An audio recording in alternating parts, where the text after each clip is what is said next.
know where to put.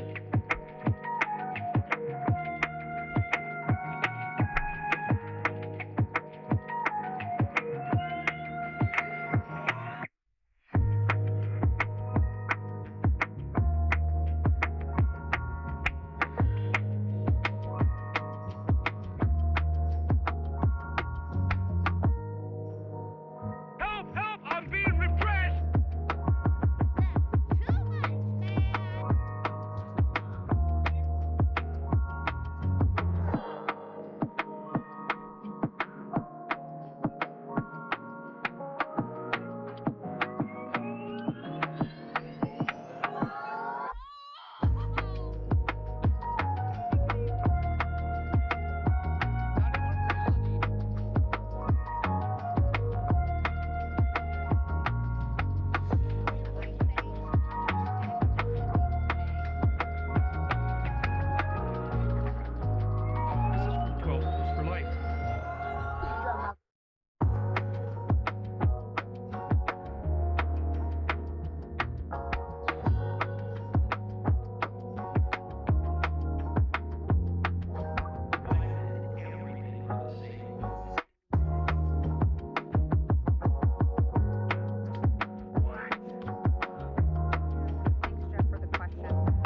Well, it's good to see you all again.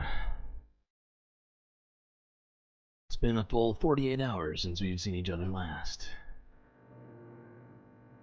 There's a great deal for us to talk about. I think the lag has subsided, so we better get right to it. Buckle up those seatbelts, space fans. May it be a bit of a bumpy ride through the void.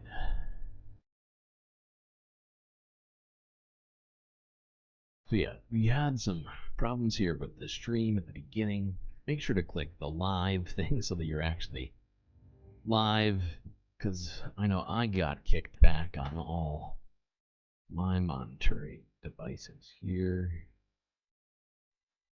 Did I abandon ship? No, did not abandon ship. By the way, good to see you all. Selena Marie, Moanoa, Robot Cat, Disco Wolf, Iota, Schmegley, Jules T.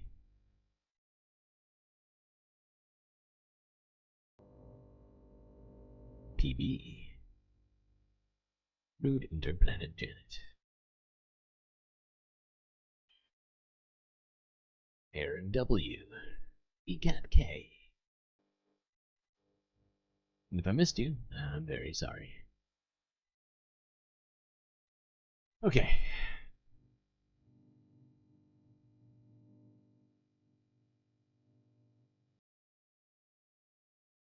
Well, it's a bit of a wild Thursday night. An absolute,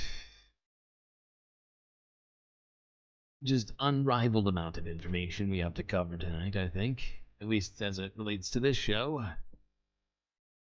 I started off with 150 videos tonight. I have cut that down somewhat. But that might just illustrate the amount of shit we have to talk about here. It's not true, you just saw me in another chat. What does that mean?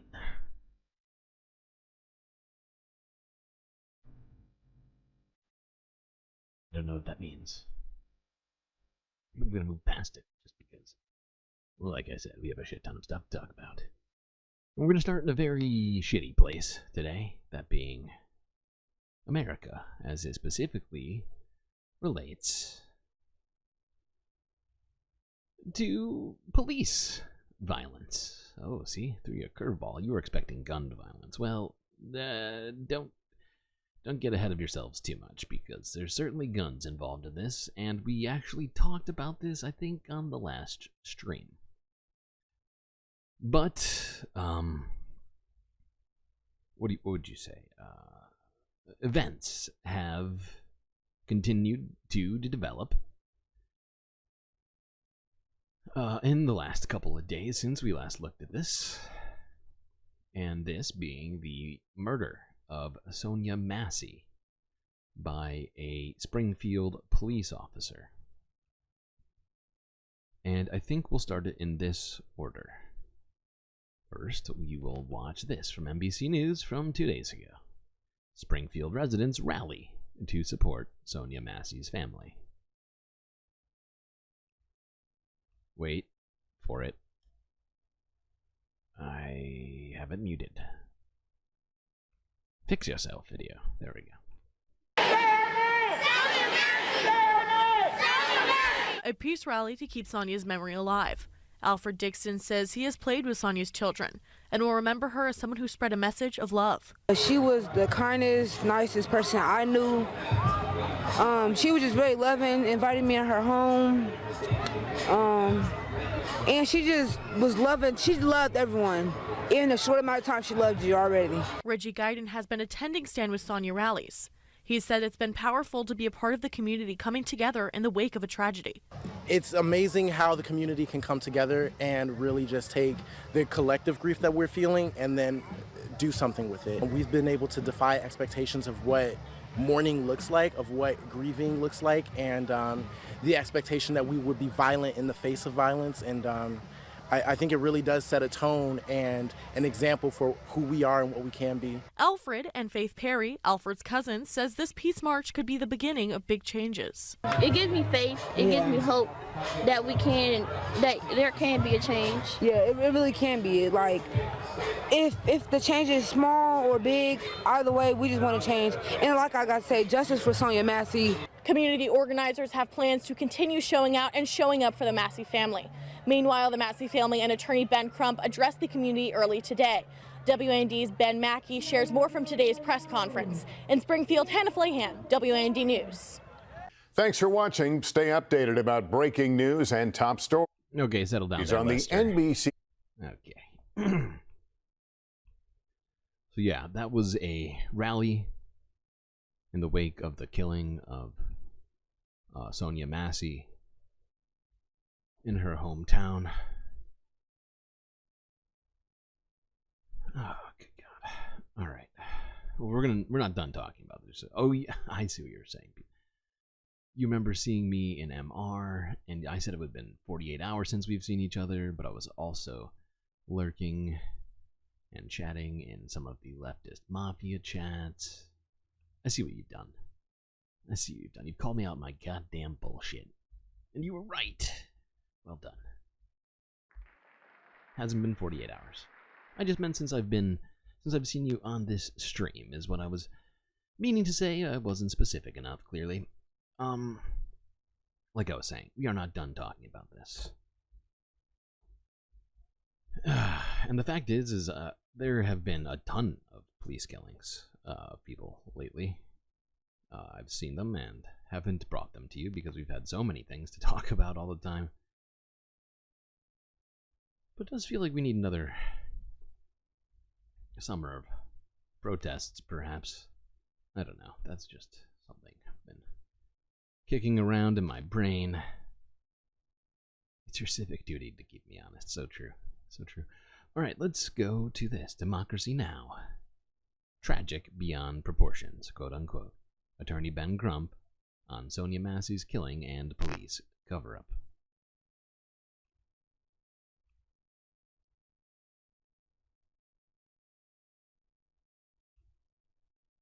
This is Democracy Now!, democracynow.org. I'm Amy Goodman with Juan Gonzalez. A warning to our listeners and viewers, we're about to discuss graphic details of police violence. You might not be aware of this, but you know what? Police activity is a non-monetized activity on YouTube. YouTube doesn't think it's an important enough thing to pay people for it. Also, they feel like their advertisers might not be a fan of being connected to that kind of stuff. So yeah, there's a fact for you. What was I doing? I was about to check something. Why can't I remember what it was? It was important. Oh yes. How many likes do we have right now? 17 likes. By the way, I'm pretty sure this is a rollover Sam. It's still on the stream, so I'm assuming it's a rollover. Because I definitely fixed it on the last stream. 17. Who's 17? Okay. Goku. Kakarot.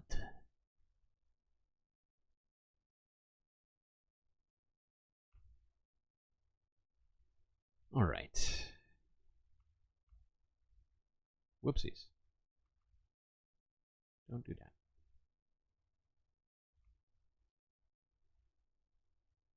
What in the fuck? Family of Sonia Massey is demanding justice after the unarmed 36-year-old black woman was shot dead in her own home in Illinois when she called 911 for help. Police initially claimed she died from a self-inflicted gunshot wound, but police body cam footage has just been released and has proved that all to be a lie. Former Sangamon County Sheriff's Deputy Sean Grayson, who's white, has been fired and charged with first-degree murder for fatally shooting Sonia Massey. Grayson did not activate his body cam until after he killed her, but the other officer's body camera was activated when they arrived at her house. It shows the two men speaking with Sonia before one notes her stove is on and says, "We don't need a fire while we're here." When Massey goes to turn off the stove, where a pot of water is boiling, a deputy tells her to step away from your hot, steaming water. Massey can be heard saying, "I rebuke you in the name of Jesus," and Grayson takes his gun out and responds. So I wasn't able to hear her in the video when we watched it previously. I did not hear what she said. I thought that it was something else, honestly, and the fact that that is what set this officer off is absolutely fucking pathetic.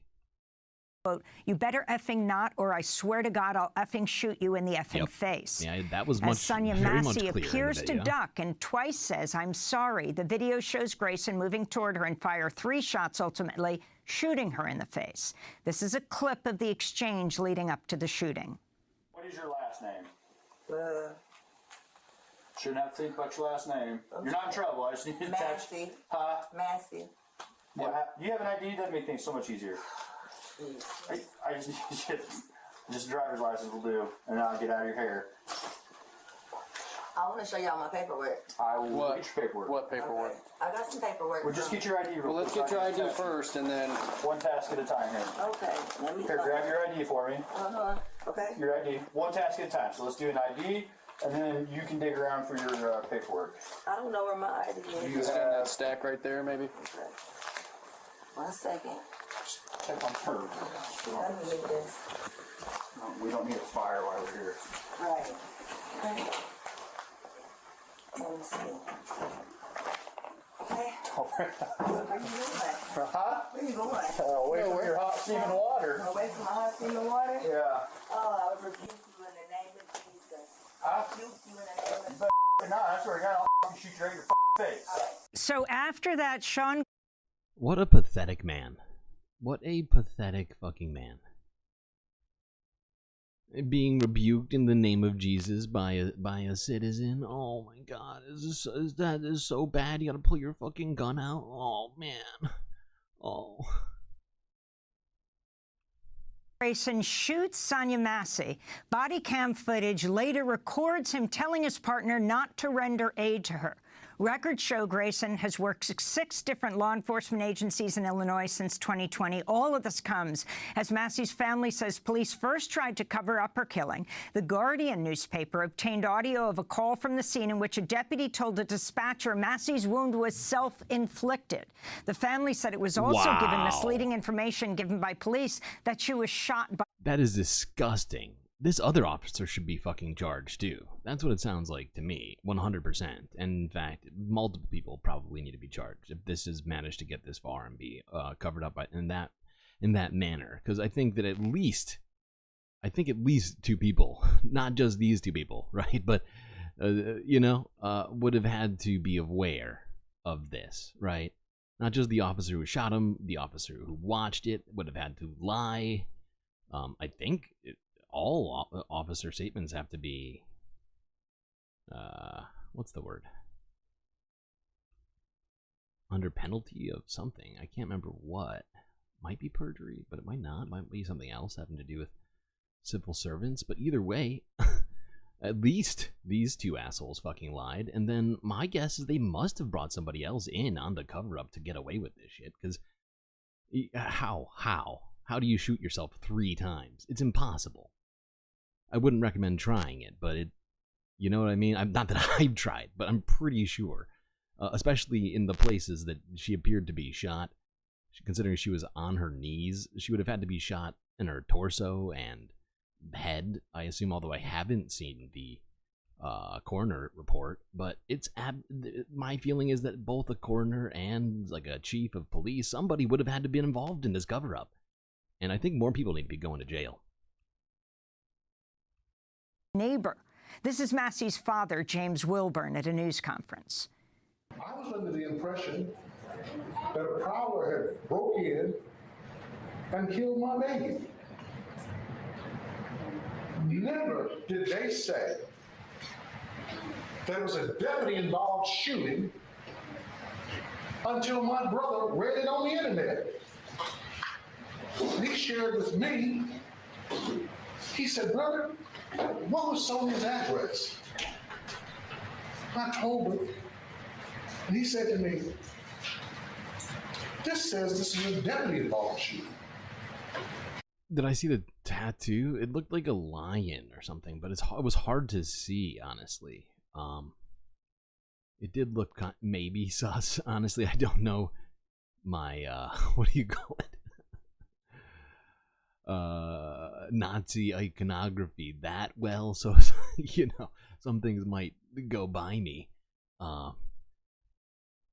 But yeah, I mean, I'm more concerned about what they did than what they decided to put on their bodies.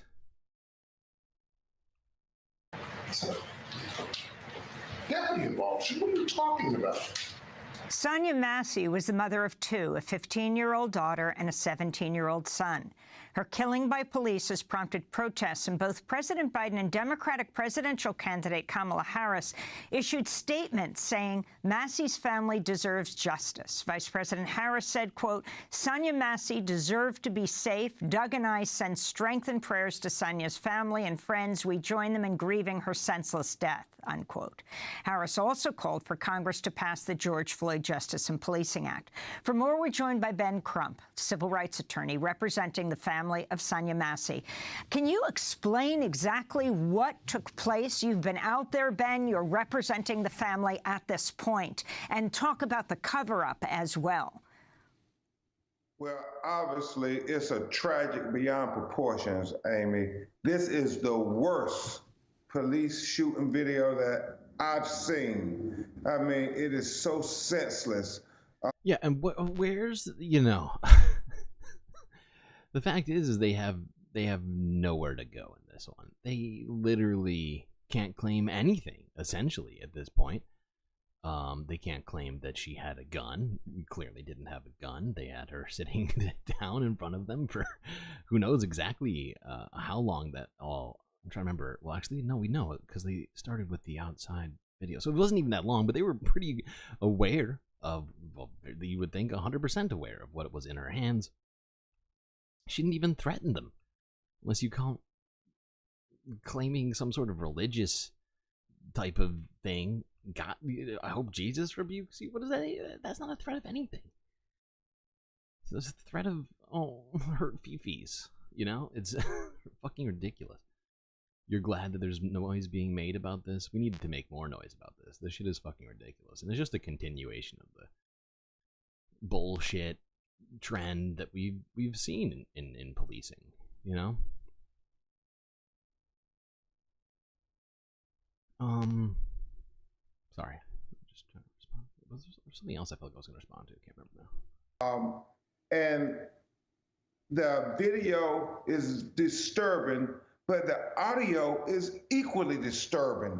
When you look at that video and you see him move around the counter, even though he's trying to allege the reason he shot her was because he feared that she was going to throw hot water. Yeah, here's a question for you, and I feel like I definitely know the answer.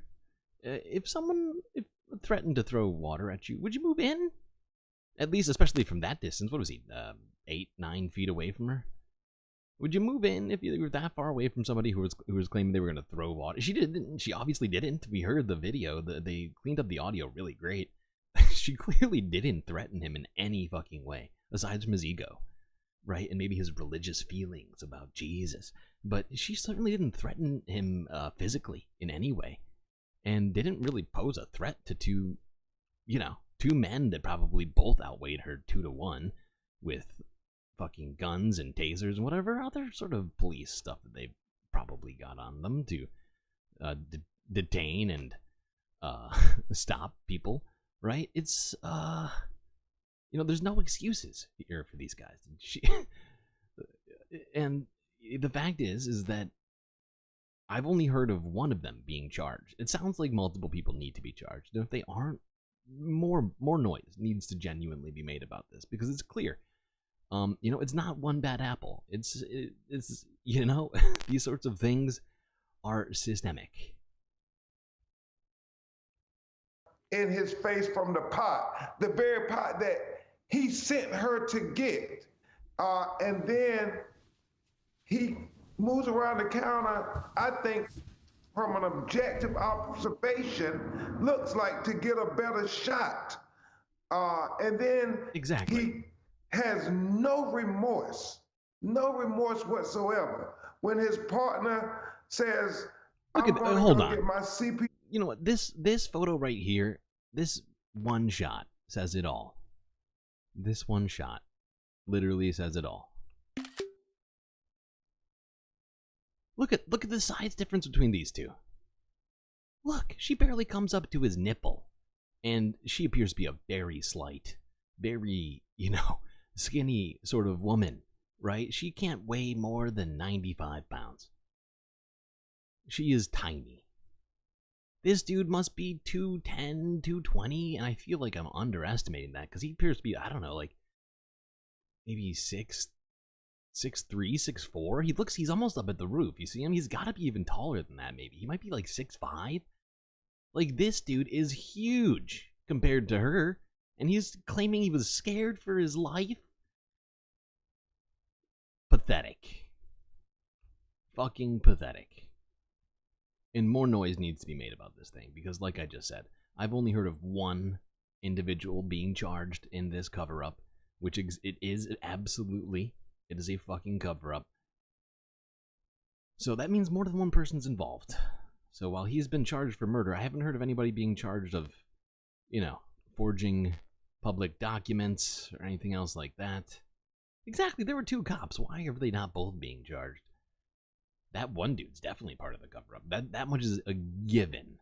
And then you, like I said, I think you kind of have to assume that somebody else was involved in the cover-up. Because the fact is, how are you going to go to a coroner, bring somebody with multiple gunshots to their torso, and claim that they did it to themselves, and have that coroner say, that checks out? I don't know. Sounds a little weird to me. I'm not saying it's a given. I'm not saying that it's a definite, because I can't say 100% sure. I'm just very, very skeptical. Very incredibly skeptical about it all. I think there needs to be charges and an investigation of the entire police department, probably.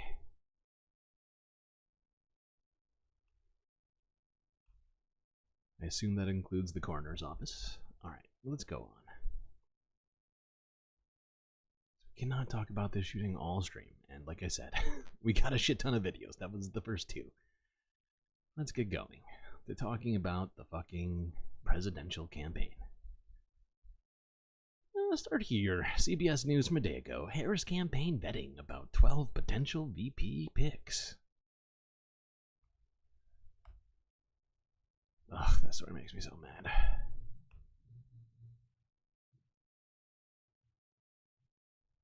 CBS News has brand new reporting on Kamala Harris's search for a running mate. Here's something you did know, because we're going to tell it to you for the first time. The list of potential vice presidential candidates now being vetted is now 12. How do we know that? Because Nancy Cordes reported that. She joins us now. Nancy, catch us up. What else can you tell us? What I can tell you, Major, is that the team that is conducting the vetting for Vice President Harris has begun to hold conversations with that dozen or so individuals. Some of them are governors, some of them are senators, some of them don't even hold elective office right now. Those conversations began yesterday. And that number, 12, is larger than many had assumed, and it reflects the fact that this campaign wants to start by casting a wide net. It is not winnowing down that list just yet. It is how. Pause. Okay. Omegastar says hydrate. Thank you, Omegastar. I will, in fact, hydrate. Also, congratulations to Princess Monop and Omegastar for taking first and second on Twitch. We'll point out that the third place is still available to any of our viewers right now on Twitch for just one channel point, which is basically 1 second of your life. As long as it takes to click third, I think that's how long it would take you to earn a channel point. Just throwing it out there. All right, now let's look over this list. Andy Bashir, J.B. Pritzker, Gretchen Whitmer, Roy Cooper, Pete Buttigieg, Josh Shapiro, Tim Waltz, Mark Kelly, and Gina Raimondo. Anyone would be better than Trump's VP pick? Yeah, well, J.D. Vance is a garbage person. Now, if I had my pick in here, I think, like, this is a very, like, I think maybe many of you noticed this. This is a exclusively white list right here. At least I think. And, but I guess the person that I would be most, at least I think would maybe be the best of the picks. It's hard to actually say. I start thinking it and I'm like, oh no, the Republicans will eat this up. But like, I'm somewhere between like Whitmer and Buttigieg. Maybe. The fact is all these people have different problems, I feel like, right? Doesn't really matter. Mike sold you on Waltz. I was gonna say Waltz is on the list. He was more like 3 or like 4 or 5, I wanna say. 3 or 4 maybe.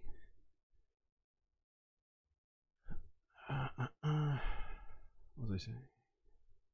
I lost it. 20 likes. Oh, okay, hold on. I'm gonna hold absolutely everything to do that. Was that 15? No. Oh, it's on an edge. Landed on my keyboard. That doesn't count. 10. Okay. Can't give it to both 15 and what was the other number on that? 15 and 12. That's ridiculous. That would be just giving away support characters. Ripley. Tim Waltz is your governor. Oh, that's right. You're from Minnesota. I totally forgot about that. And what's funny is I didn't forget what team you're a fan of for NBA, but I just just completely neglected to assume that was also where you lived. Although you've also mentioned this in the past, and I'm dumb, you know? I can only remember certain information. Otherwise I have to be told multiple times. And you need him to stay put. Okay, I see what you're saying. I see. So you're anti-Waltz, but not because you're anti-Waltz. It's because you're pro-Waltz. You're anti-Waltz because you're pro-Waltz. And I can understand that, especially as it relates directly to you. I'd also probably be selfish if any of my elected representatives were on this list. Although, not gonna lie, I think about it. I wouldn't mind seeing multiple New York representatives go. I take it all back. But it does seem like chat is on board with Waltz to some degree. And someone's gonna have to take the bullet, to be honest. somewhere. Although technically, I think about it, Buttigieg and Raimondo wouldn't actually be depriving any states of anything, because they both work for the administration and not for a state. Please no Buttigieg. That's the thing.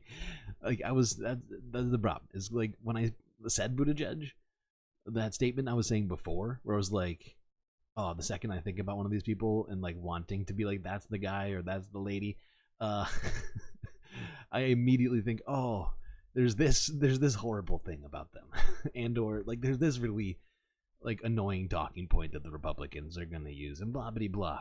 And Buttigieg happens to be on that list for multiple reasons, including what I think we can all probably guess the things we've heard Republicans go at Buttigieg in the past. I think some of it definitely sticks with their voters for whatever reasons might exist. Ever working on a very compressed schedule because they want to complete the vetting major by August 7th in order to meet a potential reporting deadline in Ohio, which means they have just a couple of weeks to finish that process. hand all of their information over to the vice president so she can make a decision. Does it in any way, Nancy, reflect a desire for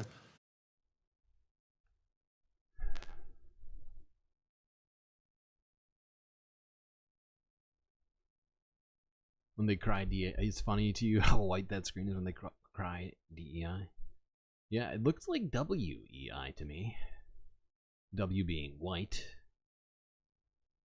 But hey, I'm not the one that was immediately going to that. I'm just responding to a comment in chat. Fact is, though, there's a very white screen back there that we just got done looking at. Alright, let's go on. Our local election choices are pretty grim. It does seem like that in many places. And I think particularly for you, BCAT, considering where you happen to reside. Am I muted? It doesn't look like I'm muted. Actually, my stream software is running real good right now. I can see the levels on my mic. Usually it's lagging so bad I can't even tell when my microphone's working or not. I just have to guess. Although that usually takes a couple hours.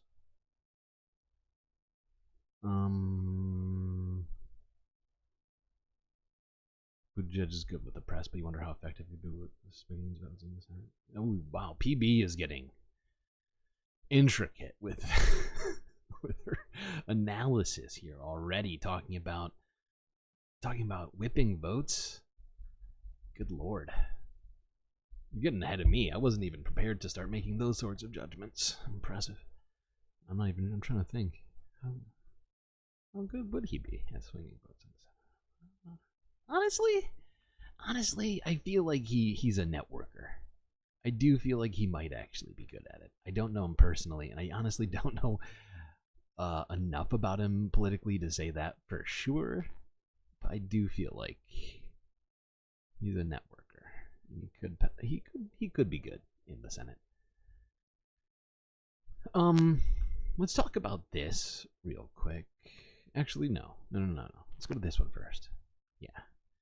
This was I was about to call her Biden-Harris.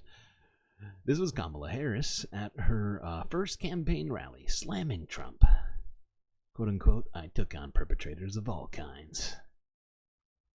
You tell him, Kamala.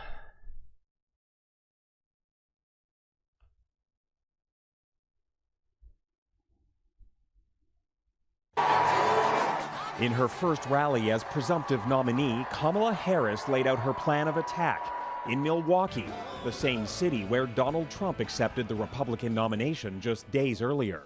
I took on perpetrators of all kinds. So hear me when I say, I know Donald Trump's type. It will be a race of contrasts. A former prosecutor versus a convicted felon. A comparatively young candidate versus the oldest in history, both from back-to-back administrations. I promise you, I will proudly put my record against his any day of the week. The switch-up has energized Democrats. She said she would work to earn the support of our party, and boy, has she done so in quick order. Wait, are Pete Buttigieg and Kamala the same age? Is that true? I don't feel that can't be true. Is that true? Hold on. Hold the phone. Are they the same age? No, they're not the same age. Pete Buttigieg is 42 years old. Unless you're talking about somebody else. We're talking about somebody else?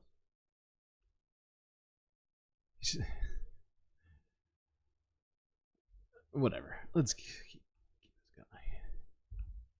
Just 2 days, Harris raised a record-breaking $100 million from small donors, while her campaign has attracted 30,000 volunteers. That kind of enthusiasm had evaded Joe Biden. Will Harris have... No kidding. Because Joe Biden himself couldn't even get excited. It was impossible to even tell when he was excited, aside from when he had a fucking ice cream in his hands. So of course, Of course people are able to get more excited. But the fact is, even I am shocked by how excited people do actually seem to be. Like, it really does feel like it's energized things to some degree. And $100 million since the announcement, it's an insane amount of money. That is, you never said shit about Pete? Oh, okay, I'm sorry. You must be having a completely different conversation than I thought. And for that, I apologize. Fact is, I always feel like I walk directly into it when I respond to things with ats. As I always know, it's in relation to a long conversation that I'm only partly privy to. This is the risk I take by responding to your goddamn comments. Moving on. Let's go to this.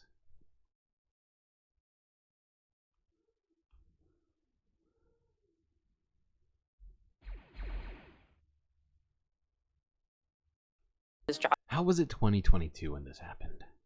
This is insane. How has it even gone this long? It should have... Oh my god. Something should have already been done at this point, but hey, whatever. You like when I talk to you? I know. I'm not actually gonna stop talking to you or anything. I was just saying that when I respond to comments where you're talking clearly to each other, I try and get involved. I feel like it always goes bad. However, things could change drastically, right? Because if people are... What's the word?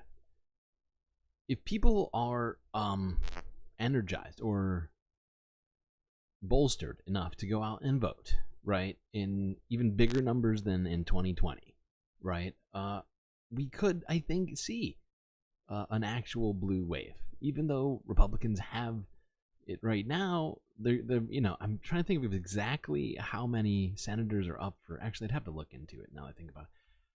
I take it back, because I don't know exactly how many senators are up for election on this ballot right now. Hold on, I gotta look this up. Might actually, now that I think about it, might not be enough.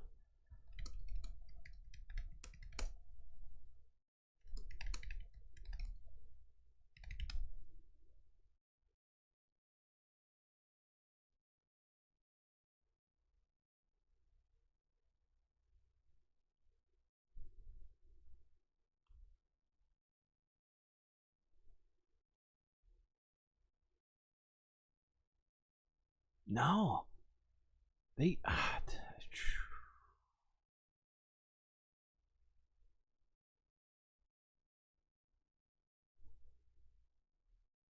Oh my god.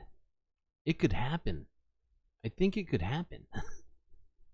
I think that Democrats could take a majority in the House. I mean, and in the... I'm sorry, not the House. In the Senate. There are 10 Republicans up for election. Kristen Sinema, who's an independent, and Joe Manchin, who's an independent, are also both on the ballot. And the fact is Joe Manchin, I believe, just decided to end his re-election bid. So that no one's even going up against Joe Manchin in this, technically.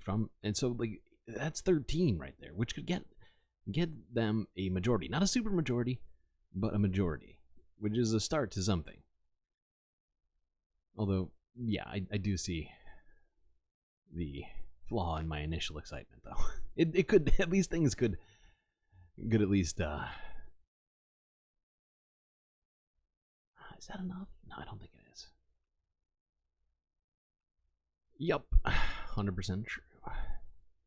We've talked about these problems with the intersection of state and federal law and how it relates specifically to access to abortions and other sorts of healthcare for women.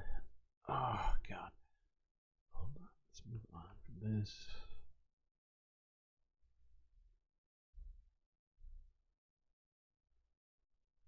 We recently, where was it? Was it Texas that now has a bunch of, I think it's Texas that has like and it's not just Texas, it's a bunch of states along the southern border that have these number of counties in them that have now now enacted laws making it illegal to use public roads for accessing any kind of abortion-related services, including just buying, say, a Plan B pill. But the fact is the way that the laws are written, it could be essentially said, like, if you leave the state on the road, even, and go get treatment somewhere else, that's a crime. And if you drove somebody on that road, that's a crime. It's ridiculous. But that's where we are. Cinema is also not running for re-election. Interesting. Okay. One other thing I noticed about some of the senators who are up for re-election, there's at least 3 that I can see in the Republican side of that list that are very unlikely to lose. Although I guess, miracles could happen. All right, let's go on. One more statement here from Kamala. Republicans want to return America to a dark past. You may have seen their agenda. Part of it is called Project 2025. Now, can you believe they put that in writing? 900 pages of it. Project 2025, a plan to return America to a dark past. They intend to cut Medicare, to repeal our... The name of the plan should be Project 1867, because that's the year they want to go back to. $5 cap on insulin, to eliminate the Department of Education, to end programs like Head Start, which would take away preschool for hundreds of thousands of children in our communities. Let's be clear. This represents an outright attack on our children, our families, and our future. These extremists want to take us back, but we are not going back. We are not going back. That's a statement I can get behind. We are not going back. All right, Kamala, I like that. I like that very resolute sounding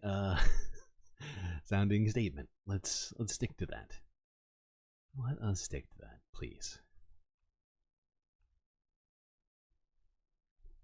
Now, I have been hearing that Trump is saying that he will not debate Kamala unless it's on Fox News or something like that. That's what I've been hearing. What do you call it? In the ether. Although I'm pretty sure, wasn't the second debate supposed to be done by Fox anyways? I'm not sure. I could be wrong. Alright, let's look at this though. This is kind of on this exact topic. The Majority Report with Sam Cedar from 2 days ago. Kamala Harris has right-wingers panicking.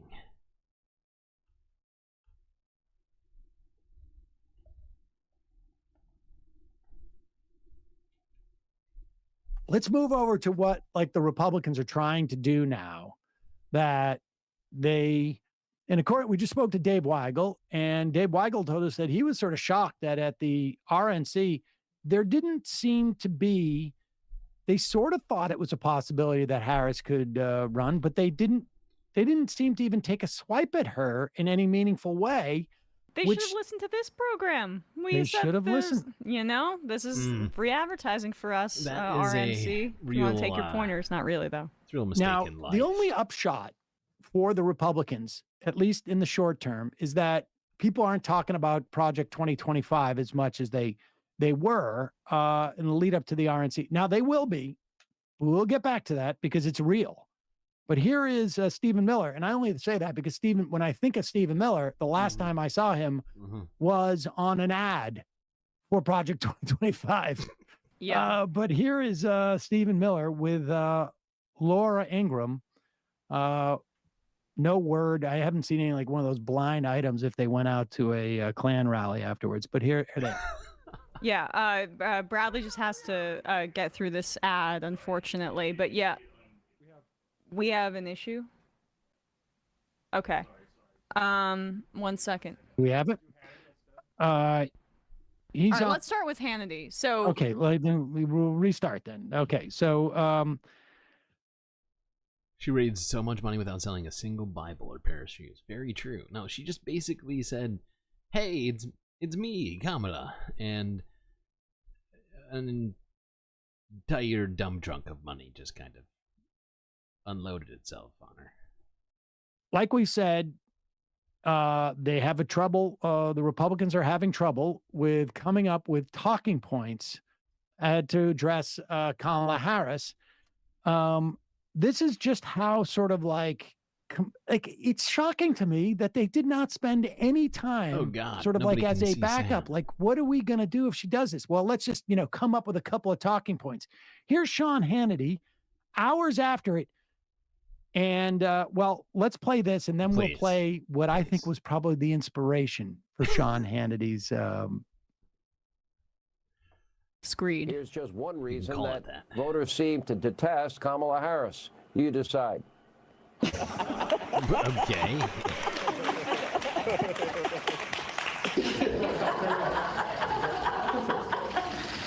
I love how it's just clips of her laughing.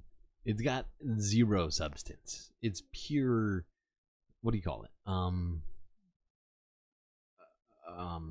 What's it called? Like character. It's like character. It's not even character assassination. It's just, I don't like how she laughs. It's really, it's annoying to me. The fact is everybody has like an aunt who laughs exactly like Kamala. It is not the sort of thing that you vote on if you're, I don't know. He's joyous. Okay. One adult.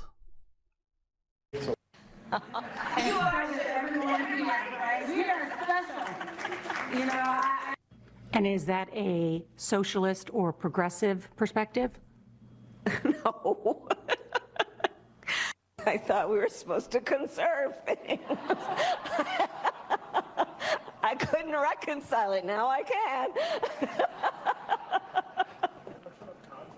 Yes, you're giggling, Vice President. Unfortunately, here's just one. Yes, wow. That is devastating stuff. People detest her because of that? People. Oh, God. Horrifying. How could somebody laugh? Unbelievable. And the fact is that sometimes she was laughing at herself. Who laughs at themselves? That is pathetic. How dare you have any humility? Donald Trump certainly doesn't. Why would you?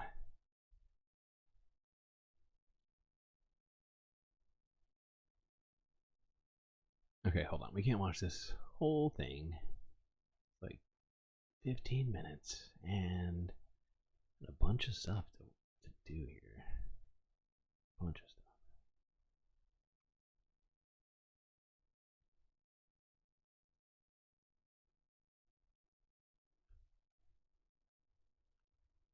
So weird. Do we? Here is Leia. Speaking but of, are we good with Sam's audio?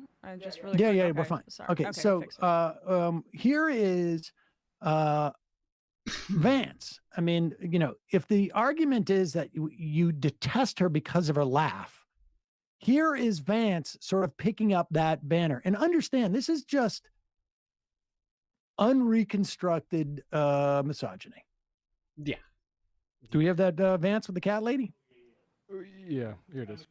Yeah, so this is from 2022, and on with Tucker Carlson. Here he has to, here he says this, which I think is going to be an interesting way to run.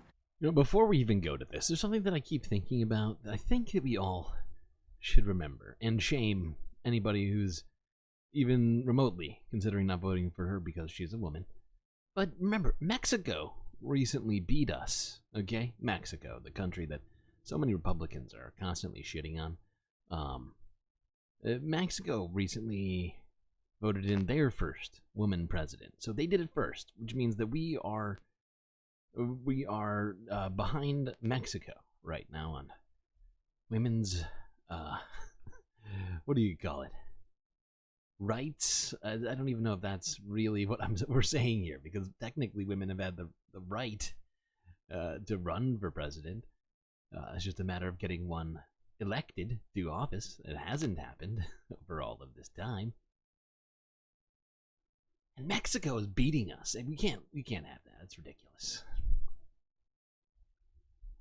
What I was basically saying is that we're effectively run in this country via the Democrats, via our corporate oligarchs, by a bunch of childless cat ladies who are miserable at their own lives and the choices that they've made, and so they want to make the rest of the country miserable too. And it's just a basic fact. You look at Kamala Harris, Pete Buttigieg, AOC, the entire... Wait, Pete Buttigieg is a cat lady? Wow. Last time I checked, Pete Buttigieg is a man. It's a little confusing. Although I think I know where he's coming from. I think he's just being homophobic. Gotta get the homophobia in there with the misogyny. It's like a nice little mix there. But wow, really, this is we're coming at her for a cat lady. She does have a daughter. It might not be her biological daughter, but she does have a daughter. Future of the Democrats is controlled by people without children. And how does it make any sense that we've turned our country over to people who don't really have a direct stake in it? What I was basically saying is that we're... That is a fascinating argument that works in the right-wing circles. This idea of like, and Pete Buttigieg has children, doesn't he? He does. Yeah, but the other thing is that what does that even mean? If you don't have a stake, if you don't have a child, you don't have a stake. What about people who can't have children, just biologically incapable of having children, right?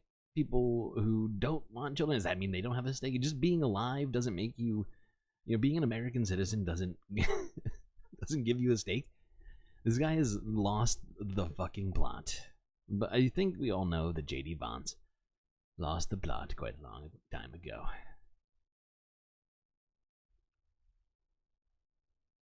Yeah, no kidding. She didn't have a daughter. Who gives a fuck? Having a child should not somehow make you more or less of an American, and it's a ridiculous suggestion to make.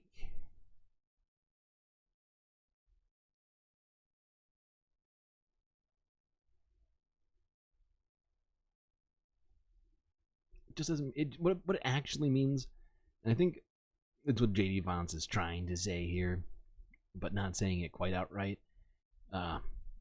If you don't have the same vision as him of what America is, then you don't have a stake in it, right? If you don't see the quote-unquote nuclear family as being of the utmost importance, something you gotta focus on literally at all times, it would seem, with JD and his general way of thinking, then you don't have a stake, right? If you're not, pumping out a bunch of, Christian nationalist babies, he wants nothing to do with you. And in fact, you're not really an American. Tim Scott doesn't have children. Oh my God, he doesn't have a stake in our democracy. Better get rid of him. Better get him out of here. Okay. Let's go to this. This is the, I think the obvious attack we all knew was going to be used. But here's Republicans claiming that Kamala Harris is a DEI hire. Winning over a divided country would be a challenge for anyone. For Kamala Harris, there are extra hurdles. And when we vote, we make history. Only days into her campaign, and the attacks are getting personal. I think she was a DEI hire, and I think that that's what we're seeing. With Republicans claiming Harris is only in her job because... Interesting point coming from Representative Hagman. Of her race and gender. This is what DEI is really about. Diversity, equity, and inclusion programs have become a central... Hey, real quick, let's just go back. Is this guy? Congressman Tim Burchett. They want to create an extra job requirement for a woman president. Oh, God. These people are never-ending source of stupid. Sorry, I'm trying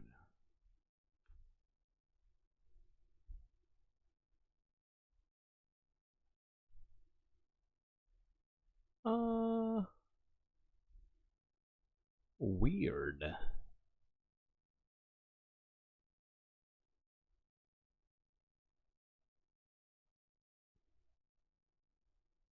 Tim Burchett.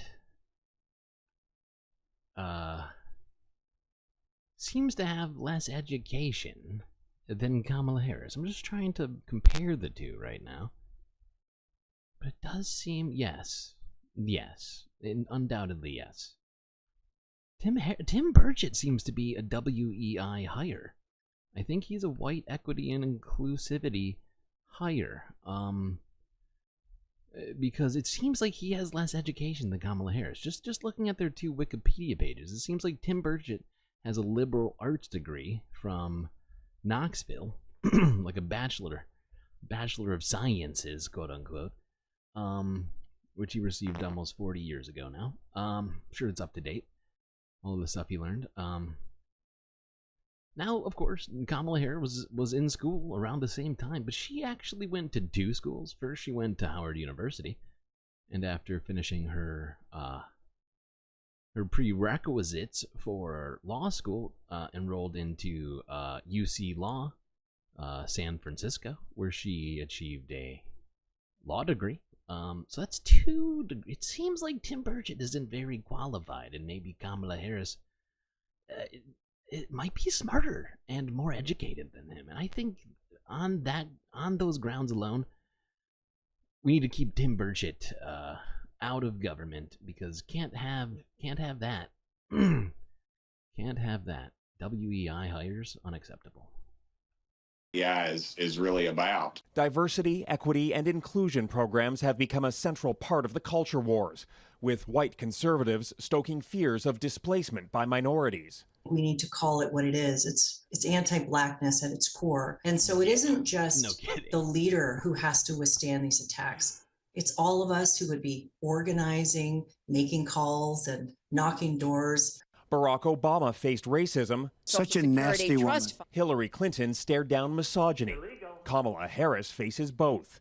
In the New York Times, Clinton writes, "I know she can beat Donald Trump," but warns Ms. Harris's record and character will be distorted and disparaged by a flood of disinformation and the kind of ugly prejudice we're already hearing from MAGA mouthpieces. Her ethnicity or her gender have nothing to do with this whatsoever. This is about who can deliver for the American people. It's nothing new for Harris. J.D. Vance, now Donald Trump's running mate, once claimed Harris's lack of biological children was disqualifying. A bunch of childless cat ladies who are miserable at their own lives. Democrats warn if Republicans keep it up, it could cost them in November. Okay, we got enough of this. We got enough of this one. All right. You know who's more smarter and educated than this guy? Me. And I didn't finish high school. Fair play. Fair play, Badash.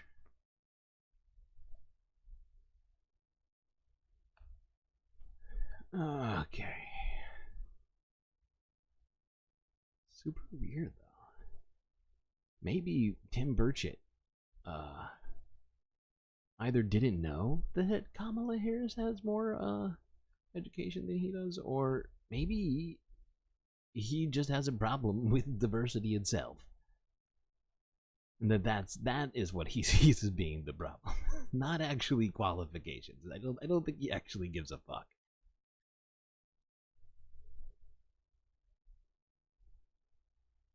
I think we should give votes to all cats. I think cats should get a vote. And in fact, I think that I think we heard recently, I think it was J.D. Vance saying that parents should get extra votes for their kids. I think cat ladies should get extra votes per cat.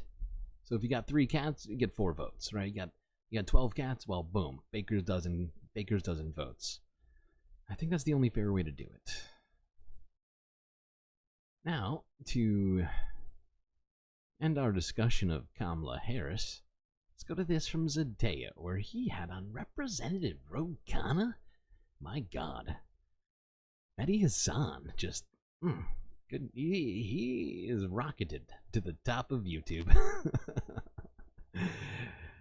My God, he's killing it. All right, let's see what Representative Ro Khanna has to say about the new Democratic presidential nominee. Well, potential nominee, technically. Joining me now is Congressman Ro Khanna, Democrat of California, Northern California, where Vice President Harris hails from. He's the ranking member on the House Armed Services Committee and was a member of the Biden campaign's National Advisory Board. Congressman, welcome to Made Unfiltered. Excited to be on. Congratulations on the show. Thank you so much. Were you surprised by the Biden announcement on Sunday? Did you think it was going to happen? Because on Friday morning, his campaign manager was on Morning Joe saying he's campaigning next week, he's in this race, and then Sunday, done. I was surprised. In fact, I was on Sunday TV defending the president, both in the morning and on Jen Psaki they didn't give you a heads up. They did not. Oh, they said, awkward. no, he's in the race. So obviously, I didn't have any clue. And I don't think people, other than in his very, very close inner circle, knew. That was one of the criticisms of Biden, that he has this inner circle and that others weren't able to penetrate. But in the end, he got the message. You were not someone who called on Biden to step aside, unlike dozens of other House Democrats who did come out, like Adam Schiff, your fellow California Democrat. Why did you not think Biden should have to step aside? And do you regret now not doing so, calling for him to step aside, given he's now done it? I don't regret it. I think that many progressives thought he was adopting a bold progressive agenda, that he was adopting rent caps. He was coming out for strengthening, expanding Social Security, coming out for Supreme Court.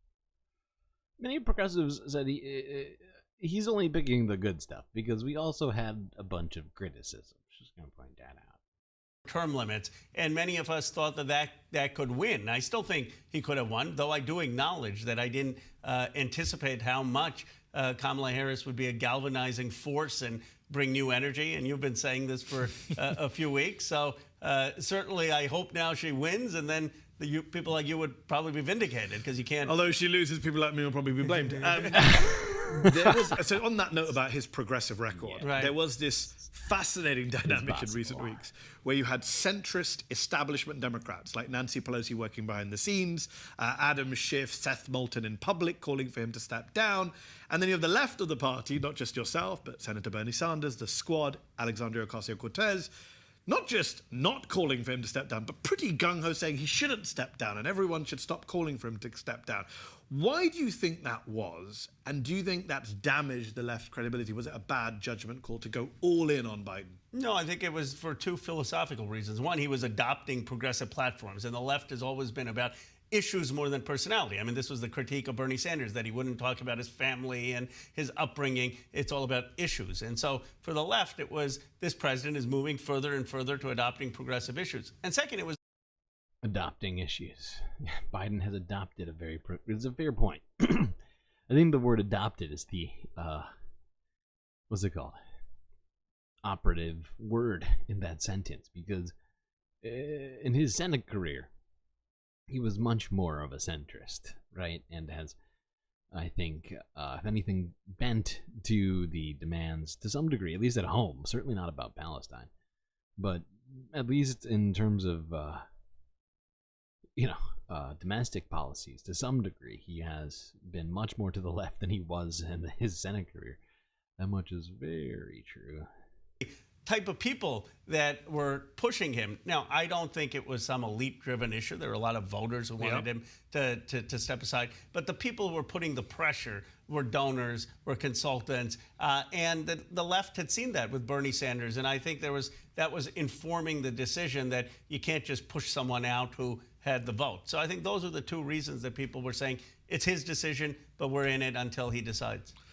So let's talk Kamala Harris, your fellow California Democrat. You've endorsed her. Of course. Why? Why do you think she'll beat Donald Trump? Why do you think she'll make a good, even great president?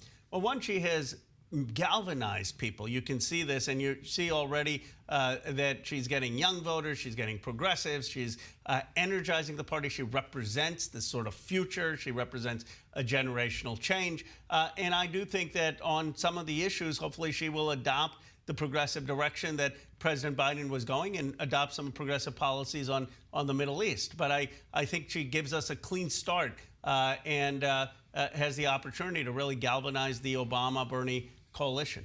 So And I mean, that honestly is what I've been feeling, at least in terms of like the setting of this. That Kamala in this moment has some decisions to make. She can absolutely go, as he suggested, more in the left direction on the Middle East, on some other domestic policy related stuff. And I do hope that that's the case. And the fact is that it is galvanizing a lot of people. Just this, the fact that I think a lot of people just didn't want to continue supporting Joe Biden. I think, especially in the activist group as it relates to Palestine, the most, at least, certainly not the only reason, but I think it's the main reason, especially among the most active of the Democratic base. Are we debating the age cap limit for president?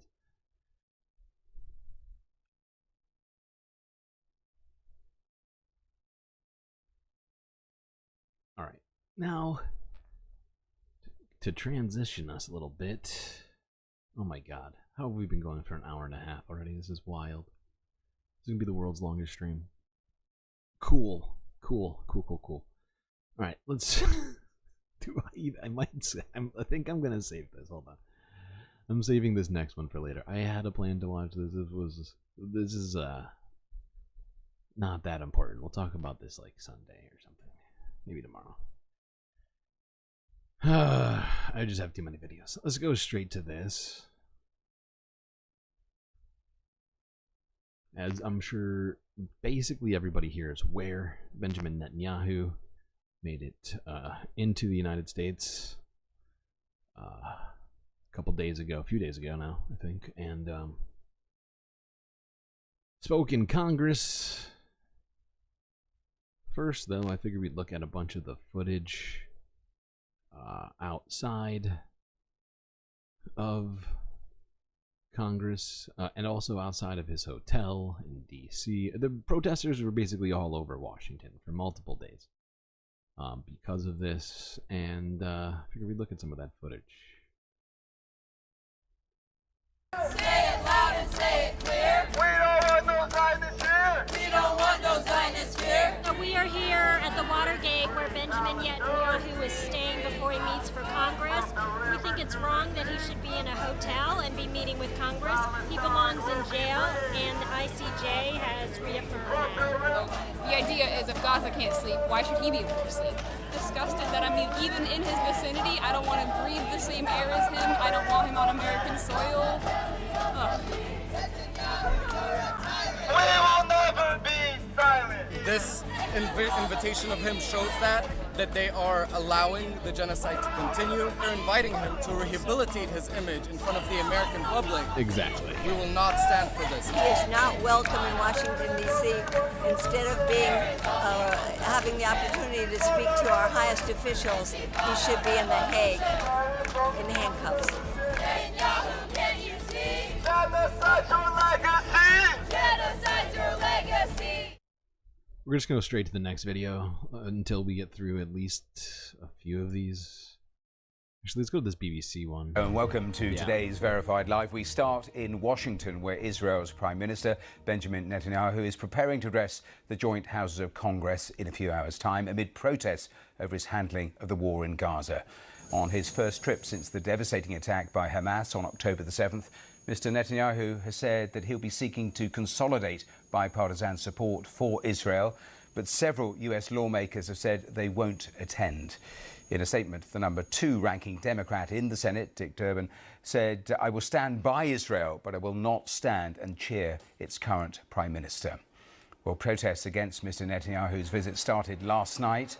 Hundreds of Jewish demonstrators staging a sit-in at the Capitol to protest against the war in Gaza.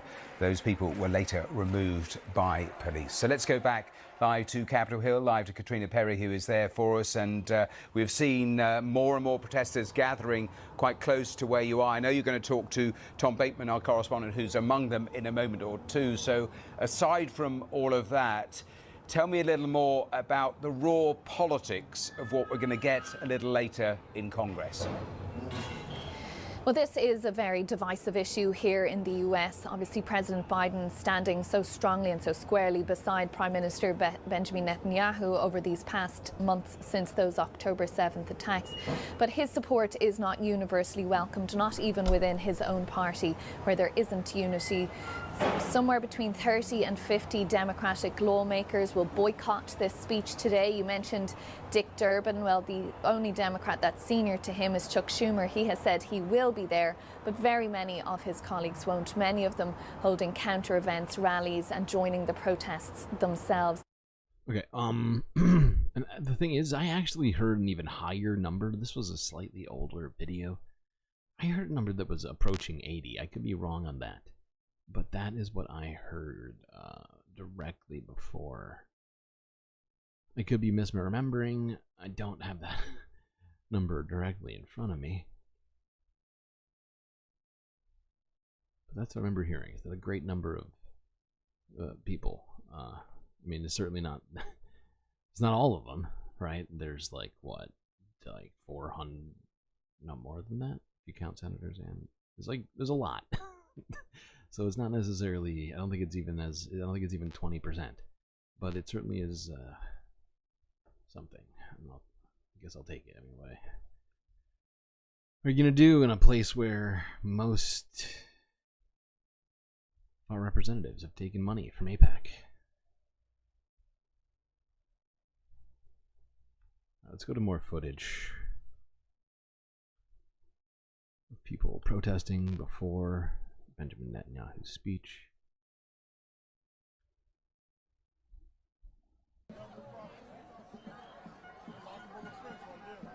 This is a Christopher Columbus statue that somebody wrote on with spray paint. Remember, yeah, yep. Thank you for booping. Thank you for booping.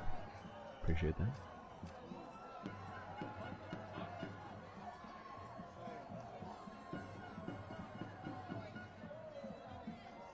Guy writes, Hamas is coming.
So yeah, you can see this woman is crying because she's been pepper sprayed. Of course, the police cracked down. What are they called? The DC, the same DC police who barely put up any resistance to the January 6th insurrection. Those guys and gals decided that protesting Benjamin Netanyahu was as much or more problematic than that.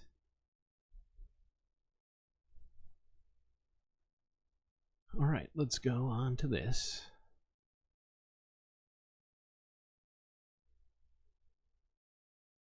Oh, fucking hell. This was disgusting. CNN is at this point, it feels like they're basically a right-wing organization. They had on, what's his name? I think it's like hold on, I think they had, this guy's like the, fuck, I can't remember this guy's name, but he basically, I think it's like a PR person for the ADL, to come and talk about this. Where is it? Is it this one?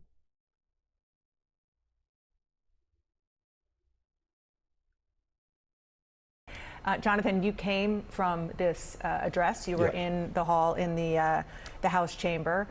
What was your impression of the speech, knowing that he had multiple audiences there? Yeah, it was pretty extraordinary, Deanna. I mean, I can't believe that this is who they bring to talk about all this. Maybe you get someone a little as biased about Mr. Netanyahu. I don't know. It seems weird.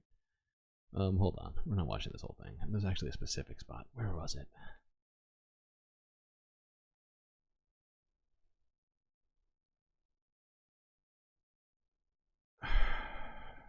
Jonathan Greenblatt. He's the CEO. He's not just the PR person. He's the fucking CEO of the ADL. This is who they had on. Unbelievable. I thought he was just a PR guy. Fucking hell, CNN. You guys are just garbage. So garbage. You know, we're skipping this one. We don't have time for this garbage. I just wanted to show you. This was genuinely just a hate watch. Oh my god, CNN brought the CEO of the ADL to interpret Benjamin Netanyahu's visit. Okay. Both sides in the genocide still, CNN. Good job. Good job. All right. Let's go to somebody who had an objection to Benjamin Netanyahu showing up. There's Bernie Sanders on the floor of the Senate from a couple of days ago. On October 7th. But Netanyahu's extreme right-wing government has, since that attack, waged what amounts to a total war against the entire Palestinian people, making life unlivable in Gaza and killing tens of thousands. I really wish you would just say genocide. A total war. There's another word for that. Because you have to use 5 words, but there's one word that describes a total war on a civilian population. It's called a genocide. These actions have trampled on international law, on American law, and on basic human values. It is absolutely irresponsible for us to turn our backs on one of the worst humanitarian disasters in modern history, especially when that disaster has been aided and abetted by U.S. taxpayer dollars and weapons. In other words, it's not just the Israeli government, it is us and our money and our weaponry as well. Since this war began, among a population of 2.2 million people, at least 39,000 Palestinians have been killed and 89,000 injured. 60% of whom are women, children, or elderly people. Most observers believe that the death toll is much higher because thousands of people remain buried under the mountains of rubble. Their bodies have not yet been recovered. Yeah, so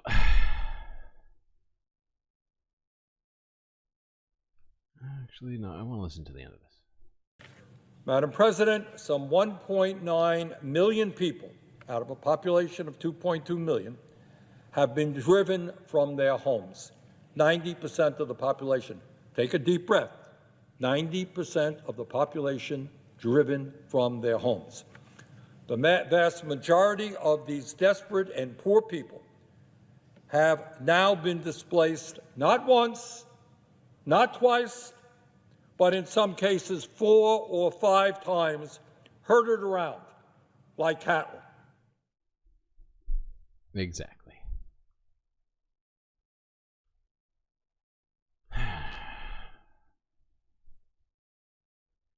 And unfortunately, even with all the objections to Benjamin Netanyahu coming and speaking at the Congress, of course it went forward.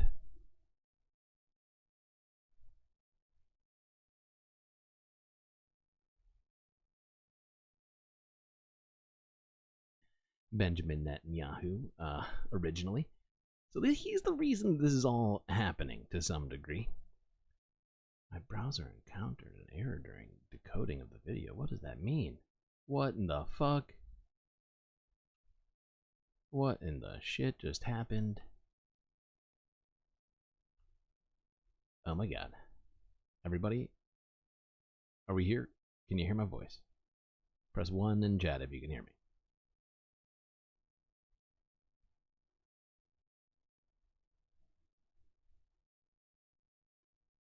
Okay, my Twitch is trying to reload. Okay, okay, that looks good. That looks good. I think we're okay. Yeah, I saw what you saw. My screen went black, and so I knew bad things were happening. Oh, not too much of that was cut off. I have no idea.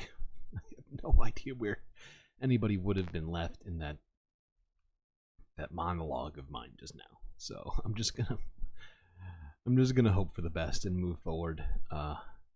Let's look at Mike Johnson here, the man who invited Benjamin Netanyahu in the first place to Congress to address the United States. Here's what his personal beliefs are about U.S. support for Israel. Believe me. Jesus, I say that. It's gonna be bad. Speaker Johnson, you laid out the case for the geopolitical reasons why the U.S. should support Israel. But as a man of faith who's been clear about the role that plays in how you approach your job, do you also think that there's a moral or biblical rationale for the U.S. to be supporting Israel at this moment? Sure, it's my personal belief. It begins in the first book of the Bible, the Torah, in Genesis, where it says very clearly that God will bless the nation that blesses Israel and curse the nation that curses Israel. So whether you look at this as a matter of... Holy fuck. Wow. That's right. Here we are. Mike motherfucking Johnson. Saying it very much out loud. That he is doing policy. U.S. government policy. Based purely on the words of the Bible. God will bless us if we're good to Israel. That's good enough for me. So let's support this genocide and ask a war criminal to come to Congress. Wow. I think that's all we need to hear from him. I mean, the rest of it's just as nuts. But we got to keep moving.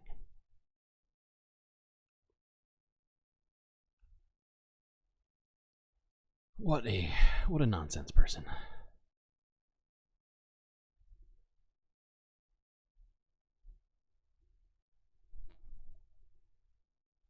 There should be a law against... Wait a second. There is. Isn't it called the Emoluments Clause? Separate church and state, please.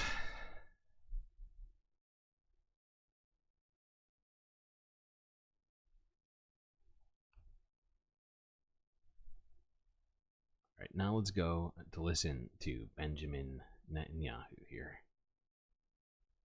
Because he spoke in Congress. Now, I've tried to break this down to just a few clips so that we don't have to listen, so that we can listen to Benjamin Netanyahu as little as possible. Let's go here. First, this is from the AP. Netanyahu vows victory and says, quote unquote, we will win.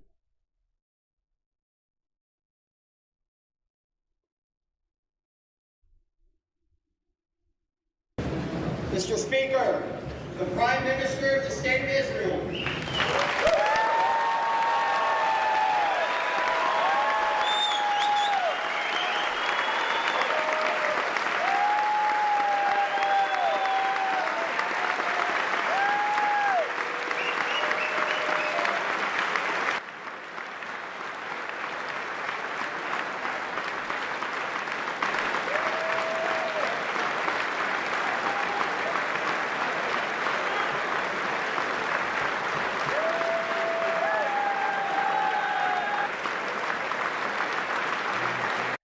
These assholes clapping for a war criminal. They're clapping for a guy who the ICC asked for a arrest warrant for, whom the ICJ has said is committing a probable genocide. They're clapping for that. They're clapping.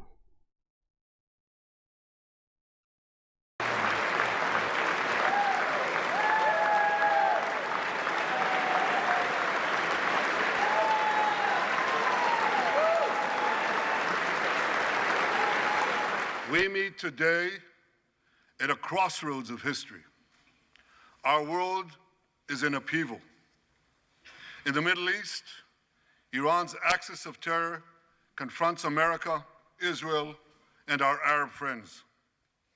This is not Arab friends. Who is he talking about? a clash of civilizations. It's a clash between barbarism and civilization. Ew.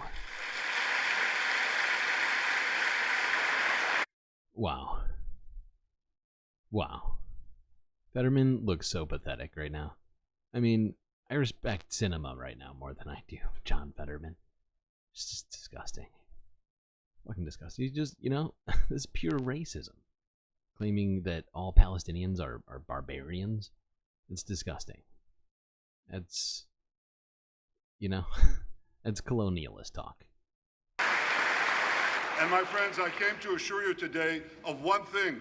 We will win. We. So he's looping us all in, and it's fair. We've been the most ardent supporters of Israel. We've given them the most weapons. And it's, honestly, it really makes me sick hearing him say that. And we gotta make it so that it's not we anymore. It's me, and it's you.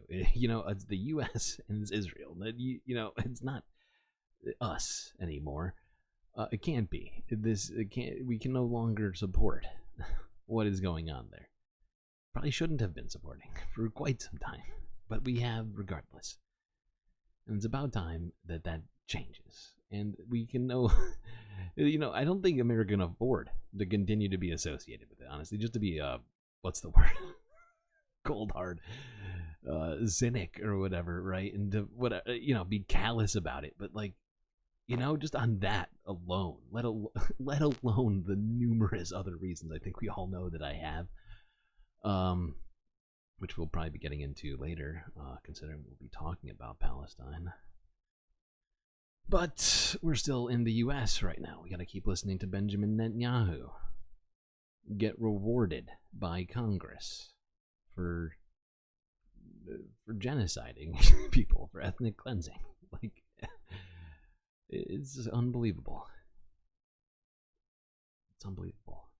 Oh, this one. Oh, this one is. This next one is even worse, somehow. I know you're saying, how's that possible? Well, it's Benjamin Netanyahu, first off. Okay, here we go. My friends, for decades, America has provided Israel with generous military assistance, and a grateful Israel has provided America with critical intelligence that saved many lives. We've jointly developed some of the most sophisticated weapons on Earth. I choose my words carefully. We've jointly developed some of the most sophisticated weapons on Earth that help protect both our countries. And we also help keep American boots, Americans' boots off the ground while protecting our shared interests in the Middle East.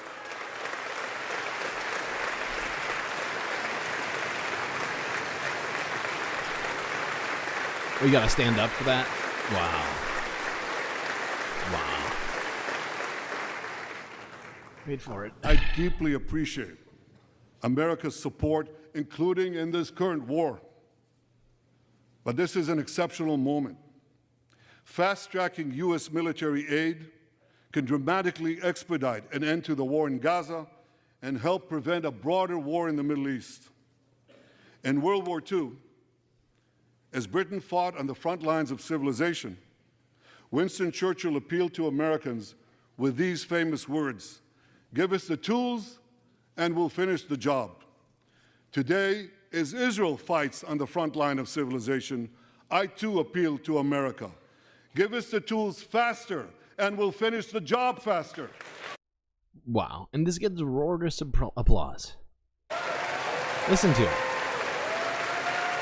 All the Republicans blast to their feet. Oh, Lockheed Martin stock is going to go up 2 points. Oh my God. And it's just, oh. Did you hear what he said? Give us the weapons faster and we'll end it faster. Meaning Palestinians. Just, this is disgusting. This is horrifying. And, I mean, I think even Churchill would be upset about this one. Even though he did some fucked up stuff, technically. But, oh my god. Like, is this a joke? We've already given him billions and billions and billions and billions of dollars worth of military aid for his illegal, war on Palestinian people, civilians. To continue his fucking crimes against humanity.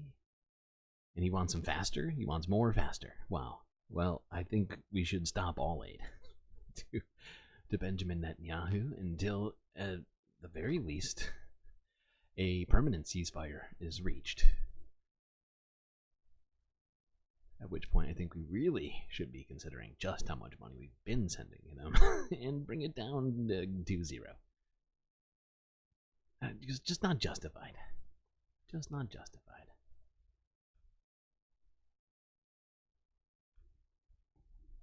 Churchill also had a swearing parrot. That's not really my my beef with Churchill. He's a piece of shit. I can't believe we welcomed him. I didn't personally welcome him, but yeah, I also can't believe that happened. Some people didn't welcome him so much. Here's a clip of somebody you're all probably familiar with, who brought some props. One particular prop.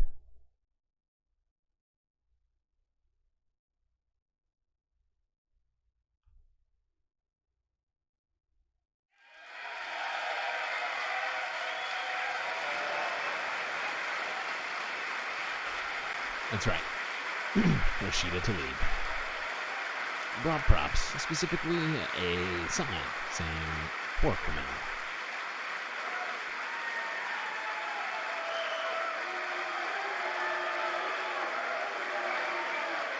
Some of these protesters.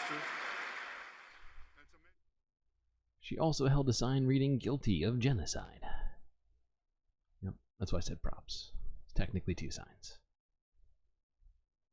Which I think, there certainly weren't any inaccuracies on those signs.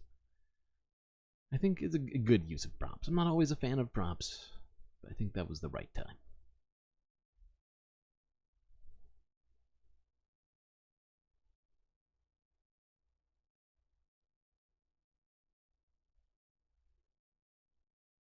Okay, what else do we have to do today?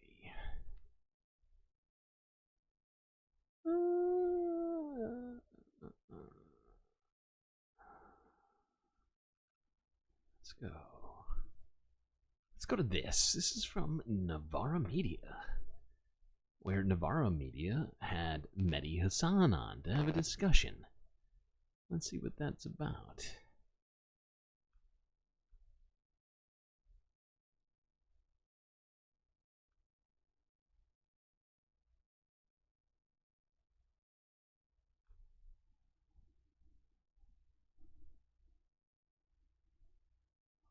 The ICC chief prosecutor may have requested an arrest warrant against Benjamin Netanyahu, but the Israeli prime minister is still being welcomed in Washington. Netanyahu, whose war on Gaza has killed over 13,000 children, will shortly deliver a speech to both houses of Congress.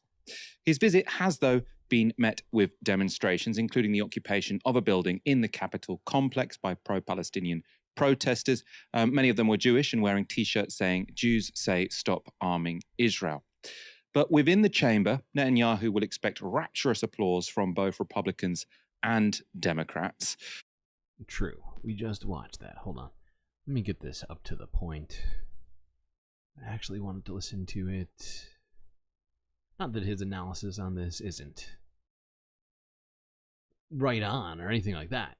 We just can't watch all 20 minutes of this. Okay. Where does Mehdi get in here?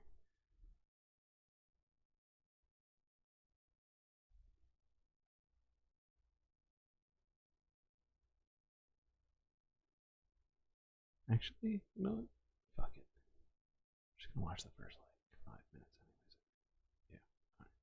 There will, though, be one notable absence. Kamala Harris, the Democrats' new presumptive nominee for president, won't preside over the speech. Vice presidents typically preside over joint addresses to Congress, but Harris is instead scheduled to be in Indianapolis on her presidential campaign. To discuss Netanyahu's trip to Washington, I'm joined by Mehdi Hassan, editor-in-chief and CEO at Zateo News. Thank you so much for joining us again, Mehdi. I suppose to set us off, for a UK audience, why has this leader, under investigation by the ICC, been invited to speak to both houses of Congress? It's sort of considered to be quite the honour. How did this happen? Well, it's not really Michael, thanks for having me. It's not really the honor anymore for Netanyahu. The guy's a regular guest at Congress. He's been there several times before. He gets a lot of invites. I believe he's been invited more times than most other leaders. I can't remember the number off the top of my head, but he's been here a few times before. And actually, I checked on that. He is, I believe, unless what I read was wrong, the most invited leader ever. This fourth visit makes him, I think, the only leader to be invited 4 times to speak.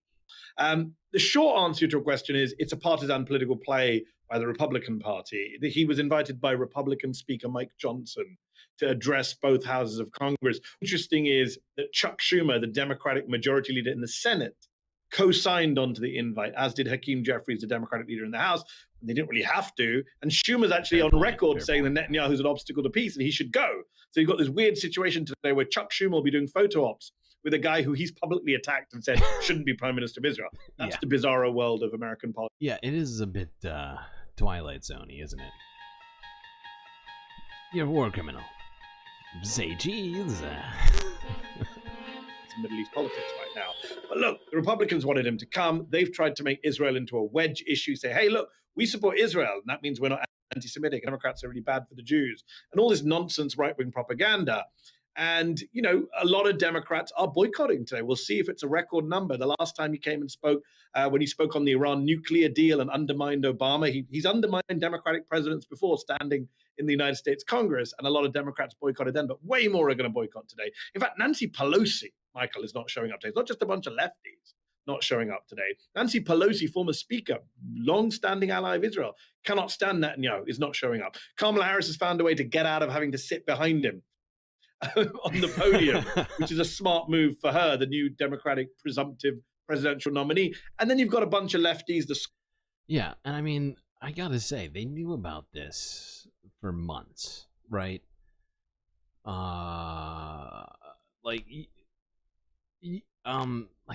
was it announced? I think it was announced over 3 months ago, I think, maybe even further back, right? So clearly the Biden campaign, as well as Kamala Harris, of course, knew of this date. So to me, it seems less convenient, more intentional, right? Like, if she really wanted to be there, she would have been there, right? She would have moved something around, but no. I'd like to think that this says something about how she is going to deal with this moving forward. Not going.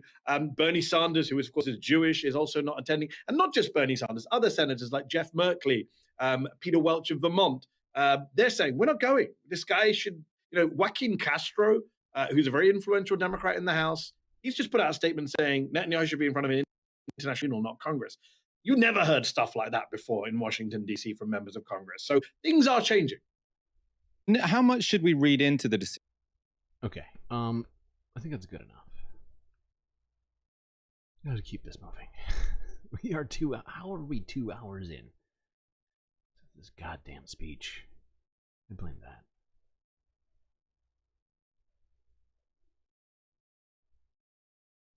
Okay, speaking of Kamala Harris, let's listen to this. This came out right before the stream started. CBS News has the footage for us where Kamala Harris spoke on apparently having met with Benjamin Netanyahu earlier in the day.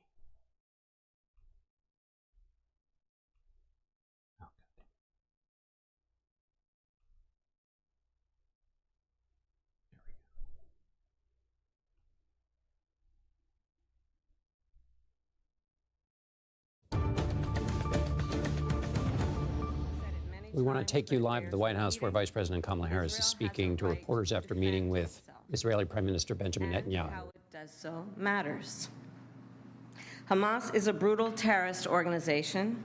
On October 7, Hamas triggered this war when it massacred 1,200 innocent people, including 44 Americans. Hamas has committed horrific acts of sexual violence and took 250 hostages. There are American citizens who remain captive in Gaza. Sagi Deko Hen, Hirsch Goldberg, Poland, Idan Alexander, Keith Siegel, Omer Nutra, and the remains of American citizens Judy Weinstein, Gad Haggai, and Itai Hen are still being held in Gaza. I have met with the families of these American hostages multiple times now, and I've told them each time they are not alone, and I stand with them. And President Biden and I are working every day to bring them home.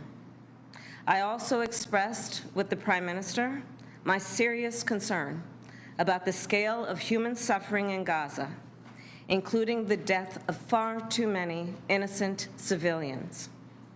And I made clear my serious concern about the dire humanitarian situation there, with over 2 million people facing high levels of food insecurity, and 500,000 people facing catastrophic levels of acute food insecurity.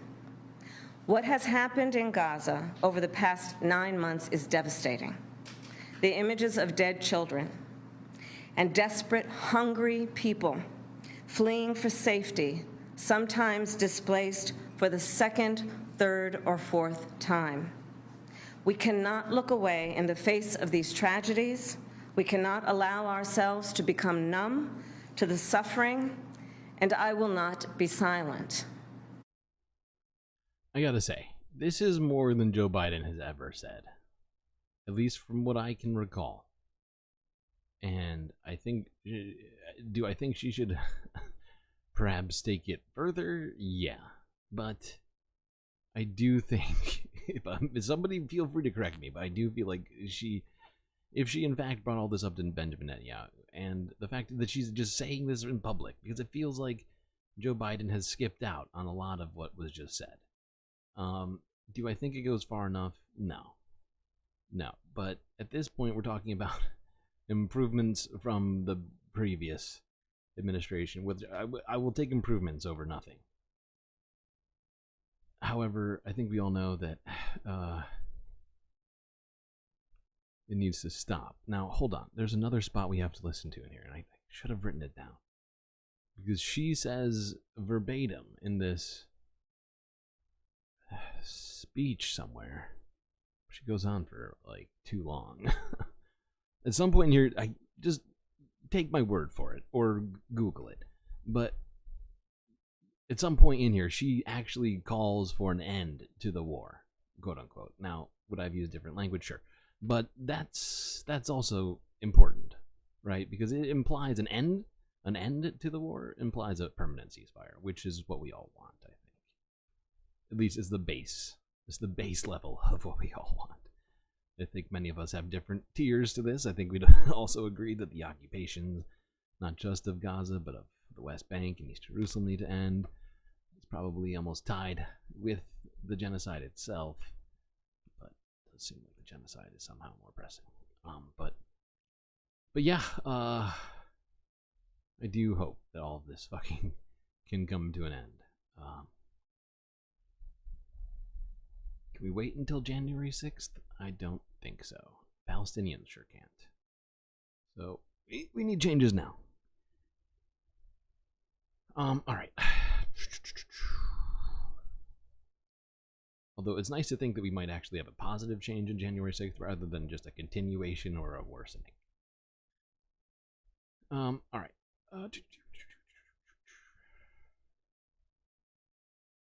Let's go to this. Since we're already talking about Israel, let's watch this.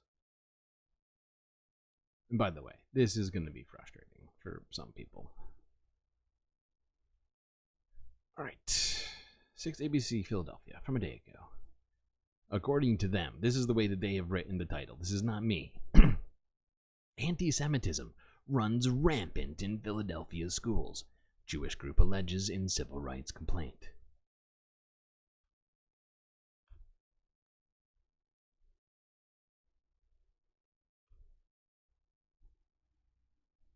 Sure, thank you. Well, new at 4:30, the Anti-Defamation League has put Philadelphia schools on notice in a civil rights complaint. The advocacy group says the district allowed anti-Jewish comments to go unchecked, consequently fostering a prejudiced climate in K-12 classrooms. They're now urging the Department of Education to step in and investigate. When things have occurred, the response has been inadequate. In addition, a culture and climate has now been set up where both students and families are so fearful of retaliation that it has caused a chilling effect on reporting. Yeah, the complaint listed several anti-Semitic incidents in Philadelphia schools since the October 7th Hamas attack in Israel. In one case, students praised Hitler and teachers who posted social media messages critical of Israel. In response, American Islamic Relations, also known as CARE, says some of the teachers referenced in this report have become targets themselves. These teachers are not fostering an environment where Jewish students do not feel safe. And these teachers, they've been receiving harassing emails from the public for months where the district has not done anything to support these teachers. They've had people show up outside of their... No, I think I went too far. I can't remember. Unfortunately, I was trying to read. Fucking hell. Totally screwed myself just now. I was trying to read and listen at the same time. It's always a bad plan. It's always a bad plan. Now, I'm pretty sure most people probably heard it in there. But and I kind of want to go back to try and hear it again, to be perfectly honest. I think I'm going to do that because it's pissing me off. Heard, the response has been inadequate. In addition, a culture and climate has now been set up where both students and families are so fearful of retaliation that it has caused a chilling effect on reporting. Yeah, the complaint listed several anti-Semitic incidents in Philadelphia schools since the October 7th Hamas attack in Israel. In one case, students praised Hitler and teachers who posted social media messages critical of Israel. In response... Yeah, there it is. Okay, so you heard it just now, for the second time probably. But in the same sentence, in the same fucking sentence, they equated being pro-Hitler with being Israel. By not even anti, just critical of Israel and its policies and genocide. Being critical of genocide is the same thing as being pro-Hitler. I would point out there's a huge paradox in there. I think easily findable. But it's the exact reason why I think I've said it multiple times. In my estimation, that anti-Semitism is in fact on the rise. Because people don't even know what it means anymore. Because the ADL and other organizations such as this have what's the word? They have construed being a Nazi with being anti-Zionist or being anti-Israel's policies, whether it be apartheid, whether it be, whether it be the settlements, whether it be the genocide and the ethnic cleansing, the mass starvation of people. That's the same thing. To equate the same thing, to equate these two things together is, first off, it's an obvious misrepresentation of what actually anti-Semitism is. But this is becoming so prevalent now. I do think that there are going to be problems in the future because people don't know what it means. Even Congress seems to not know what it means. And the fact is that as long as this is continued, as long as this is allowed to go on, to continue calling people who are anti-Israel neo-Nazis, essentially, that's all you're doing. That's basically what you're doing. Then we are going to have more problems, right? Because first off, it's leading people astray because this is just incorrect. just afactual, anti-historical. It's just all the all the things that you would think would lead to people being poorly educated on the matter and not knowing, and perhaps being frustrated because it doesn't make sense to people who don't necessarily have the historical context or whatever else to be able to parse these sorts of things. And it's irresponsible on the part of the ADL and other organizations to conflate these two things. And I think they know it. I think they know it, but they continue to do it. Now let's look at some real neo-Nazis. Here's Channel 5 from a day ago. Outrage after neo-Nazis caught on camera hurling racial slurs at black children.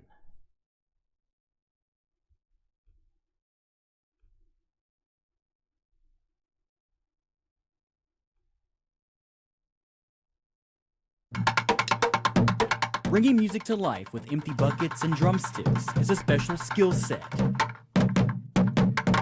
These kids don't panhandle, they beat. And if it's your choice to give them what you want them to have, it's your choice. For several years, these children have been coming to downtown Nashville to play. But earlier this month, on the way home, they ran into these men. Grown adults yelling racial slurs at young black children in front of everyone. God, I love monkeys like that. These neo-Nazis' racist remarks have been viewed on X over 9 million times. That incident happened here in the thick of downtown Nashville. You got the Symphony Center here behind me, also Broadway to my right. And some of these kids are as young as 8 years old. And their parents say they're going to remember being called a racial slur for the rest of their life. 10-year-old Detonio Wilson is one of the 5 kids verbally assaulted. I feel like it was racist because they were just... Yeah, no kidding, kid. It's not just a feeling, it was, in fact, racist. Bad words to us, and the police didn't do nothing. They were just telling us to go home. Body camera footage from the Metro Nashville Police Department shows officers engaged with the kids and the neo-Nazis. Hey, they're kids. I know, be better than them, though. Be better than them.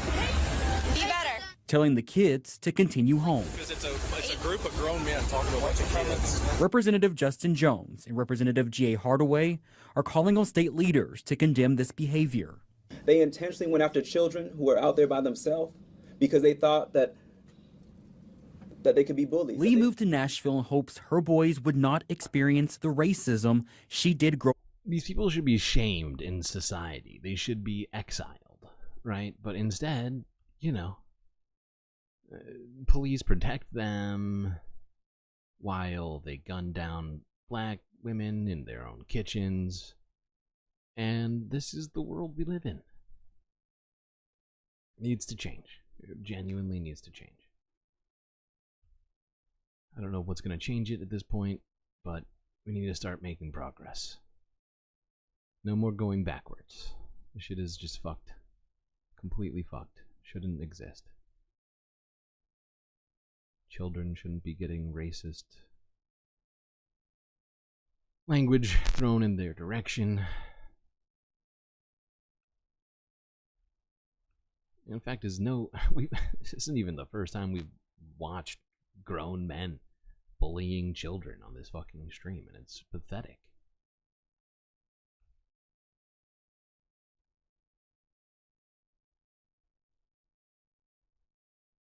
Oh, God.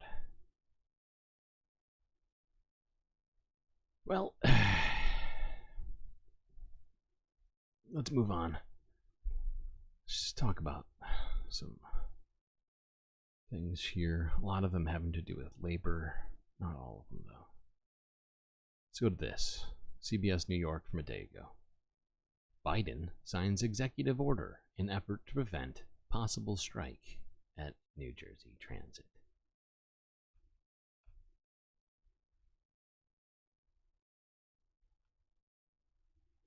Within the last hour, President Biden signed an executive order that will help prevent a possible strike at NJ Transit. CBS 2's Christine Sloan reports the railroad had asked him to intervene after negotiations with the union stalled.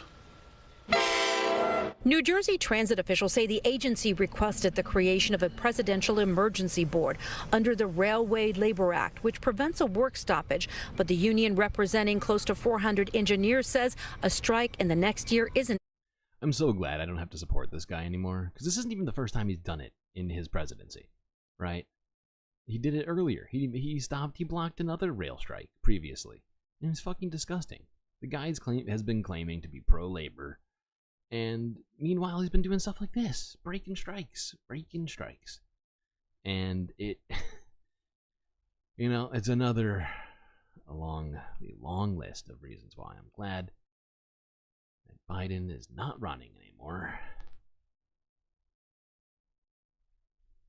It's anti-democratic. It's ridiculous. This anti-labor bullshit. Why? Why would he do this?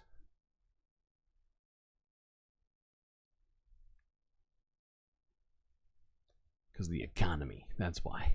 I'll tell you right now. That's the reason. Sure. Am I speculating? Yeah. Tell me why I'm wrong. Oh, God. We gotta stop worrying about GDP and start worrying about people. Humanity. Let's go to this. I think this is a Vice News repost, not gonna lie, but this is still relevant. Although, you know what? Fucking hell. We are 2 hours in. I'm saving this to my watch later. We're gonna watch this another day. Oh God, I really wanted to watch that one. It's okay. It's okay, chat. It's okay. We just gotta stay on track. I have no idea how we are this long. How are we this far into it right now? We haven't even gotten to the environment. You realize that, right, chat? We are still in the United States. We're still on U.S. politics right now. That's where we're at with this stream. I told you I started with a list of over 150 videos. I cut it down. I cut it down by almost 30%. Not quite. We've gotten through a great deal now, but good God, we are... I get too much prepared? We just... Yeah, I mean, maybe. That could be. I don't think I could stop. I don't think I could stop. Even if I wanted to. Let's keep going. Alright.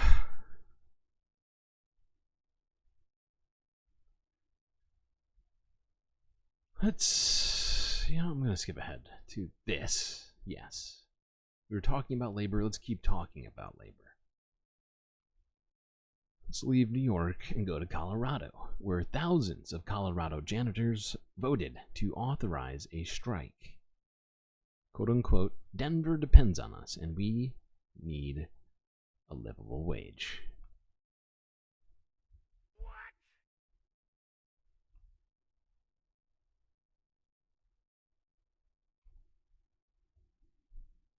New tonight, 100% of janitors vote yes to strike. Tonight, the largest janitorial strike in our state since the 90s is taking shape as their contract 100%. I think that says quite a lot. Expiration inches closer. If a deal is not made by then, those janitors say they will join the picket line. Your reporter Tori Mason joins us live tonight. And Tori, this decision from Service Employees International Union will have a huge impact from Boulder to the tech center. Yes, Karen, and thousands will notice the work not being done, but this is really about the people. So many of us form relationships with the people who clean our workspaces. A lot of them have been in the same building for decades. Now their work... I wish I could ask her to name 3 of the people in her building who clean it. I really do. I could be wrong, but I feel like she doesn't. I could be wrong. Maybe she's best friends. Essential, but they feel their pay and their treatment does not reflect that.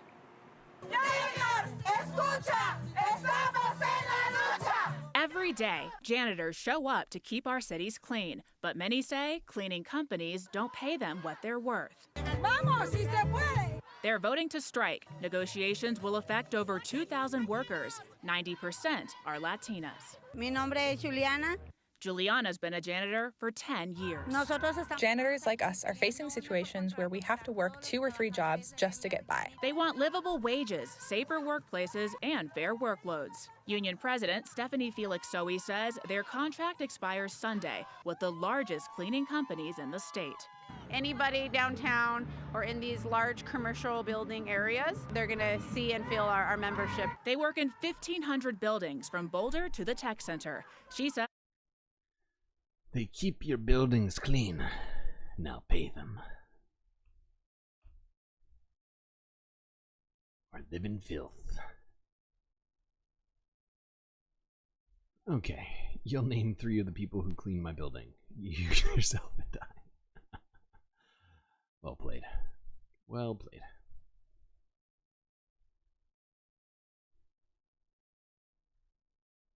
Okay, let's move on to talking about labor in a different way. Here's Eyewitness News ABC 7 New York. 6 days ago. Robots are cooking chicken at Korean restaurant in Fort Lee.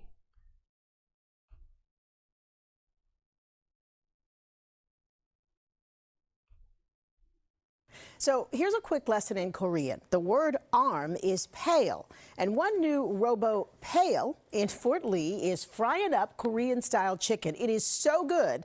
Some customers suggest this robot chef could revolutionize the fast food industry. Eyewitness News reporter Anthony Johnson got a closer look and taste.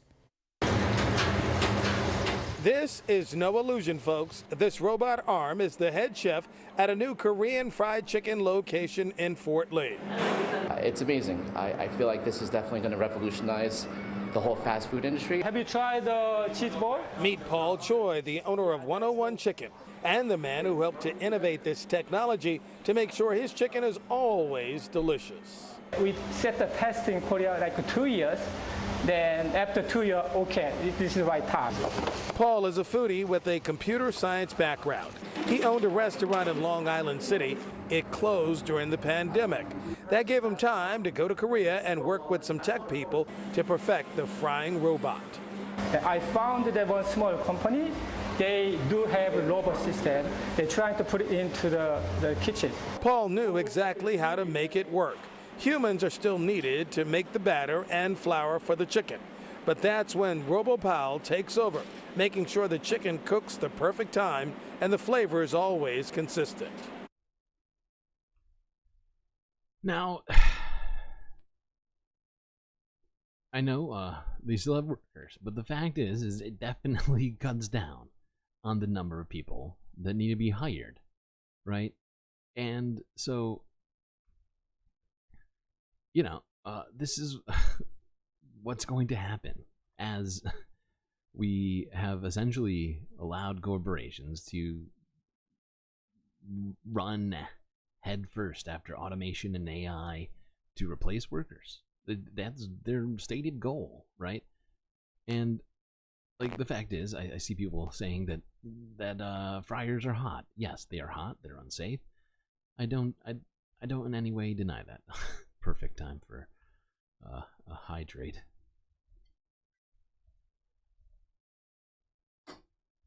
Thank you. But fact is that was somebody's job before, right? That was somebody's job before. Multiple people's jobs. You have to, you know, you can't have somebody there 7 days a week, right? And what if they get sick? You gotta have at least 2 fry cooks, right? So, you know, that's 2 jobs right there in just one. And if you just extrapolate that over the entire industry, that's millions of jobs. Right? And it's just a fact. It's just a fact. And you might not think about how many places have fry cooks, but it's basically all restaurants. It's basically every restaurant that exists has a fry cook. Practically. At least if it sells, even, I was going to say, like, if it sells meat, but even vegetarian restaurants have fry cooks. Oh boy. Okay.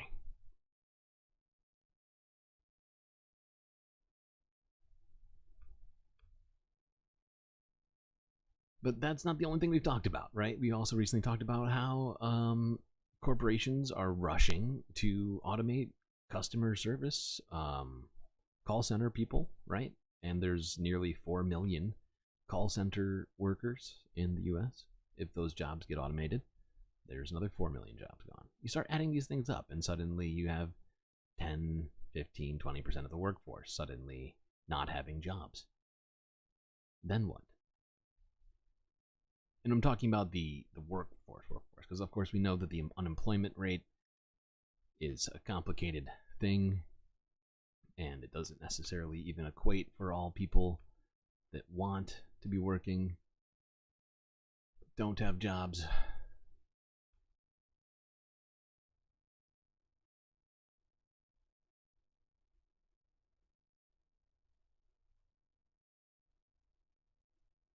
All right, now we got a couple of sort of like economic slash tech stories. No, just, I guess they're kind of, whatever. Everything is tech these days. Let's go to this. From a day ago, Visa's revenue miss prompts caution on Wall Street. Oh no, not Wall Street. Oh, it's a disaster.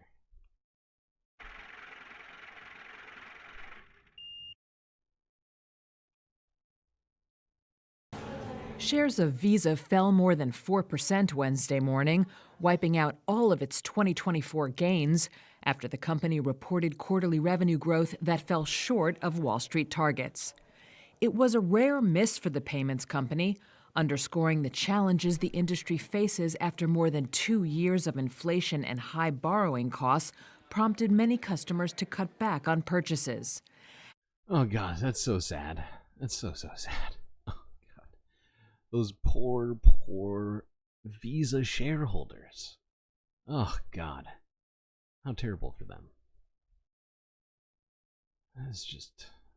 Oh, I'm not sure I can keep moving on in this stream. I'm so crushed by this news. Telling me the CEO of Visa just lost a bunch of money on his stock options? Oh, my God. Ugh, we're going to have to end the stream here. I'm too sad.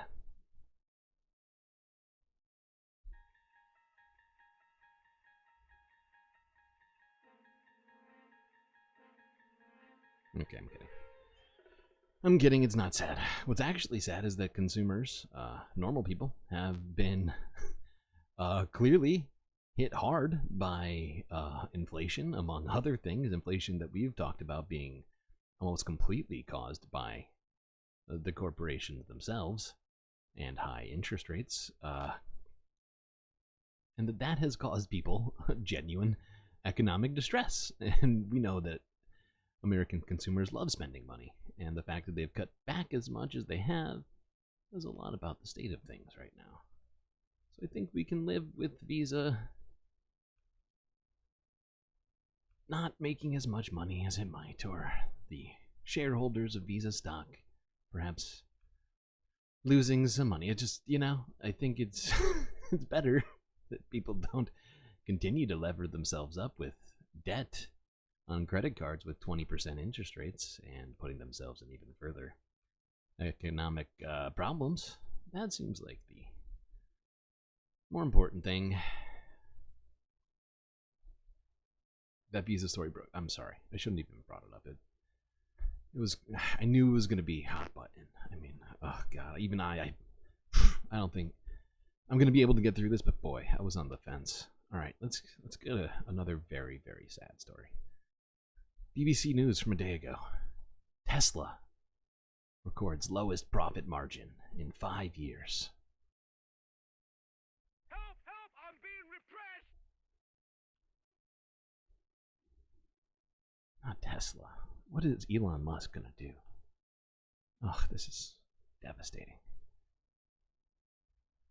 Prepare yourselves, chat. Because Tesla has reported its lowest profit margin in more than 5 years, missing expectations on Wall Street. The car maker has been forced to cut prices in recent months to compete with rivals, and it's facing fresh challenges from legacy car makers in the US and elsewhere.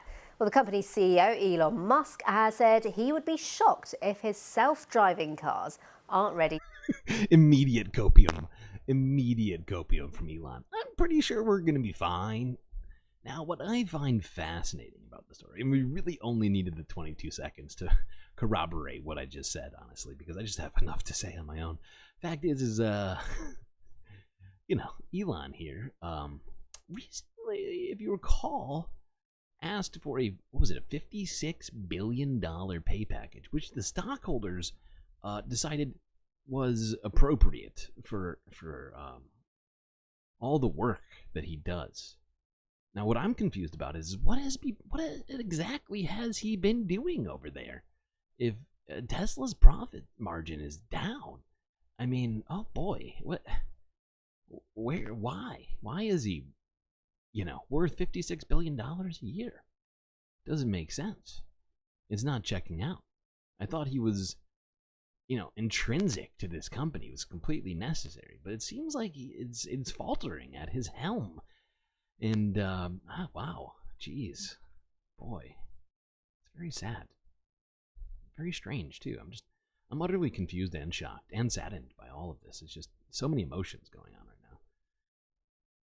now. Boy. All right, let's move on, because I don't even know how to further interpret all that. It's just too emotional of a story for me. Oh, God. Follow the rich white man. Let's go on to this. Oh, actually, finally we've gotten 2.5 hours. I even skipped like a half a dozen videos. Unbelievable. Okay, cool. That's great. All right.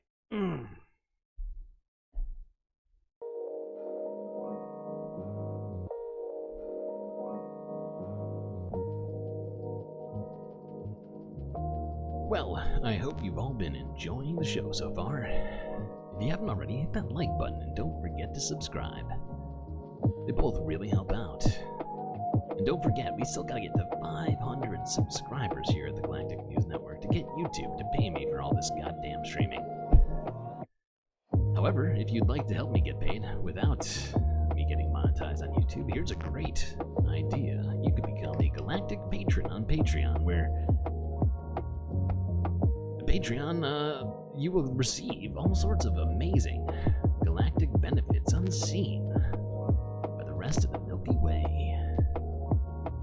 That's right, all sorts of benefits. StreamLord gets 90% of that, unlike with YouTube and Twitch, where they take more money. So remember all of that while you're enjoying this Galactic intermission. That's right, chat, Galactic intermission time. So grab yourselves a drink, maybe a snack, and I'll be right back.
Wow, we achieved 30 likes just in time for my stream software to stop working. Or at least to be lagging enough that this character may not be given to you on the stream. Hard to say. I hope for you that my stream software improves. That's a bacula, though. That's a bacula. That's a 1. So I will write that bacula down in my head. Try to make sure you get it as soon as possible. Is RuPaul pro fracking? I was not aware of that. It is misguided.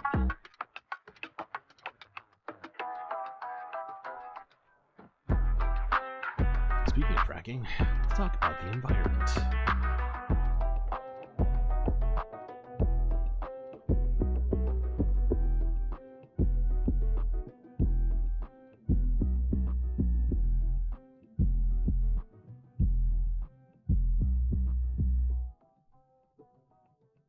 Alright, let's start with this. CBS Colorado from 22 hours ago. As Colorado doctors warn of microplastics, experts say they have now found them inside the body.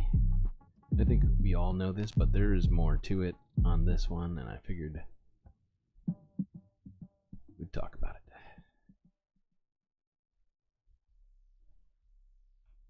As we get through this poor air quality this week, we're investigating the health effects of the microscopic particles often found in not only our air pollution, but also the food that we eat and the water that we drink and swim in. Your investigator, Katie Weiss, reports those microplastics are now being found inside our bodies. We've seen some of the worst air quality that we've seen so far all year. And inside this air pollution haze, oftentimes can be found tiny microscopic particles of plastic. Now, a new study out of Italy that's finding microplastics inside the plaques of clogged arteries has got a lot of doctors across the globe talking, and here in Colorado. So I spoke with some local experts here in the Denver metro area about their thoughts on that study, what it can mean for the future, and what we can do in the meantime to protect ourselves. Tiny pieces of plastic we use every day can eventually find their way into the most unlikely of places. Even in the clogged arteries of cardiac patients, a recent study in Italy found, quote, visible jagged-edged foreign particles among plaque. The chemicals in those particles? Polyvinyl chloride, or PVC, and polyethylene, two of the most common materials used in everyday plastic items. And often found inside those chemicals, PFAS, commonly called forever chemicals because they can build up in the body over time. PFAS particles are unique because our body doesn't degrade them very well. Dr. Anthony Gerber at National Jewish Health in Denver has been examining how pollutants affect our cells and hormones. Not just PFAS, but there's this widespread sort of literature on what we call endocrine disruptors, so different chemicals that have enough of a chemical match for our normal hormones that they can kind of operate and wind up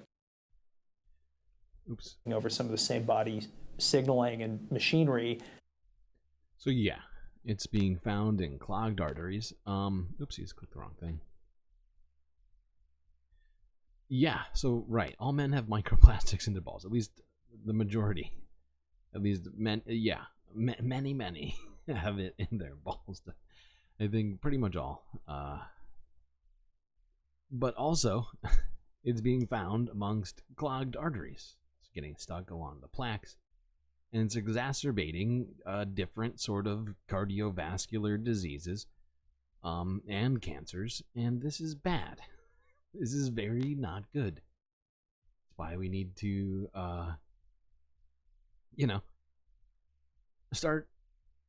stop. I mean, not start. We need to stop having everything in plastic. All of our freaking soda, juice, whatever else, all milk and all these other things are all in plastic jugs, and it's all been pretty much due to the lobbying efforts and business efforts of the plastic industry, right? Because at one point we used to have a lot of stuff in glass packaging, and then they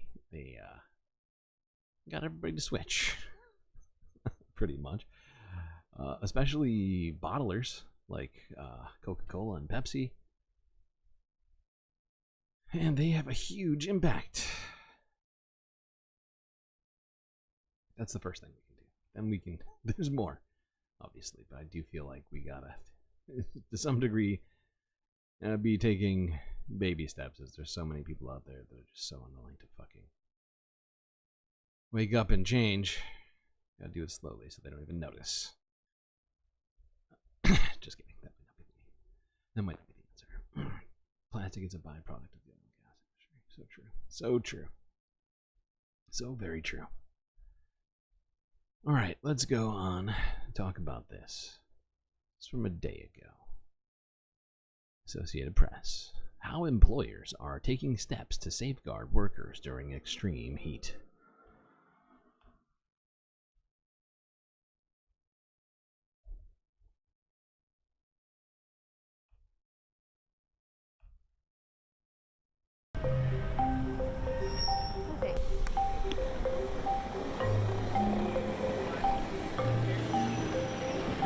Heat's been a big deal these last couple of years in Texas. We've had record temperatures all summer from June to August. And one thing that we have adopted innovation-wise is our heat sensors. We monitor their core temperature, and there's thresholds on that sensor that helps us identify when they're at a higher level and they're at risk for heat illness. Last year we had 2 alerts, and we were able to get that employee to the shade, inside, get plenty of electrolytes, and we didn't have one clinic visit with anyone wearing any of the technology. That's what I forgot to do. I was going to grab a sound shot of it's got electrolytes, and I forgot, and I'm very sad now because I've missed my opportunity. Ugh. Wasted opportunity. Typically, the first alarm goes to the employee. It kind of lets them know, hey, calm down, might need to go inside, take you a little quick breather, get some water, okay? And then there's a monitor alert. Monitor alert's going to send the guardian, which is me, the superintendent, and the employee an alert. Like, hey, go check on the individual, make sure they're okay. Possibly, we're going to probably pull them out of the heat, get them some water. Access to water. It's good that this business is doing this, but I don't think this is being done nationwide or anything. But it is interesting, this use of technology to keep track of the what do you call it? Of like the vitals of workers, to make sure that they aren't putting themselves into a potential health hazard. You got coconut water? Nice. Natural electrolytes. You know what's got electrolytes? Anybody?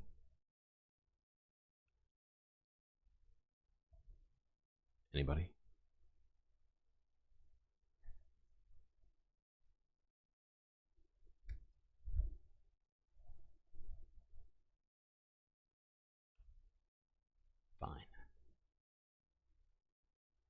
Fine, I'll tell. Oh, never mind. Schmegley knows. Schmegley knows.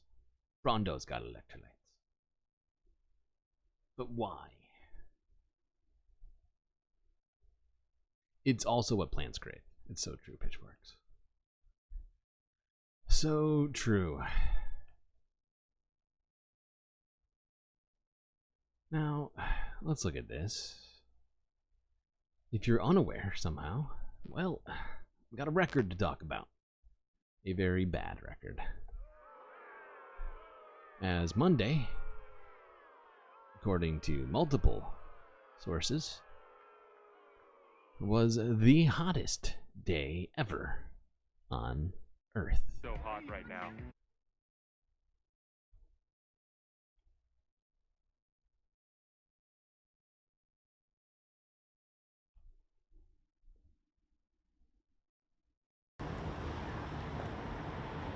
First on Sunday and then on Monday, the global mean temperature has reached a new record that has exceeded the record set by the record-breaking year of 2023. So we are in uncharted territory.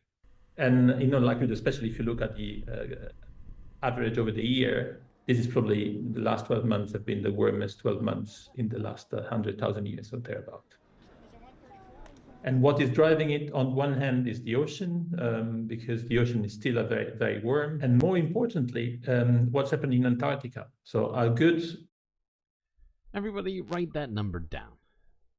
Okay? Don't forget that. Don't forget that number. Okay? And if you don't know what I'm talking about, that number that I'm referring to is the fact that the last 12 months were the hottest 12 months of the last 100,000 years. That's right, 100,000 years. That much time we have not seen as hot of a 12-month period as we just did.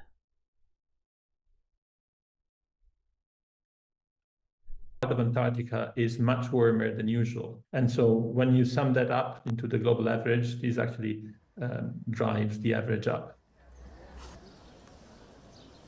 Now, if our goal is to keep, as we promised in the international agreement set in Paris in 2015, to keep the global temperature below 2 degrees and aspire to keep it below 1.5, well, this is not a good news. With this warming that we have seen and that in all likelihood will continue in the next few months and years, well, we are approaching that limit. And so it becomes more and more urgent if that's how... And the fact is we did cross over that limit earlier this year. We're not, you know, and so... I mean, we dipped back under it, I believe, technically, but that's the limit that we weren't supposed to ever hit, and that, you know, we had given ourselves another 25 years to solve. We thought that that would be fine. That was a fine time limit, but no, as it turns out, that was not a fine time limit. We've talked about how we've set goals that are probably not aggressive enough as it relates to solving global warming, but unfortunately, chat, you and I are not the ones making these decisions.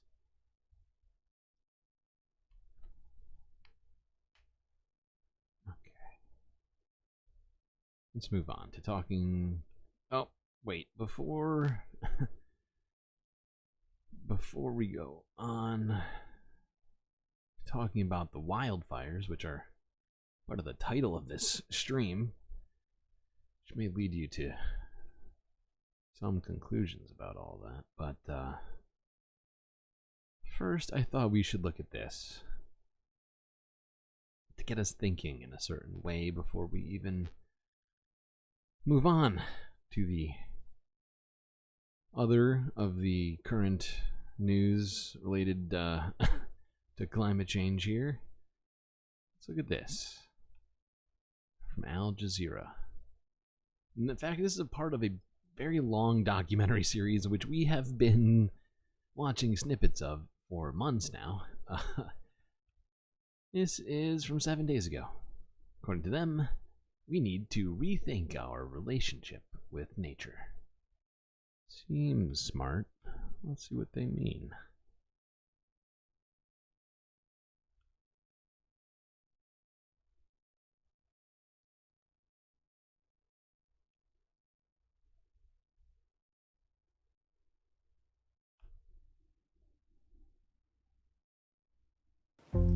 This is the final episode in a 10-part series on the catastrophic story of the planet and humankind. If you've reached this point after watching the previous 9 episodes, then thank you. The aim of this series has been to unpack, dissect, and understand why we've been so bad at responding to the destruction of the Earth and its ecosystems. By the way, she's talking to all of you, just so you know, at least most of you who've been here throughout the last, you know, how long have I been doing this stream now for? Like 5 months or something like that? Talking to you, because we've all watched parts of this series together. In this episode, there's one key idea I want to share. One that relates to almost every aspect of how we deal with the climate. It's the notion, the deep misunderstanding really, that we humans are separate from nature. You hear so often, man versus nature, but given that we are living organisms, we are nature ourselves. This is not a complicated notion. It's really quite basic. But once you apply it to so much that we do, fossil fuel extraction, intensive agriculture, overconsumption, it becomes quite clear we need a reset. We need to imagine and create a new reality, one that is based on a transformation of the way we make sense of the world and our place within it.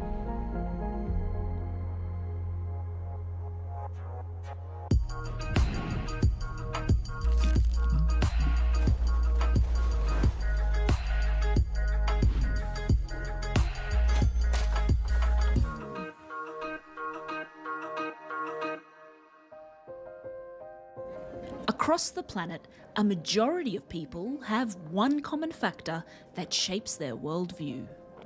It's called anthropocentrism, and it's so embedded in how so many of us think that you've probably never even considered it.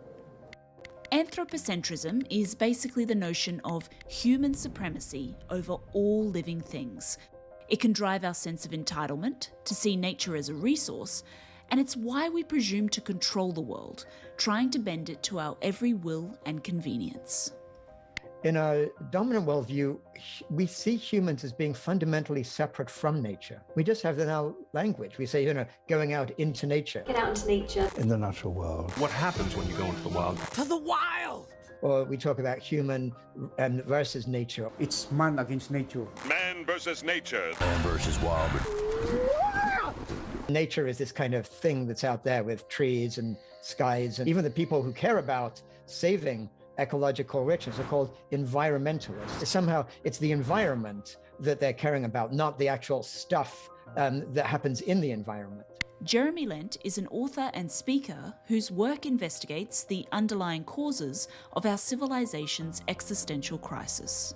But here's what's interesting. In indigenous cultures everywhere, basically, from Hawaii to Native America to Aboriginal Australia to Aboriginal communities in India, in each of these places, there was a certain way of relating to the rest of nature, not seeing it as a resource to exploit, but seeing it as a living, sacred set of entities. As indigenous people, we believe the land is alive and it holds memory, and that we have to respect that it's a living system. Dr. Anne Paulina is an Indigenous community leader, rights advocate and researcher. One of the reasons why we're in this predicament is because this is a colonial paradigm of turning our beautiful country, living waters and nature into a resource.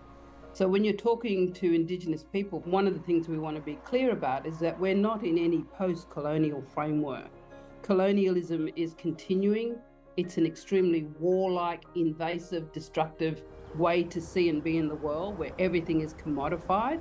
And so what I see in terms of what's happening around the planet is that there's a very big clash of values. People who see the world and feel the world and build a relationship, and then those that look at the world in terms of seeing these things in nature as a resource to be extracted, to be exploited, to be sold on the open market for the top price. In the past few hundred years, we have severed ourselves from the living world. Our economic systems have done it for us, our political... Okay, cool.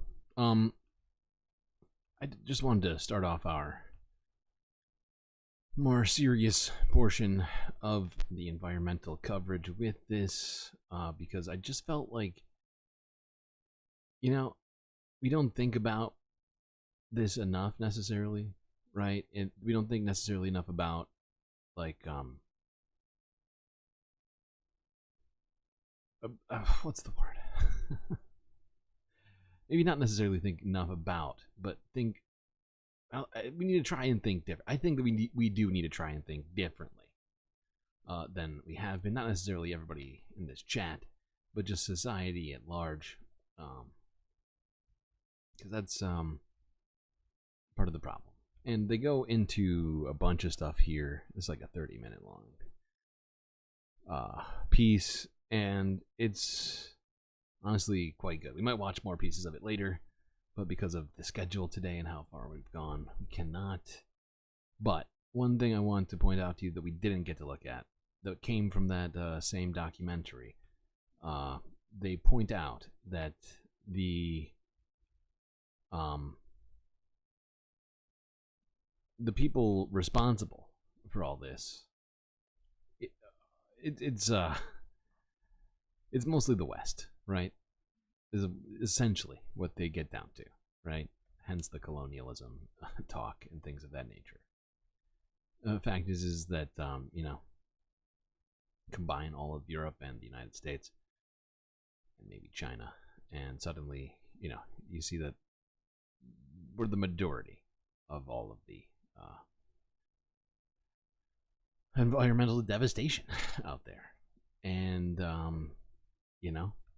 the rest of the world has essentially just sat and watched us destroy it, right? Or been forced to help extract those resources for us, while not benefiting from it in any way, and having their homes destroyed by the downstream effects of that.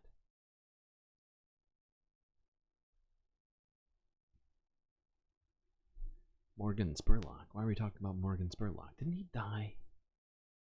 Didn't Morgan Spurlock die? Wasn't that long ago.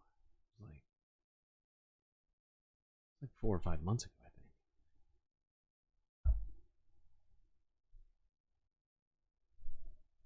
think. Okay. Now we're going to talk about current stuff.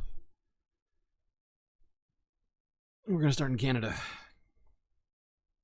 because things are bad there. We've been talking about the fires in Canada. I mean, basically all fire season. But the recent fires have been causing mass evacuations in Alberta, some in BC too. But let's start with this global news from 2 days ago.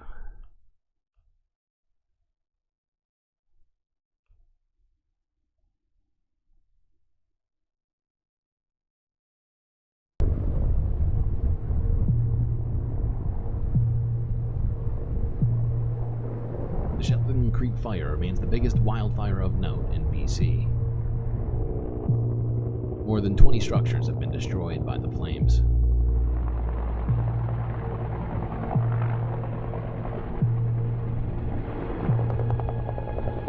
Several evacuation orders and alerts remain in place for nearby communities.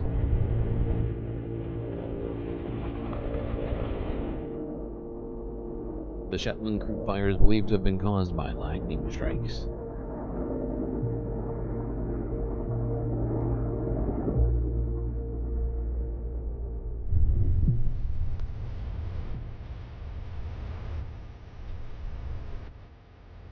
Highway 1 between Spence's Bridge and Ashcroft remains closed due to fire. Hold on. Doesn't matter. Keep going. A tactical evacuation took place near Fairmont Hot Springs on Monday due to a wildfire.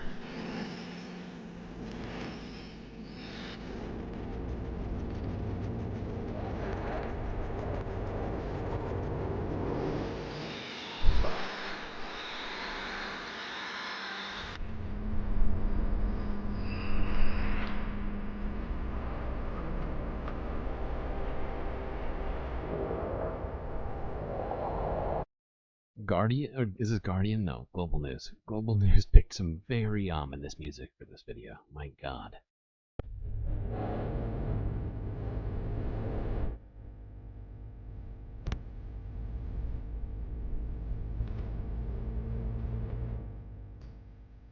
Fuck.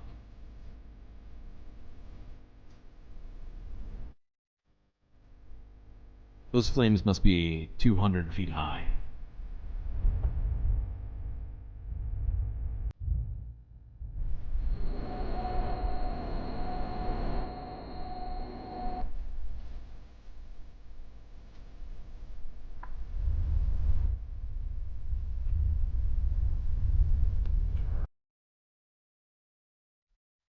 It's been a bad wildfire year. No kidding.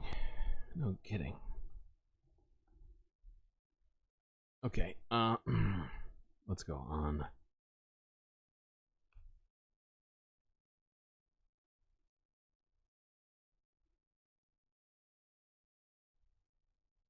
Let's go to this. I think we looked at this already, but this just helps kind of sum up what's going on in Western Canada right now. Canada wildfires, unfavorable weather conditions, fueling nearly 500 blazes across BC and Alberta, according to Global News from 2 days ago.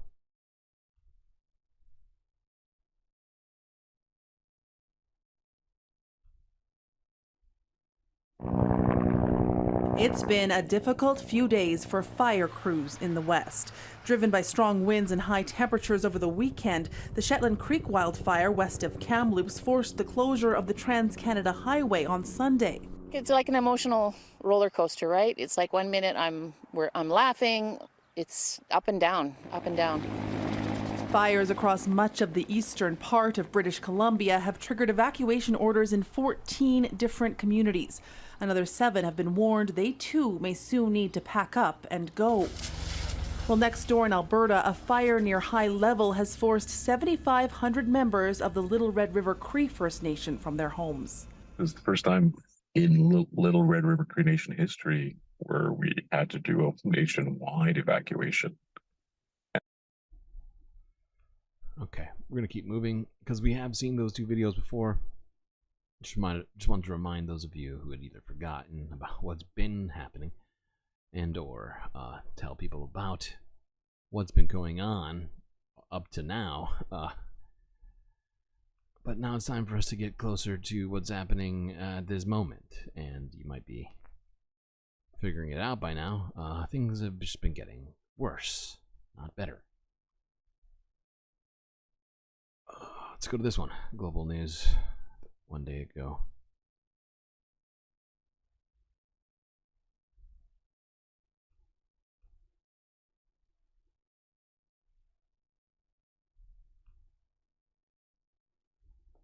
Hundreds of families are still out of their homes and hoping for the best because of 2 huge fires along the Highway 1 and Highway 97 corridor. Sharing these pictures of the Shetland Creek fire taken by the Sentinel-2 satellite. The images show the huge plumes of smoke being pushed north by the wind and the active fire hotspots in the Venables Valley and in the mountains west of Spence's Bridge. North of that fire, people in 100 Mile are concerned after flames and smoke suddenly appeared on the horizon. That is where we find our Aaron MacArthur with the latest on the BC situation. Aaron. Yeah, Sophie, over my shoulder is the remnants of a lightning strike. 1 spark last night turned into a 20-hectare blaze this afternoon. And while crews have been aggressively targeting this fire, it doesn't take much to spread.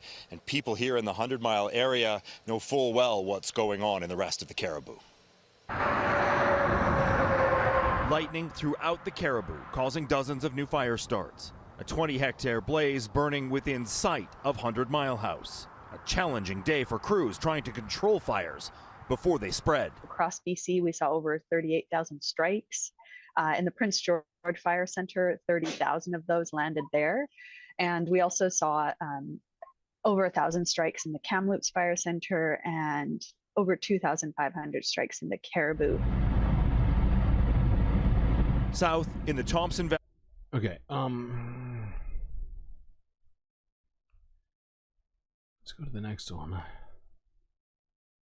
As we talked about the fire in Jasper National Park in Alberta, that has now caused 25,000 people to evacuate the area.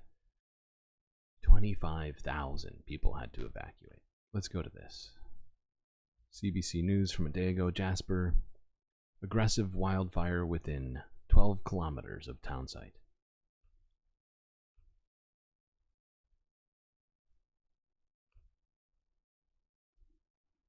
Now to the top story we're following here at home. A raging wildfire in Jasper National Park in Alberta is now just about 12 kilometers from the town. Around 10,000 people living in Jasper and 15,000 tourists were forced to flee late Monday. Most people in Jasper were forced to travel toward BC in bumper-to-bumper traffic because fire has made the roads heading east too dangerous. Can't even go east. Paige Parsons is in Edmonton now with the latest. Paige, good morning. What do we know about the status of the fire? Good morning, Juanita. We know that there are two main fires threatening the community, one to the north and a larger one to the south. But I think the big question that a lot of people had yesterday, you know, as everything was quite chaotic, was how did things get so bad so quickly? And so last night in an update, we heard from Parks Canada that really this was incredibly aggressive fire behavior and that things just really did evolve very rapidly. You know, the fire from when it started, it was only about 2 hours later that it was already an extremely significant size. We heard from fire officials that they, you know, themselves, they only sort of were alerted about this fire, and within an hour, it was when they kind of knew that they needed to call an evacuation. So as that was all playing out, you know, things got quite hectic and they were trying to deal with this, as I mentioned, very aggressive fire behavior. Katie Ellingsworth is with Alberta Wildfire, and she sort of shared what officials are focused on today in terms of protecting the town. Our priority right now is to protect the community of Jasper by limiting wildfire growth towards the town along Highway 16 and to protect critical infrastructure. Okay. The CO2 thing you posted to the Discord that nobody looked at is crazy. I'll look for it. Look for it.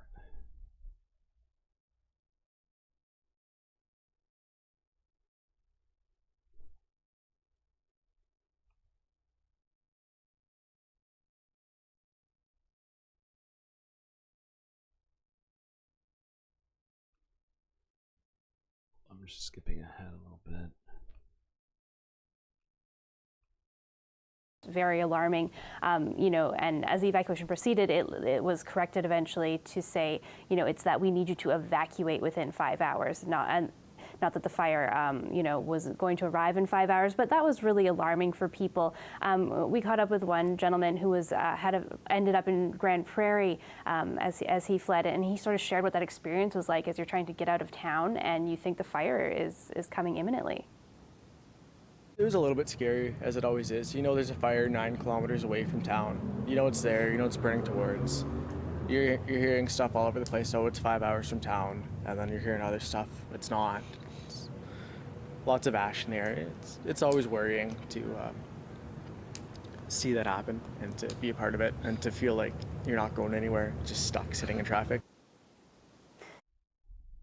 Yeah, it would be nerve-wracking to just be sitting in traffic with wildfire burning on basically like on both sides of you.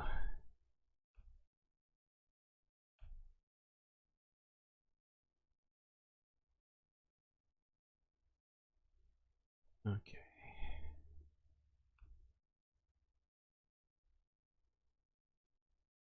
Now let's go on. Let's go to this. Alberta wildfires. Jasper first responders evacuating as blazes ramp up.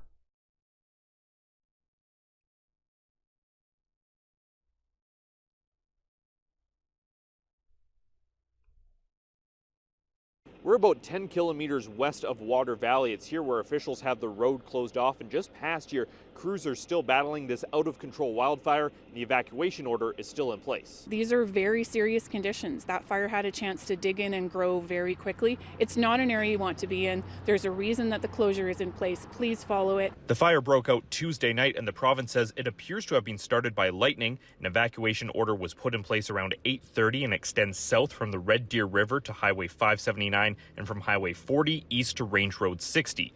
As of Wednesday, Water Valley itself was not under evacuation. 22 firefighters along with helicopters and a small fleet of water bombers have been called in. And for those living in the area, they're glad the resources are being dedicated to this fire. We didn't realize it was that close, but yeah, it's definitely smokier this morning. And I'm not too worried. The guys that are out there I know are good, and they do a good job. Right now, we are having excellent success. The heavy equipment worked through the night to build the guard on this fire. They're going to be continuing to work throughout the day with the bucketing operations, the air tankers bringing in extra support, as well as the crews on the ground. We're hoping to bring it into a contained. Whoops, this is the wrong video, I just realized. There it is.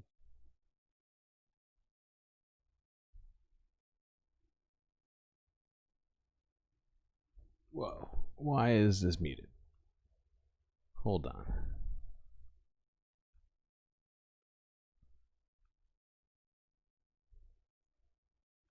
With our Lisa McGregor, who still on the ground today, live outside Jasper National Park. Lisa, it is unsafe for people to return, but you spoke with one person today who chose to stay behind. This is an ever-changing situation. Even in the last 30 minutes here, I'm just outside the Jasper National Park gate. It is raining ash. Ash is getting in your eyes and mouth, and we are seeing dozens and dozens of vehicles come out of Jasper, the town, because first responders are now being evacuated. So I'm even getting ash in my eye. Jesus. At first there's 12, a good dozen coming out. This woman is fucking dedicated. The first responders are evacuating and she's still there. Oh my God. Last 30 minutes, and more are expected, because at this point firefighters are the only ones allowed left. They're not even letting water tankers through or RCMP, because the situation is so dire of the fire encroaching on the town. It is not looking good. And I did speak with a gentleman earlier today who actually stayed at the Mount Robson Inn where he works. He's actually a hospitality worker there. He takes care of essentially maintaining the property, because that's where firefighters were staying, so they needed someone to help there. But eventually it just got too unsafe, so he had to leave late Tuesday. And as he was evacuating, he essentially was going through the fire, which was on both sides of the town. The fire was coming towards us. We could see the flame bursting. It was pretty scary. Yeah, it's hard to describe because not everybody can live that, but yeah. It's not something I suggest to experience. So there are two fires right now that firefighters are dealing with. One is larger than the other, but it's on both sides of the highway in Jasper, and you can see it encroaching on the ski hill. And obviously it's a bad situation. We're trying to clear our first responders through there. We did hear the Palisades Center has been hit by the fire. We don't know how bad it is, but that spot is about 11 kilometers from the town of Jasper. So, I mean, it's looking a little bit brutal for crews right now. It's changing, and this location yesterday had clear blue skies. Now it's just completely orange, and it's looking very smoke. And again, ash is falling on us. It's amazing just how quickly things have changed in a matter of 24 hours, and I think a lot of people are just hoping for rain at this point. My God. It is in sepia tones. Yeah. It's not good.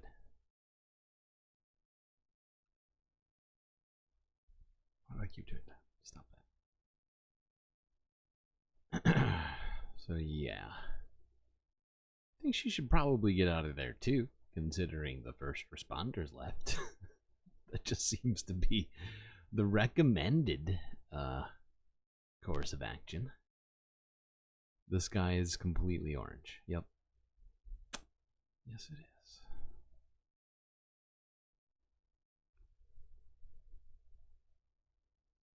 Now let's go. This is from 10 hours ago. Extent of damage unknown in Jasper. CTV News.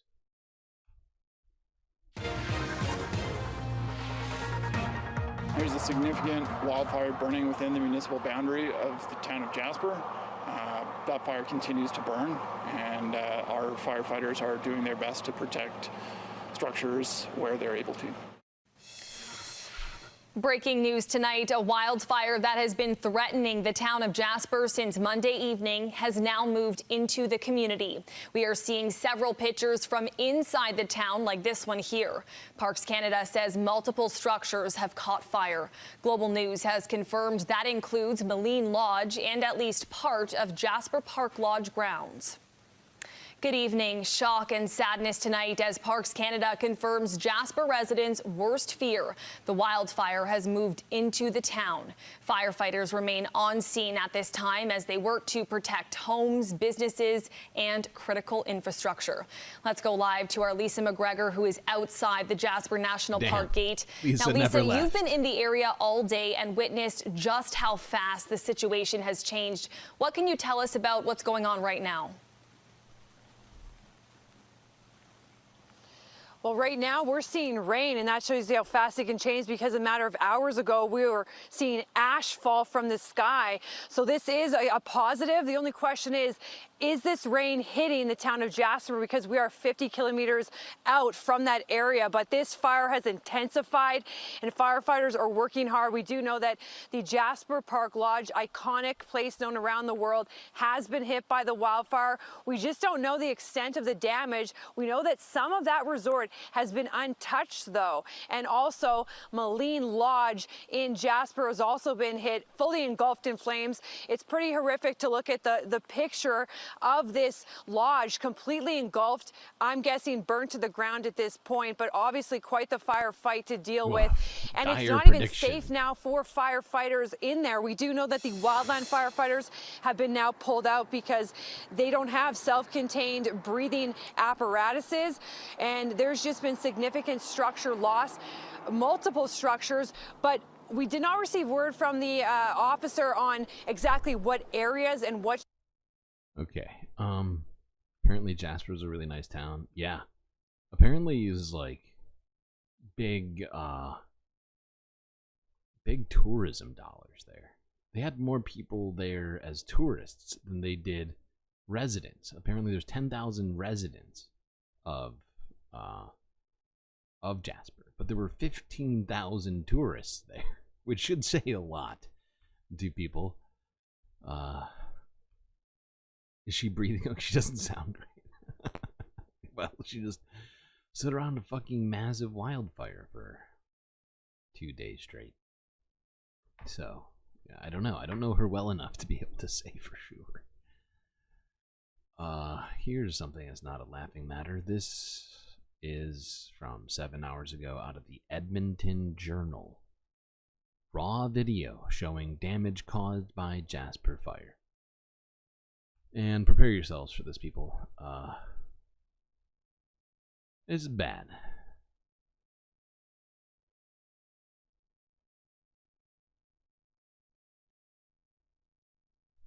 Actually, wait. We begin with breaking news out of Alberta. We have one more. Actually, we're going to skip it because of how long this is taking. We're 3 hours in. Oh my god. Going straight to this. This is the most recent video I have. Jesus fucking Christ. Look at this. It's all gone. This entire side of this street is just completely gone. Literally nothing left but cement and molten metal. This is just wow. No sound. Sorry about that. But look at this. He's just going around the block. And it continues on.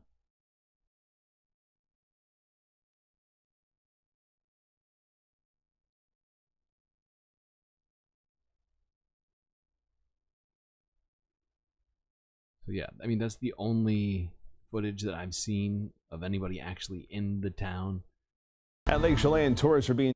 I get the sense that maybe those journalists went a little rogue. I don't think they were necessarily supposed to be there. But I am thankful for being able to see what happened. Even if it's just tragic. You know, we need to be more concerned about these fires right now. It's only July. Sure, August is around the corner. But we have seen so much of the earth burned to the ground over the, last 6 months.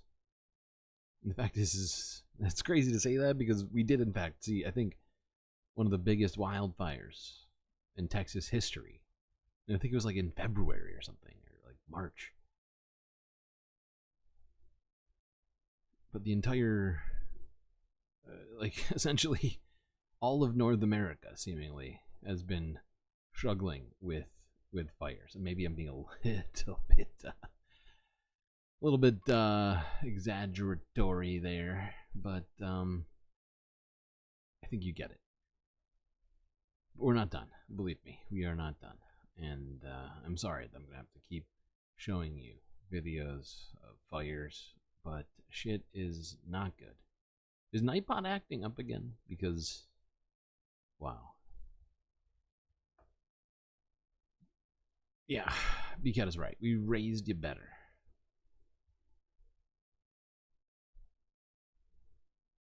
All right, we are going to go just a teeny tiny bit south, right across the border, to Washington State, as new evacuations have been ordered in the state, as apparently 10 large wildfires are burning across Washington.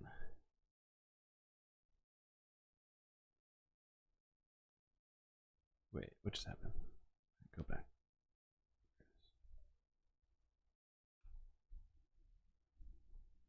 At Lake Chelan, tourists are being told to leave Stehekin by tomorrow morning as the Pioneer Fire grows. That area will be under a level 2 evacuation starting at 8 a.m. That means those living there should be prepared to leave at a moment's notice. Let's bring in King 5's Jim Nelson with a closer look at that fire and others burning across the state. Jim.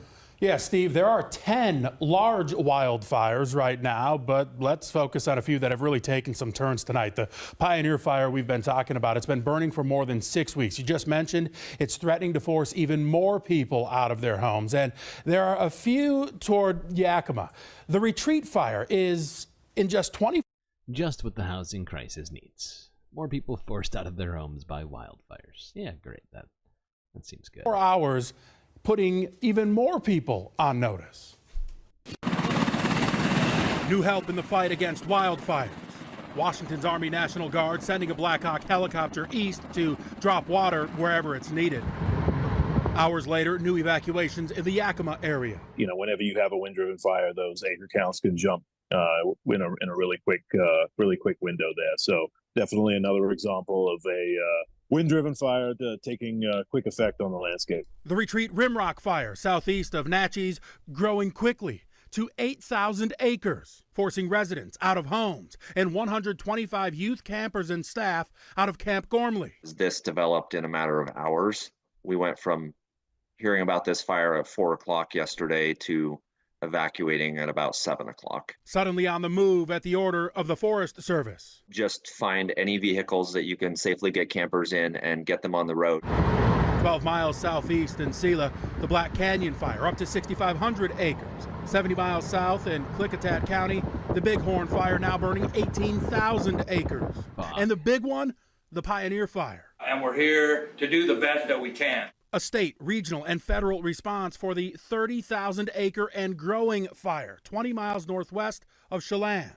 No easy fight. Not just the fire, the whole valley, evacuations, everything. Very complex. People in Stehekin told to prepare to leave. Tourists asked to be out by early Thursday as that fight continues. Yeah, speaking of Thursday. StreamLord didn't approve of this. No, I did not. I didn't even see it, but I trust you all on your judgment, especially as a group. And, yeah. I just felt it necessary to kick Nightbot out the airlock. Remind them of their place around here.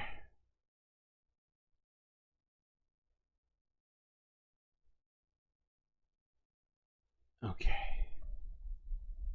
We'll not have robots taking over the goddamn narrative in this chat. You hear me, Nightbot?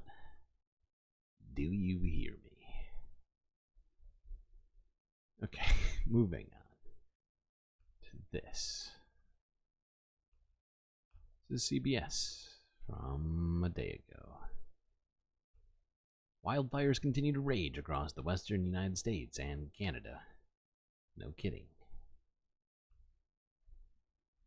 Multiple wildfires on the west coast and in Canada have forced thousands of people to evacuate. Crews are fighting flames in California, Oregon, and Utah. The fires have burned through thousands of acres. Idaho is also dealing with some of the largest fires right now.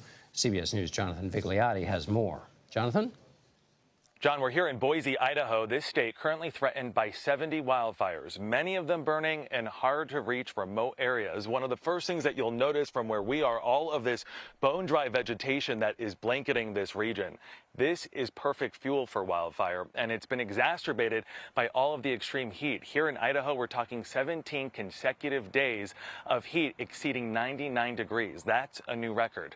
The heat and the fire also impacting nearby Oregon State, where there are dozens of wildfires burning there, and where we're keeping a close eye on the Durkee fire, which has exploded to more than 200,000 acres, leading to the evacuation of several communities. Those flames... That's right, you heard it correct. And we're about to talk about this fire specifically in a moment. But yeah, you heard that correctly. Your ears are not broken. You're not having a stroke. At least I don't think. Unless I too am having a stroke right now, because I also heard it that way. Let's go on, because yeah, we got to talk about Oregon, which is where this fire is happening. KTVB news from 1 day ago: Durkee fire surpasses 244,000 acres in eastern Oregon. 244,000 acres.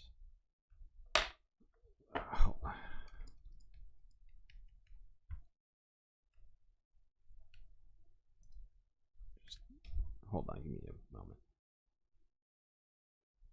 So real quick, the size of Washington, D.C. is 43,000 acres. So that should give you a clue. The size of Phoenix, the entire county, 304,000 acres. So basically the entire size of your average city. Large, sprawling city, in fact. So yeah, 244,000 acres. Let's go to that. KTVB.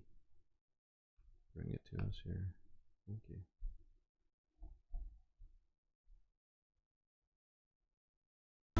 And fires continue to scorch eastern Oregon. The Durkee fire near Huntington is now the #1 fire priority in the nation. That's according to the National Incident Management Situation Report. No kidding. Abby Wilt has been covering this fire for the past 3 days. She is in Huntington right now. Abby, what's the latest there today?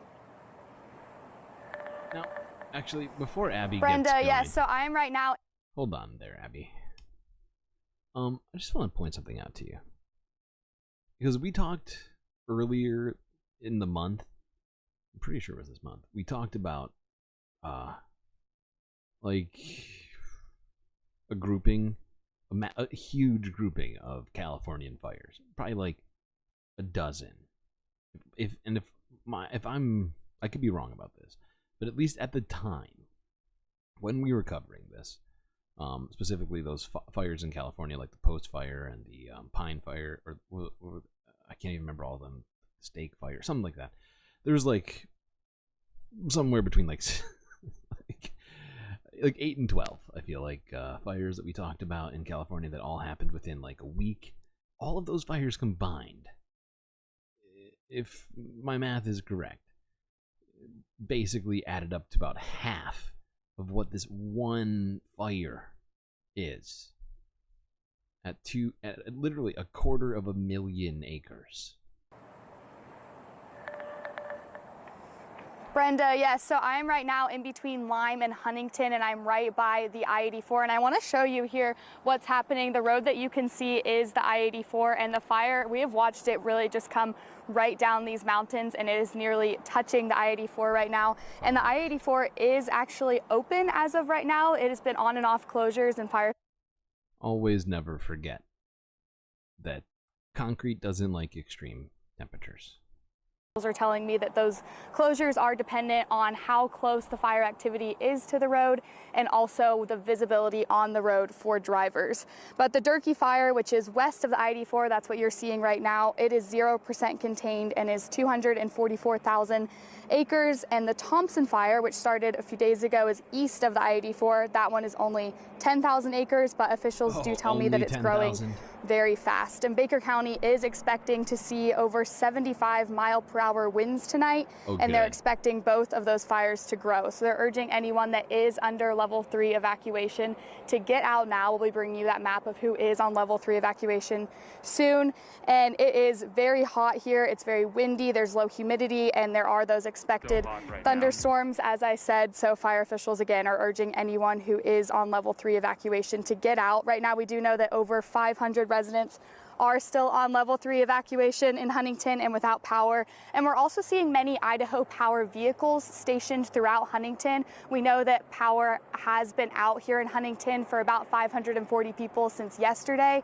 The Idaho Power told me that they did turn that off on purpose in order to reduce hazards and make sure that they're keeping their fire crews safe. And we're trying to get a hold. This is at least the third or fourth story that we've heard of power companies explicitly having to turn off power for safety reasons. Very recent too, I would point out.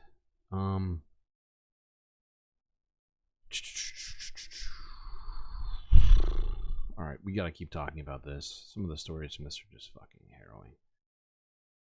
Here's this one, also from KTVB. I assume KTVB is an Oregonian station, as they are the ones who covered this one. Ranchers lose 300 cattle to the Dirty A Wyoming fire. man who travels around the country to help fight wildfires. He's currently living in Boise. And Friday, he went over to Rye Valley to help a friend try and save his cattle from the fire. They ended up leaving 300 cattle behind. Our Aspen Shumpert spoke to him today about what he's seen and how things quickly turned. The Durkee fire in eastern Oregon continues to burn, surpassing 244,000 acres. The people of Huntington and the Rye Valley area have been asked to evacuate several days in a row, leaving their belongings and even cattle behind. And when the sun broke, I could tell it was going to be a pretty rough day by the amount of smoke and the dark clouds going up in the sky. Wyoming man Blake Maxwell works for Soft Track Attack, a company who helps state and federal agencies fight wildfires around the country. You're going to see He's spending this wildfire season in Boise, and on Friday got a call from a friend for help near the Durkee fire. In a matter of 2 seconds, everything you could ever have could be gone, turned upside down. Saturday, he arrived immediately with a job to do, using his dozer to dig lines. Just take all the vegetation off the grass on a 8-foot wide blade, bare down to bare soil, so when fire reaches that line, hopefully it stops it in its tracks. But it didn't. The fire and wind was blowing so strong it was just jumping over that 8-foot berm that we had dug, and it just kept cooking along on us. And every line that we'd punched, fire had overran it. Quickly, they had another problem. When we realized that the fire was going to come out of the north and circle us, that we had to move cows different places, so we were trying to cut fences, and it got real chaotic real quickly on us. Leaving 150 pairs of mother and calves behind. Maxwell and his friends needing to get out of there.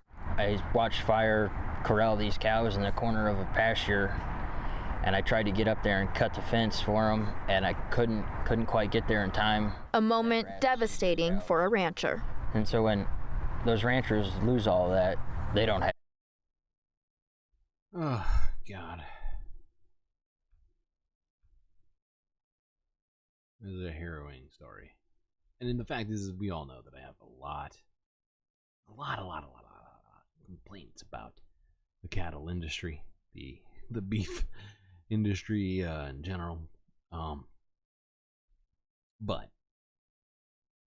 the fact is those cows could have been humans, right? You just need just a slightly different situation, and suddenly, you know, you just need to be in a different place, right? And the fact is I also have, even if I have huge complaints about the beef industry, I still feel for those fucking cows who are trapped, surrounded by fire. Who knows what happened to them? I mean, we can probably guess, but I don't know. I'd like to think that some cows made it out safely. Now they're free cows. Wow, roast beef jokes in chat. It's an appropriate time.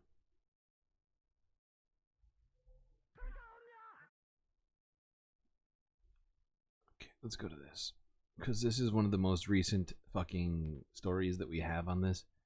And this title itself is disturbing. And incredibly concerning. Oh, God, I don't even want to read it.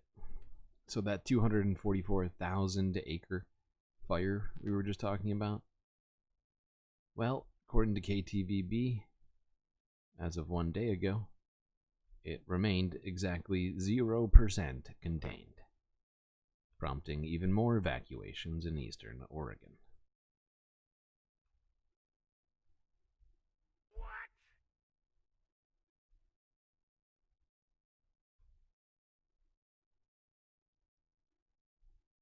Well, fires continue to scorch eastern Oregon. The Durkee fire is over 244,000 acres, prompting several level 3 get out now evacuation notices. Abby Wilt has been covering the fires over in Huntington today and for the past 3 days for that matter. She brings us the latest.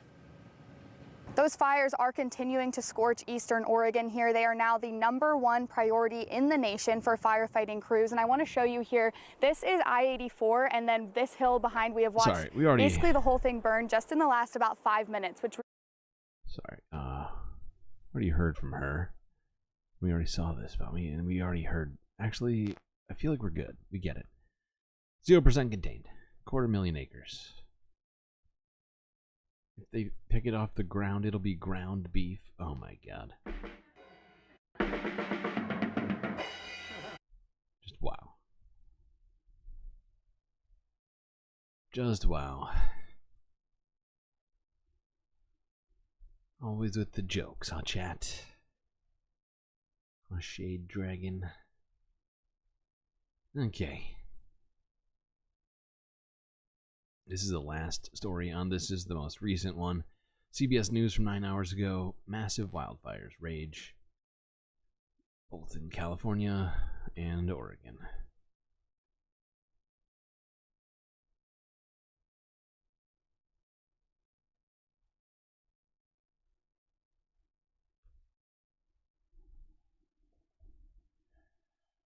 Get this, more than 100 massive wildfires are raging up and down the West Coast right now, all the way from Southern California, stretching up to Washington.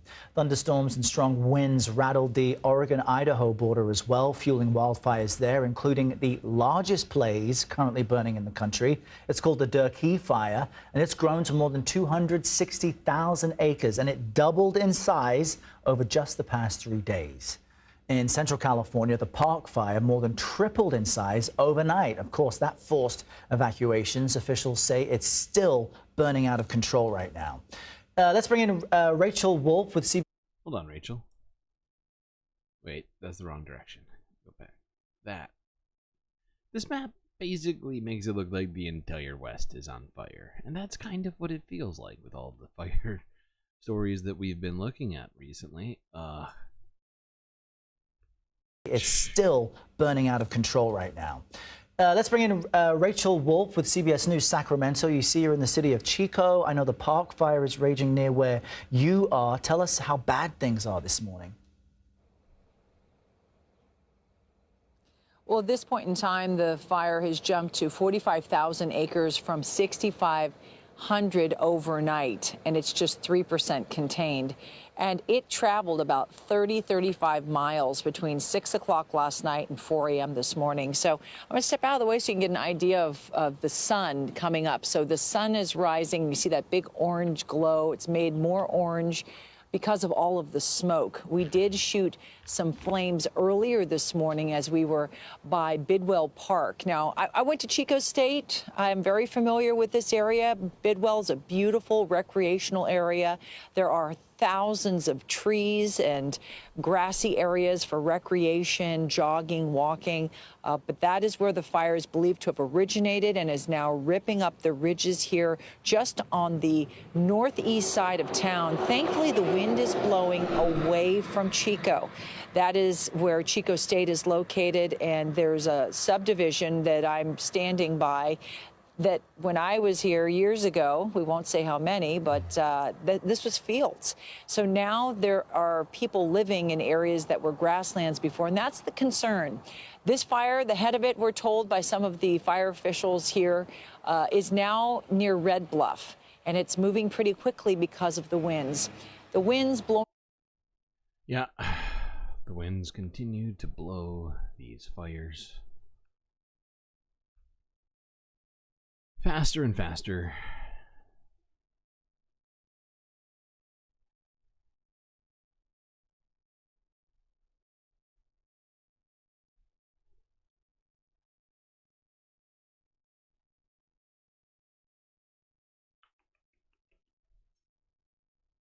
Oh, for fuck's sake. All right, we're going to move along. Wow, we just talked about those fires for like over an hour. But I feel like we had to, considering the extent of them all. So we're in a serious problem right now. It is only going to get worse. We're heading into the driest, hottest months of the year right now. Oh boy. Okay.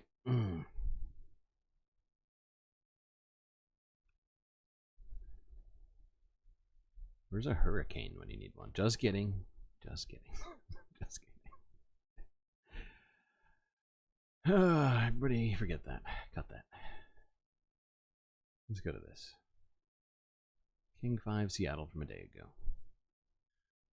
Washington restoring man-made Olympia Lake, turning it into an estuary. Yay, something positive.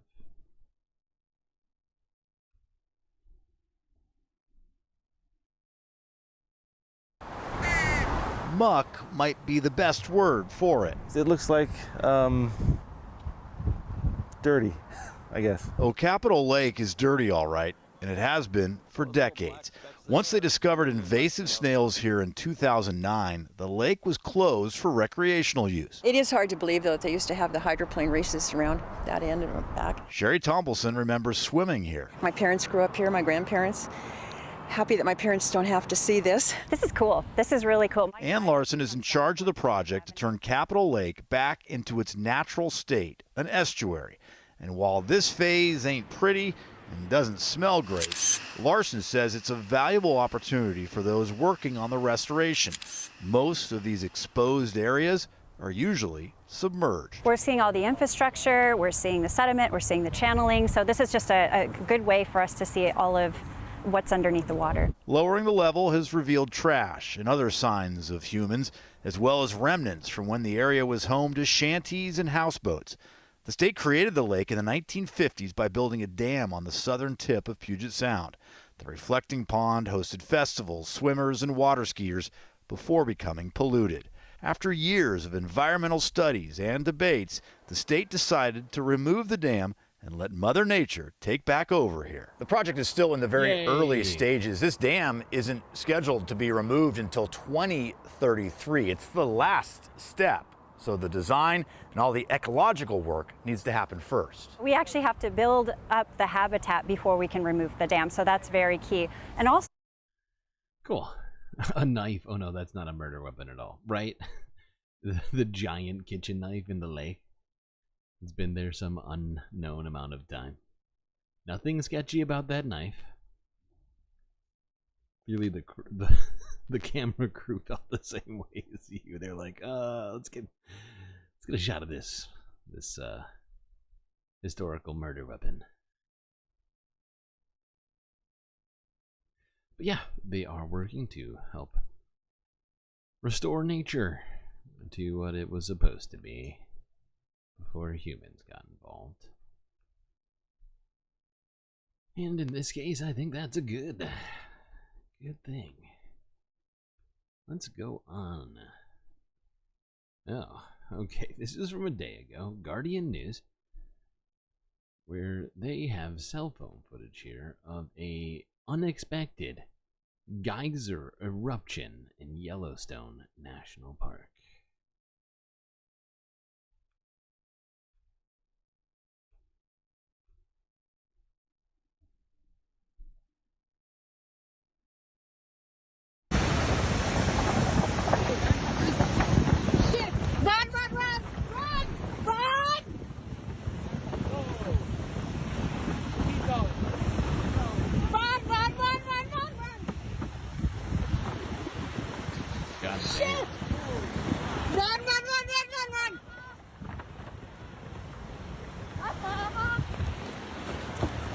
ran to the other side.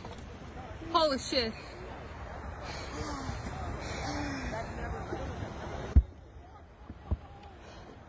The explosion occurred near Sapphire Pool, which last erupted in 1991. It's like 25 years ago. No, it's almost. Wait, no. 35 years. Excuse me.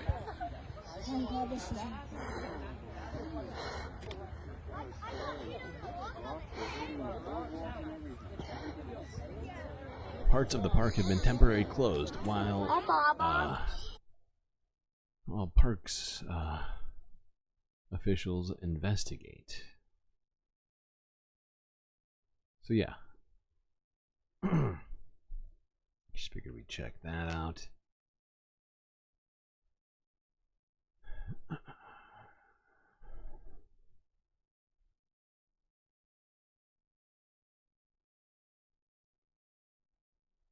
Figured it was slightly less, although I feel like there's definitely a group of people who would see it as more doomerific than the fires somehow.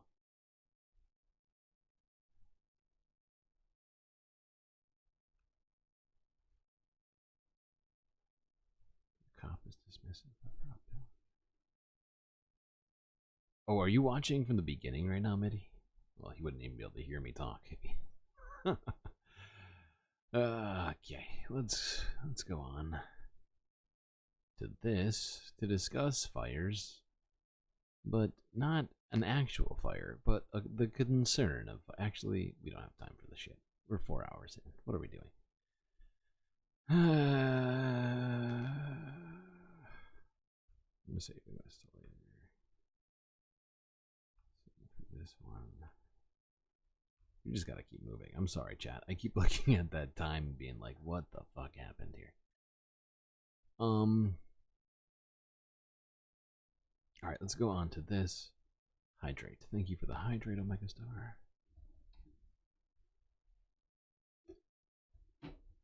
Okay, yes. Let's go to this.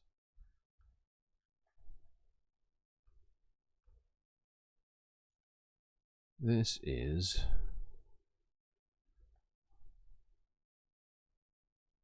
from a couple of days ago. Euronews. Firefighters continue to battle blazes in Portugal, North Macedonia, and Bulgaria.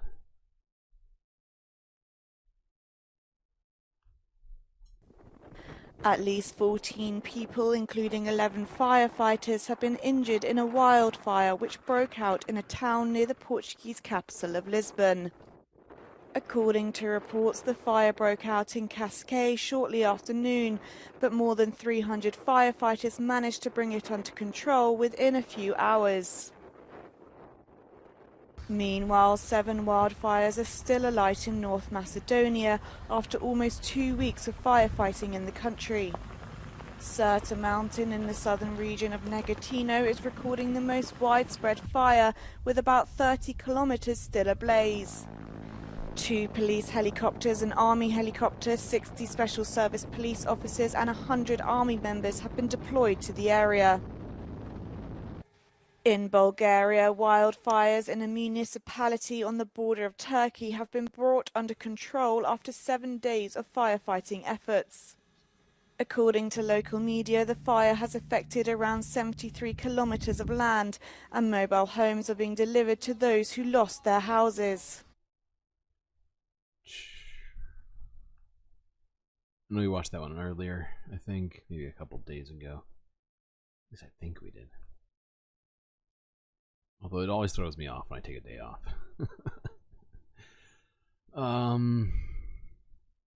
But yeah, the fires in Europe continue. Pretty much a large portion of the northern hemisphere seems to be having trouble not lighting itself on fire. Let's go on to this. Africa. It's from a day ago. At least 229 people in Ethiopia killed by mudslides after heavy rains. Search for survivors continues.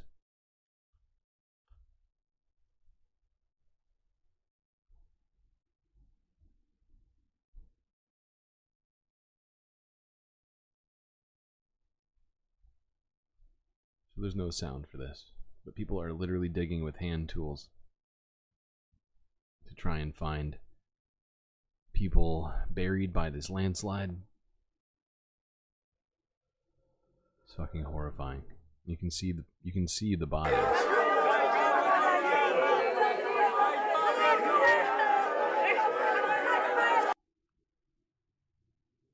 Oh God. It's just tragedy after tragedy, it seems like these days. It's a little demoralizing, but we must press on.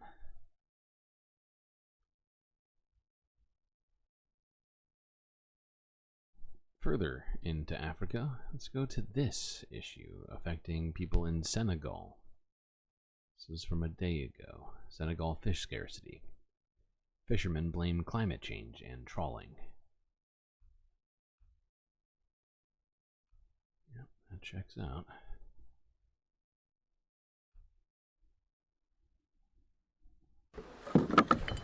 It begins at dusk. Fisherman Mbaifal empties the cooler, preparing for his catch. Changes his clothes, prepares the bait, and untangles the line. A routine passed down from one generation to another. Hold it tightly, he instructs the boy. The Sardinella know we are coming. The Sardinella knows us, me, my father, and my grandfather. I'm sure if the fish could talk, it will ask us to leave it be. Nowadays, it's as if they are hiding away from us. The night will be long and dangerous. They set off in search of a fish no longer found close to shore, only further out, in the distant Atlantic. Out there, European deep-sea trawlers scrape the ocean floor with their nets. According to the environmental campaign group Feedback, vessels like these catch 500,000 tons of mostly Sardinella off the West African coast every year, enough to feed 33 million people in the region. Instead, these trawlers are bound to China and Norway, where the Sardinella is turned into fish meal for the salmon farming industry. Just another example of what we were talking about at the beginning of the environmental half today.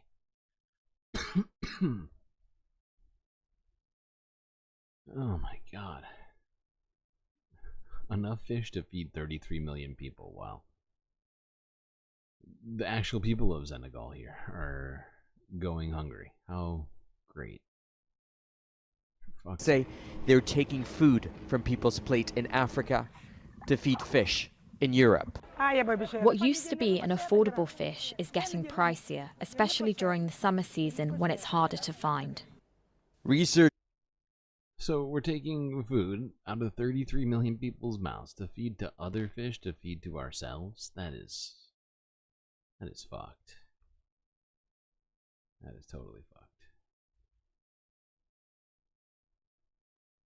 And the fact is, all those fish farms are just fucked too. We've talked about how fucked they are. If you didn't know, fish farms are fucked. Write that down. It's science. So yeah. Okay, let's go on. Fact is, they follow them, they go fishing, they come back, they barely have anything. It's fucked.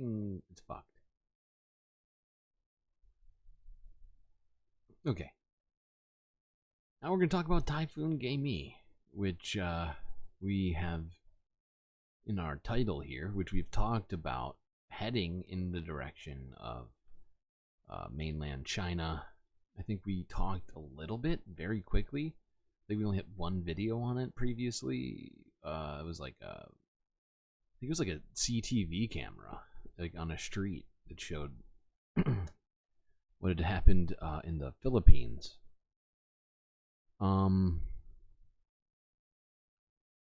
going to talk about it from China to the Philippines. So we'll start in China. South China Morning Post from a day ago. Falling water tank nearly misses man during typhoon in China.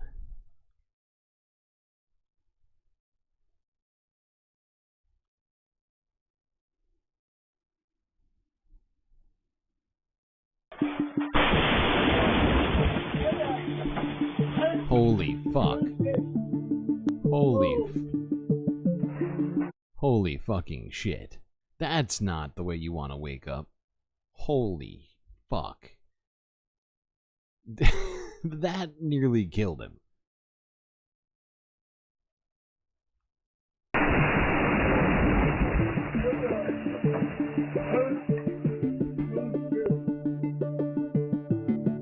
Strong sea waves even reached a boutique in Guangxi. The shopkeeper said they failed to properly secure the door. Wind speeds reached up to 131 kilometers per hour. More than 1,800 residents were evacuated in Hainan. No casualties were reported.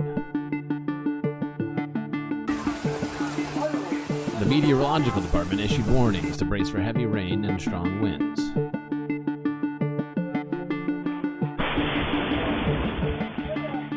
And another typhoon is expected to hit China. Certainly is.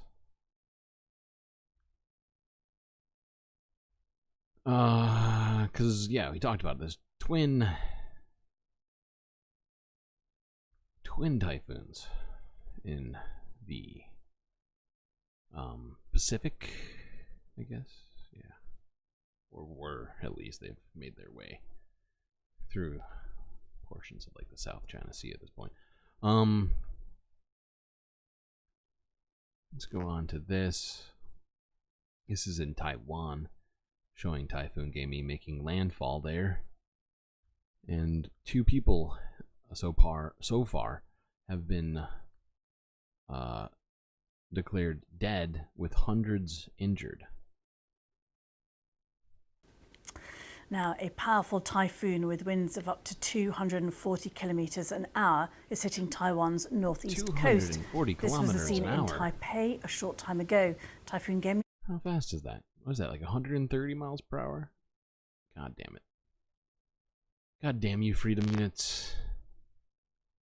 Is being described as a very large and destructive storm, about the equivalent to a Category 4 hurricane. Flights have been cancelled, financial markets closed, and people given the day off work. Let's speak to our climate reporter, Sally Jensen. Just first of all, Jensen, Sally, tell us what is the latest on what's happening on the ground there? Well, I'm currently in the capital of Taiwan, Taipei, where you can still hear the rain, but the winds are nowhere near as strong as they were a couple of hours ago. I was just on the hill outside my house earlier, and the rain was torrential. There were branches falling off trees, and this is happening across the country in areas that are even worse off than Taipei. In the south, somebody has already reportedly died from a falling tree. And like you said, you know, transport is completely at a standstill. The flights have been grounded, and there are people who are just staying at home. Nobody's really outside. So if you go into the streets, which most people aren't doing because it's a bit too dangerous, you know. Damn, is it 152 miles per hour? Holy shit, that is fast. Thank you for doing the math for me, Mitty. People will do what they can to stay at home for the next 2 days while the typhoon is expected to pass off the west coast. And what measures have been taken by the government Oh my god. so far? Because I can't unsee it now. She looks related to Pokebane. Oh, holy fuck. She really does. Like a cousin. Taiwan is used to typhoons, but this is obviously much bigger than they've seen in recent years.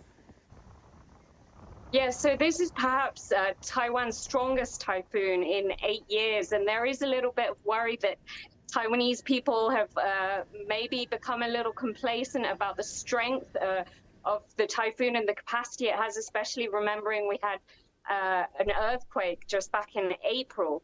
So the government is really making sure that everybody is getting the correct information. They're prohibiting people from going to the coast, the east coast, where the typhoon is expected to make landfall later this evening. And they're telling people to remain at home. They've shut down. Nobody is going to school or to work for the next 2 days. So movement is very restricted, but it is intended to be for everybody's personal. Yeah, for everybody's safety. Seems like the thing to do when you got 150-mile-per-hour winds and most likely incredible flooding.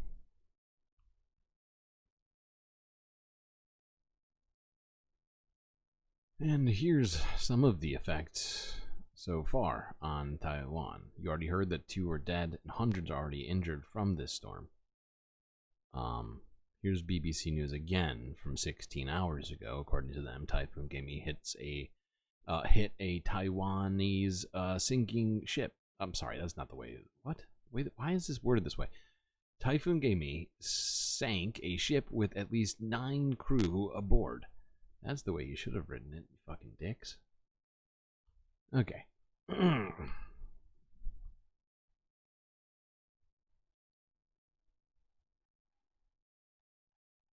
Typhoon Gaemi is moving towards southern China after pummeling Taiwan and the Philippines with torrential rain and strong winds. The authorities in mainland China have issued this year's first red alert for parts of the southeastern coast.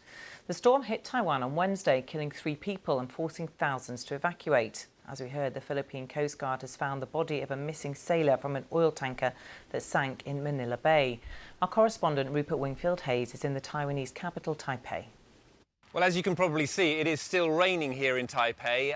It's been raining solidly for the last 24 hours, but also the winds have now dropped in the last couple of hours. Very strong winds this morning. Now, the storm has pretty much passed in terms of winds off into the Taiwan Strait, now heading for the southeast coast of China. It sat over the island for most of the night. It slowed right down and did a big circle over Taiwan and moved very slowly over the mountains last night, and that means there was a huge amount of rainfall, and that has caused extensive flooding in the east and south of the island. And sadly, yes, as you say, several people have been reported as being killed from falling trees and falling masonry during those very high winds last night. But other than that, the damage fortunately appears to have been limited. As I say, quite extensive flooding, but in terms of structural damage, that appears to be fairly limited, and most places appear to have come through this storm fairly unscathed. We have now got reports of a ship off the south coast of Taiwan sinking, and the crew of that ship is currently missing. That's what the Coast Guard is telling us. So there is a rescue operation ongoing off the south coast of Taiwan to try and find the crew of that ship. But other than that, the storm... We have what scientists call incredible flooding. Yes, correct.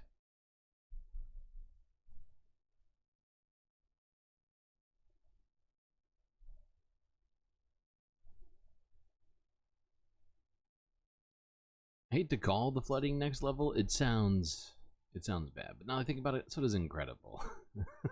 Because it sounds positive. But in fact, it is not.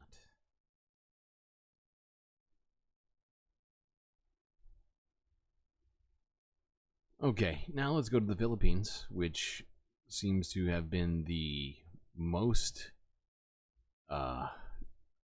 just adversely affected by all this. Not that other, I mean, clearly Taiwan got hit pretty hard with hundreds of people injured.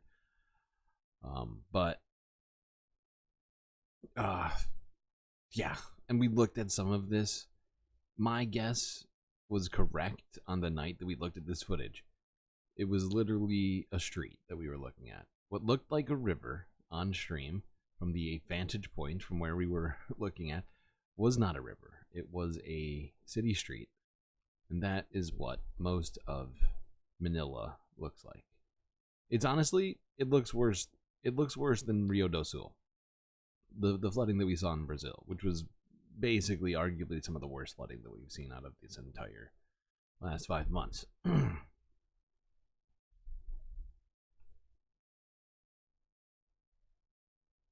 to that.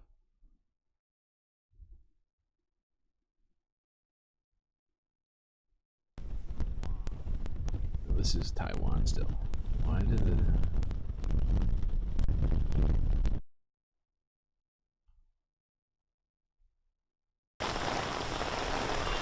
Fuck off. Fuck off. What in the fuck am I looking at right now? It's a goddamn shipping container. It's a goddamn shipping container just floating. Like, I mean, what? What is happening? What am I looking at? Incredible flooding, he says. God damn it. Am I the one who said incredible flooding? Is that why we keep saying this? Look, sometimes I run out of words, okay?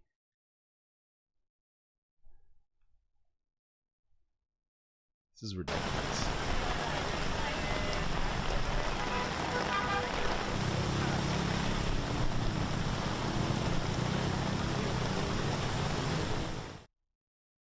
Let's just go straight to this story from Reuters.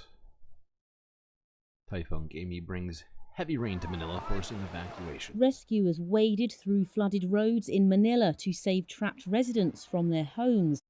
Okay, everybody stop crying about your Temu and Amazon orders, okay? There are people being affected by this, goddammit. Rain from Typhoon Gaemi caused flooding and landslides in the Philippine capital. Water in some areas is neck high. Although Gaemi did not make landfall in the Philippines, it has intensified seasonal monsoon rains. More than 600,000 have been displaced and at least 12 people died due to the storm, according to the National Disaster Agency on Wednesday. Some evacuees sought shelter in this. I believe the number, the number that I heard is over 100,000 at this point and have now been forcibly evacuated by these floods. 12 people dead, apparently. The Philippines government is thinking of moving Manila. It's an interesting plan. It's an interesting plan.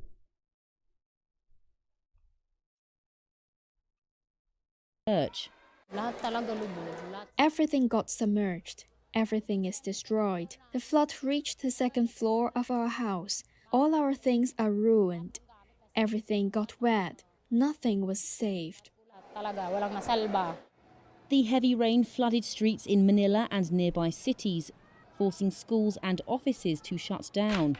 The financial markets were also closed. Authorities declared a state of calamity in a region that is home to 13 million people. President Ferdinand Marcos Jr. has ordered rapid assistance and to prepare. Did she say 13 million? Is she talking about all of the Philippines? Hold on, I gotta hear that again. Is that how many people are in Manila?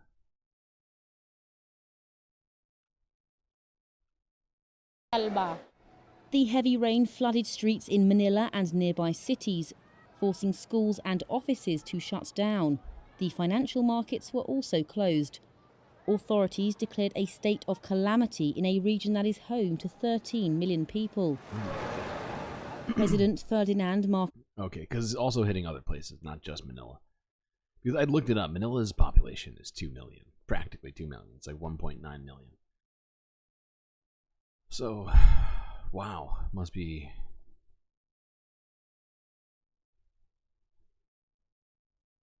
all of... yeah. The fact is the Philippines is very much... much of the land is practically at sea level. And, yeah. These sort of problems are going to continue so long as the oceans keep rising. Yeah, it's not good. It's not good if you're Filipino.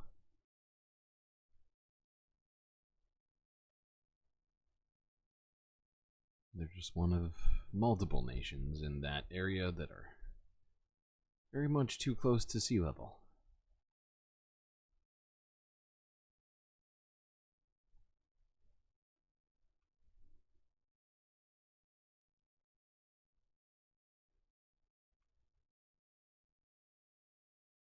Alright, We got more to look at. Everything is destroyed, quote unquote. Typhoon Gaemi brings floods, monsoon rains to Philippines.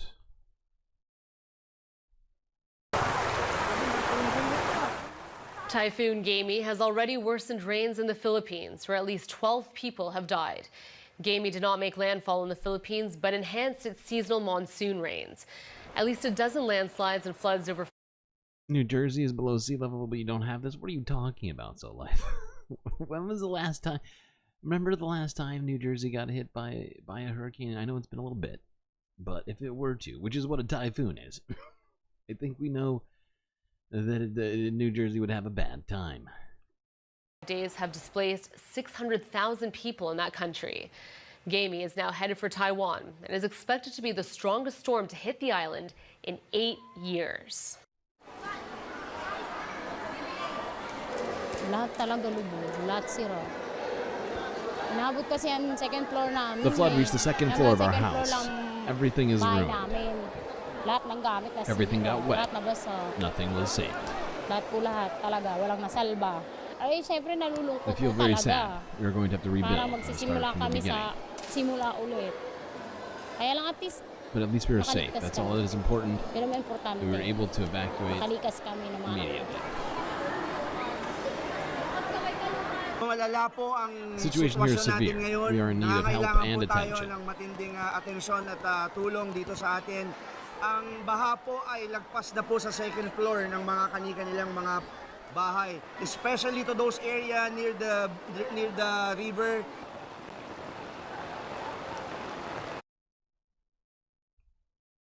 Damn. Look at this picture. This guy is up to his shoulders, which is usually where your head is attached.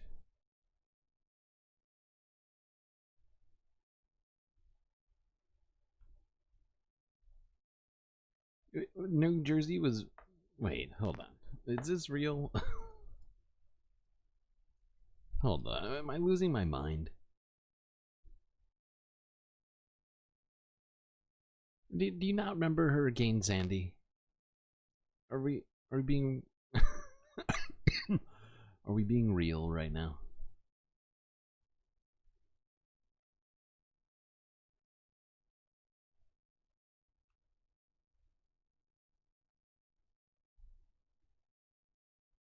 You can't do this every decade. So true.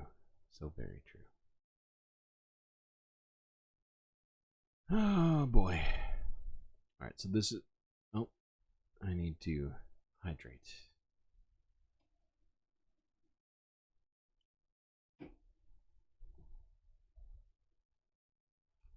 See, Midi Doctors remembers Hurricane Sandy. Okay, let's see. What's the next story?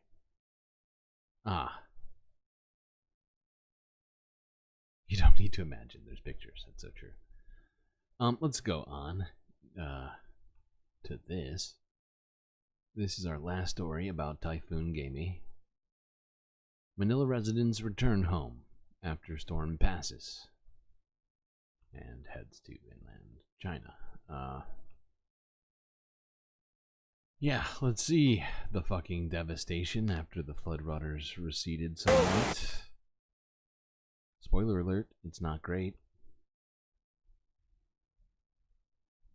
In the Philippines, people in Manila are returning to their homes after Typhoon Gaemi brought the capital to a standstill on Wednesday. Although the storm did not make landfall, it's triggered severe flooding and landslides in the past week. 13 people were killed and more than 600,000 displaced from their homes.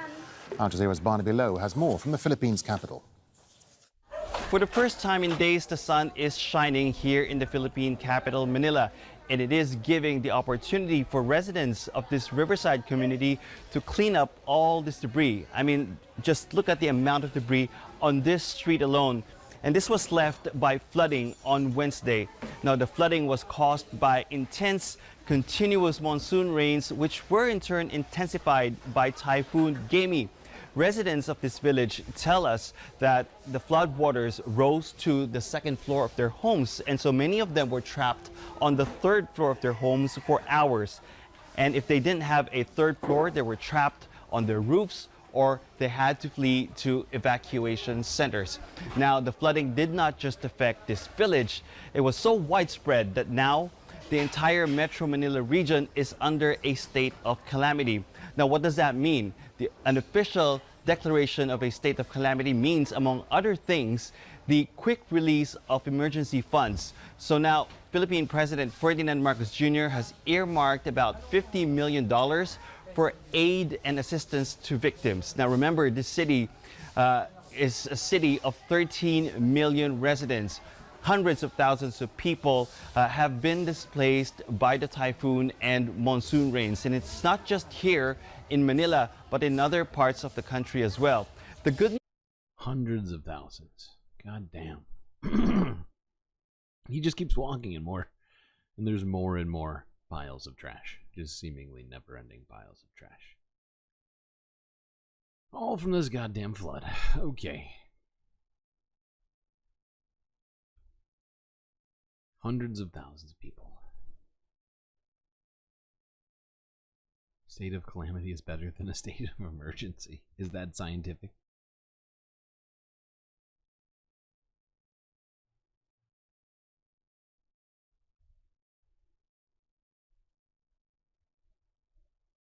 You know, and we'll wait on this one too because of how fucking deep we are into this stream right now. How are we 4 hours in and we haven't even gotten to the global news? This is a full-on disaster. I blame all the natural disasters for that. Huh, weird how that works.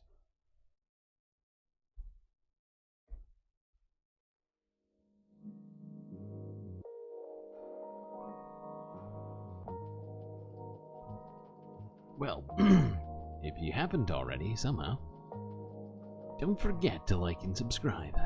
They really help out.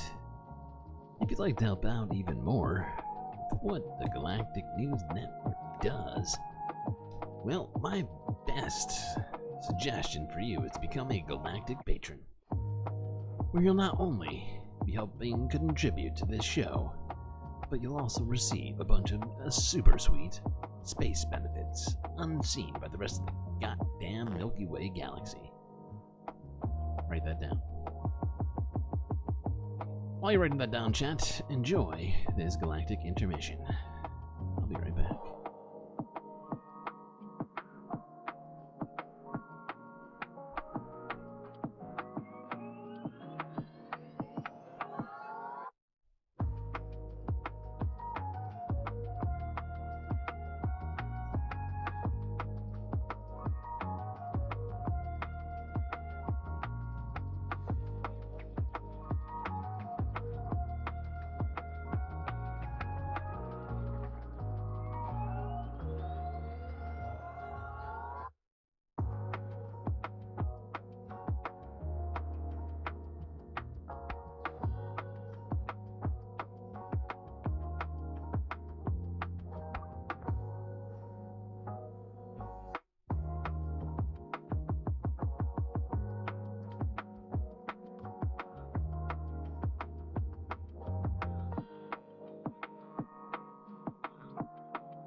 Wow. Nightbot is just coming right for the YouTube mods right now. That is ridiculous. I know we have a slightly adversarial relationship with Nightbot, but my god.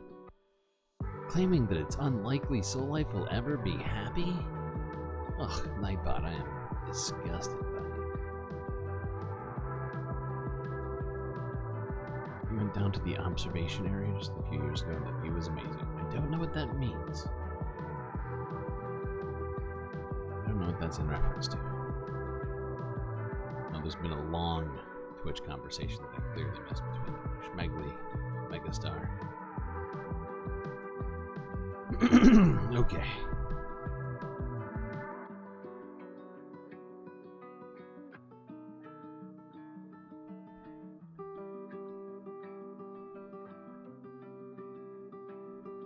Time for us to get back to the show. Huh? Why does that sound not working?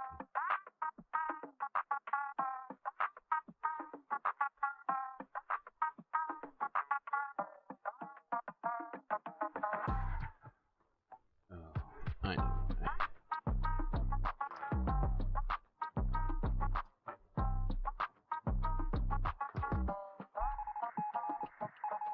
Calling all space fans.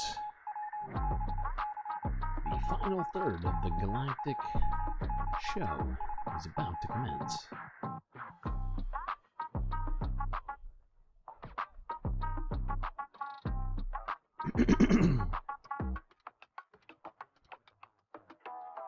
Okay, what are we gonna start with today? You know, we're gonna skip this because of just how long this is taking. We're gonna do literally the most phoning it in space news of all time. That's right, you heard it here.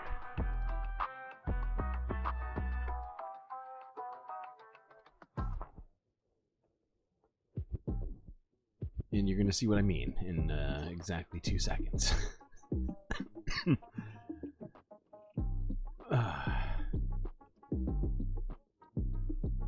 Fact is, I'm skipping multiple videos right now because of how little time I feel like we have left to cover a bunch of shit. Full moon rises behind ancient Greek temple. Ooh, fancy.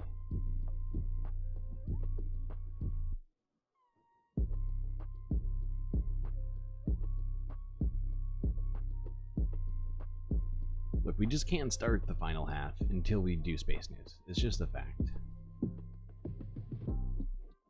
This is my way of doing it quickly.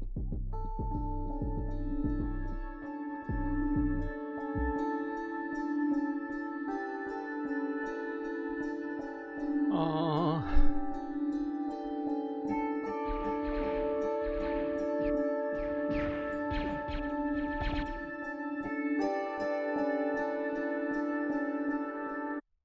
Okay, there you go. Space. From Earth.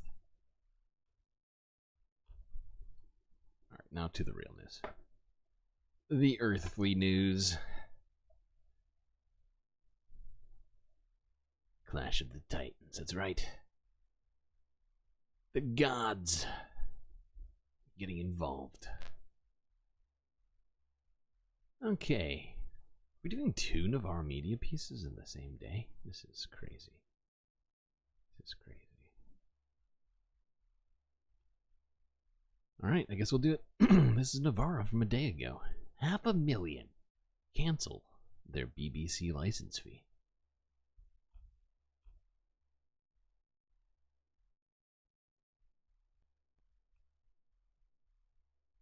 And speaking of space, why use a telescope when you could snag an even more stellar view of the stars? Settle down, space. pal. Settle down. We don't have time for that space news today.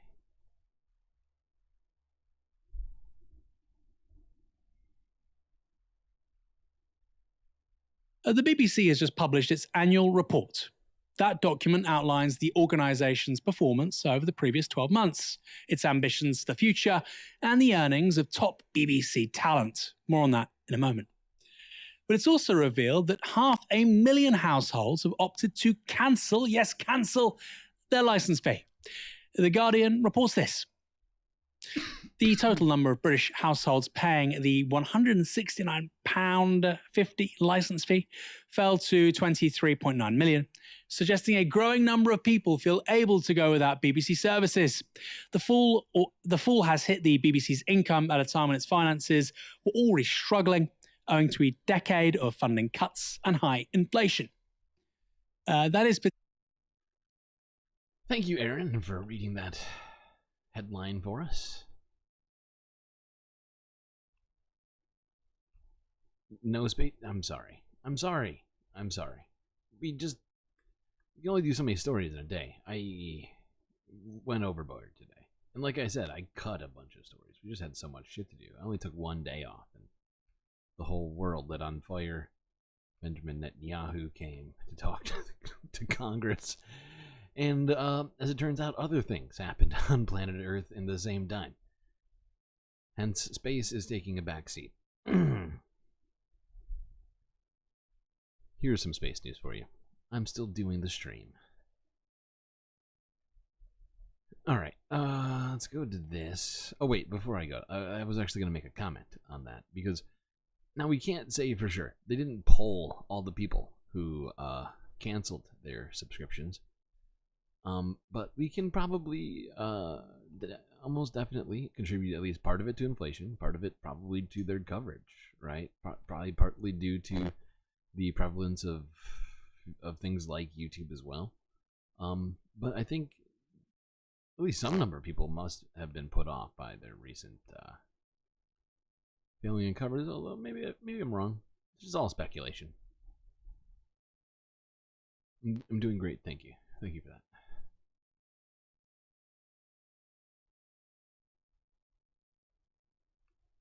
Okay, let's go to this. One more British story to look at, where Keir Starmer clashed with SNP leader. Oh, what's his name? I can't remember. Actually, I don't think he's even a leader. I think he's just an MP. Either way,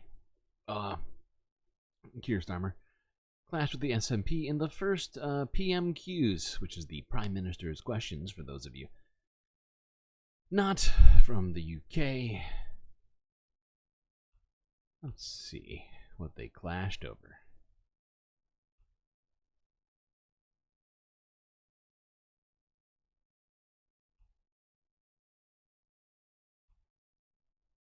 Oh, God damn it.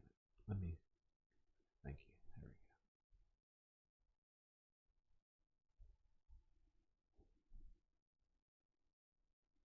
And just 5 days before the general election in Scotland, on the front page of the Daily Record, Gordon Brown instructed voters to vote Labour to end child poverty. Yet last night, Labour MPs from Scotland were instructed to retain the two-child cap, which forces children into poverty. So, Prime Minister, what changed? Mr Speaker, already we've set up a task force to put that vigour in place. 3 breakfast clubs in every primary school, abolishing no-fault eviction, decent home standard, Awab's law, and a plan to make work pay. But I would just say this. Before he lectures everyone else, he should explain why, since the SNP came to power, there are 30,000 more children in poverty in Scotland. Wow, what a disingenuous sort of comeback. I think everyone here must know that Scotland is still under the UK government. In fact, they had a referendum, decided to stay as a part of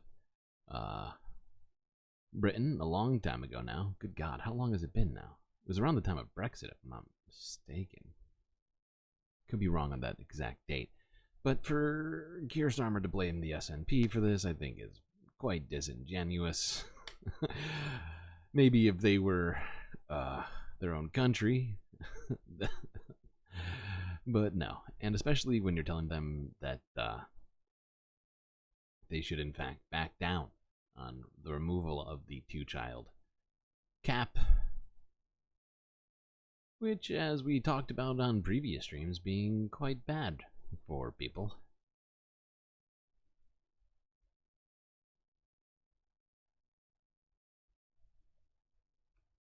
especially single moms. Okay, let's see. What are we doing next? I might have to skip some shit. Gotta keep skipping. Almost said, good God, 4.5 hours already. Let's go here. Paris Olympics. Actually, no, we're gonna skip this too. Fuck you, Paris Olympics. Let's go to here.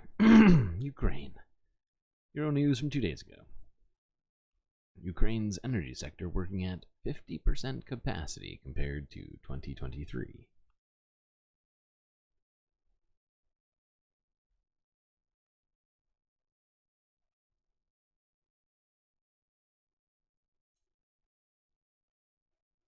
No, we don't need the link. No, that's the wrong one.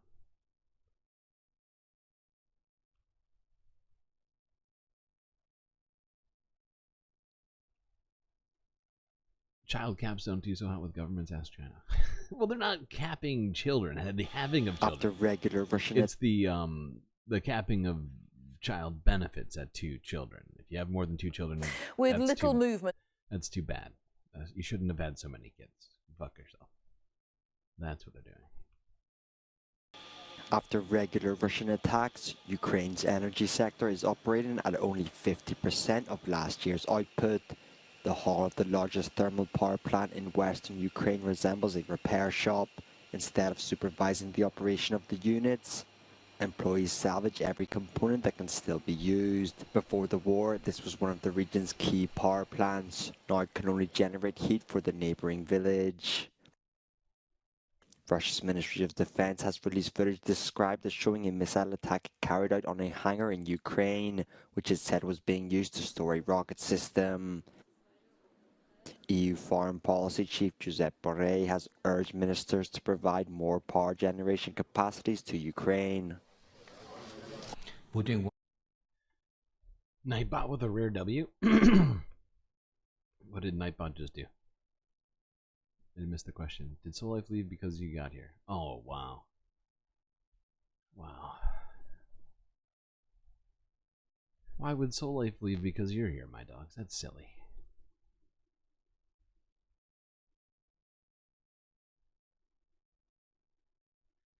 Soul Life probably just fell back asleep, even though he's always complaining about this show ending too early. NBD. Let's keep moving. Oh, God, this story pisses me off. You know, let's skip this for tomorrow. It's just going to piss me off too much. Otherwise, if I stay on this path that we've been on, and I don't skip this, we will be here until, I don't know, 5 a.m. Alright, I might be overestimating that. Let's go to this from Reuters from a day ago. Let's go to Africa. Kenya's Ruto names opponents into his cabinet.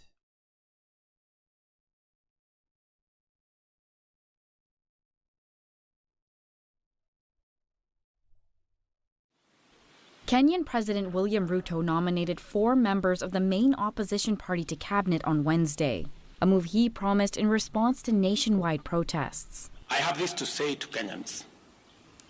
I have heard you, and I have heard you clearly. The opposition members, including the pick to lead the finance ministry, are allies of opposition leader Raila Odinga, whom Ruto defeated in the 2022 election. In a speech, Ruto called the new government, quote, a visionary partnership for the radical transformation of Kenya, and said he would be proposing anti-corruption and whistleblower protection amendments. Besides the 4 opposition members, Ruto named 5 members of the cabinet he dismissed earlier this month in response to protesters' demands. The activists have criticized the new government as a corrupt bargain.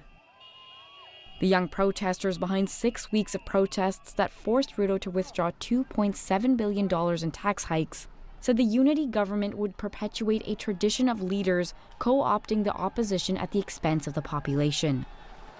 The protests are the biggest crisis of Ruto's 2 years in power. More than...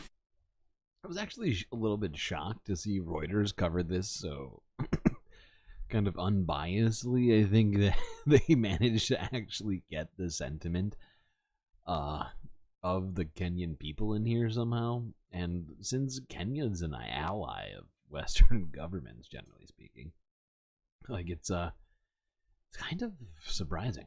Not gonna lie.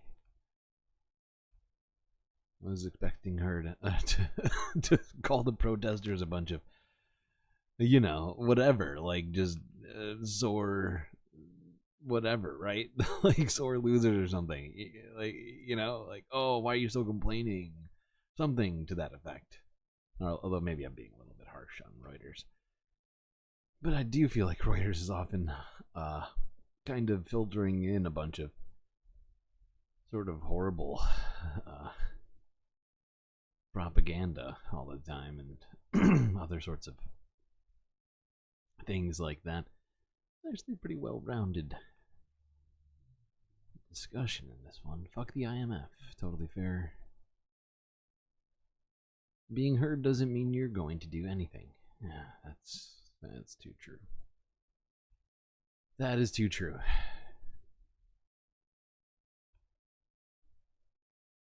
Okay, this is another protest, which we've only been talking about, I think, this week. This is in Uganda, which recently has had a huge number of protests break out. Oh my god, my brain just broke. Oh my god. Why were they protesting again? Oh my god, how did I forget this? This is why I should take notes. My memory is in fact fallible. Let's just go to this, because oh god, we'll get to this. Yeah. Apparently at least 42 protesters have been jailed now by Uganda. A Ugandan court has charged at least 42 people for offences allegedly committed during a banned anti-corruption protest on Tuesday, and remanded them in custody. Protesters had marched in the capital Kampala against what they say is widespread embezzlement and misuse of government funds. Right, okay. that's I think that's partly why I forgot, because it's just general corruption from the government that they are protesting. Which is totally fair, considering that Uganda is classified as a hybrid regime by Democracy Matrix. And this is ridiculous. Listen to the charges that are brought against these 42 people that have been jailed so far. And remember, we looked at the video, what was it, a few days ago, on Wednesday, I think, where Uganda had declared outright that all protests are illegal, apparently, and so this is what resulted. A sheet produced by the court outlined various offences, including being idle and disorderly, and being a common nuisance. The suspects pleaded not guilty. These are the dumbest charges I've ever heard. Idle and disorderly and a common nuisance. Those two things sound like the least criminal things I've ever heard. Idle and what does that even mean? So confused. I am so fucking confused. Were ordered to return to court at different dates between July 30th and August 6th. New York-based Human Rights Watch said the arrests demonstrated the government of President Yoweri Museveni's lack of respect for people's rights to protest and express themselves. HWR senior Africa researcher Oriema Nyeko said, instead of being arrested and blocked from protesting, those people should have been given a platform and listened to. No way. No way. Is that the solution? Help, I'm being repressed. Yeah. Weird.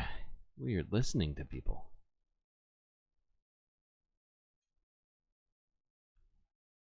You can't hear the word illegal without hearing the soundbite. I'm in the same boat with you, BCat. It's true. You love when I laugh, hey. I wish I had more things to laugh about on these streams most days. Jay and Silent Bob crimes. Did Jay and Silent Bob commit crimes?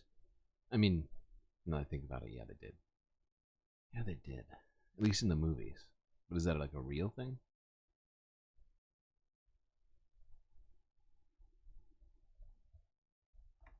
Illegal.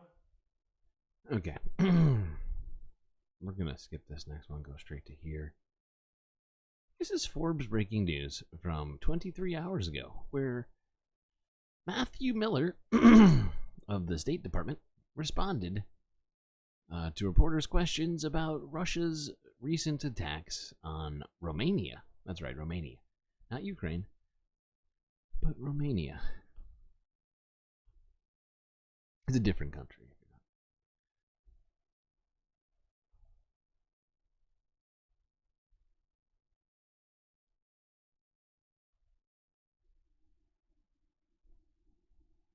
So our take on this continues to be what it has been for some time, which is that when it comes to diplomacy, nothing about Ukraine without Ukraine.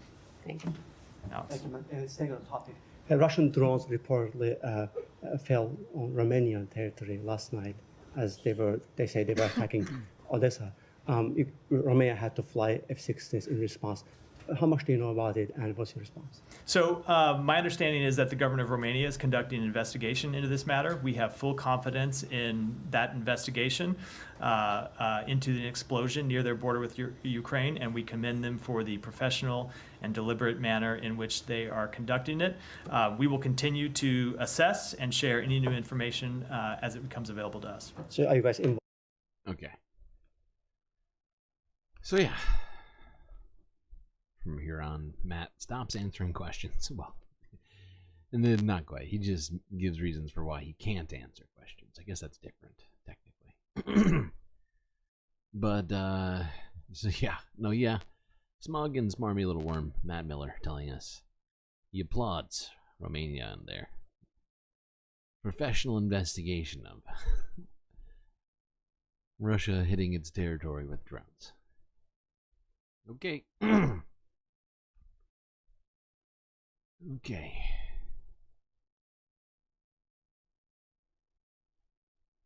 Let's go on to this. Here's that guy needs to stop smirking. I think it's his only facial expression, from what I can tell. It's just sort of a blanket smirk. I mean, it varies slightly depending on how. What do you want to call it? Gleeful he is about a particular topic, but yeah, resting worm face, exactly. Let's go to this. This is from 8 hours ago. Well, a little bit longer. I think it was like, at this point, I think it was about 12 hours ago. We've just been going on the stream for like 4 hours. And these times are off by usually however long I've been streaming. CBS News. Russian and Chinese bombers intercepted by U.S. military near Alaska.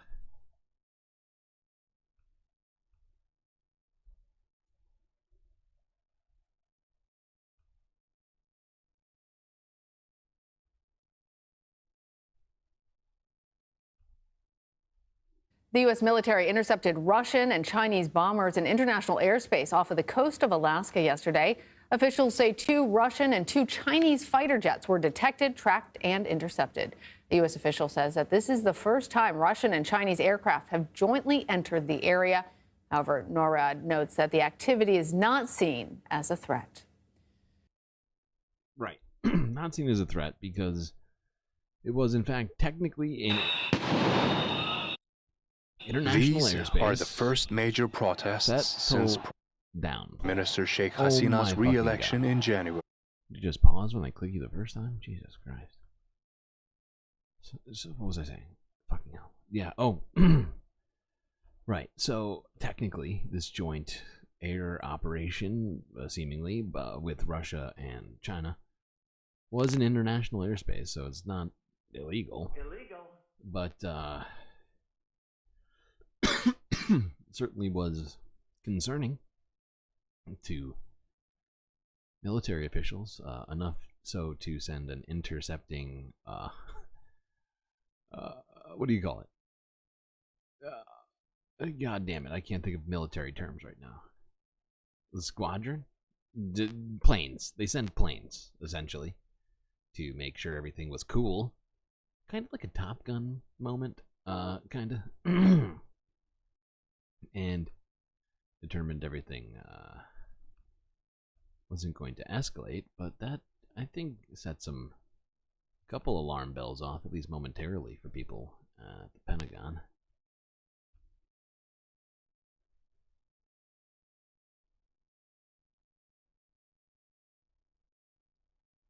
Been in Top Chat. Get the fuck out. Top Chat. You, Soul Life, in Top Chat? Ridiculous.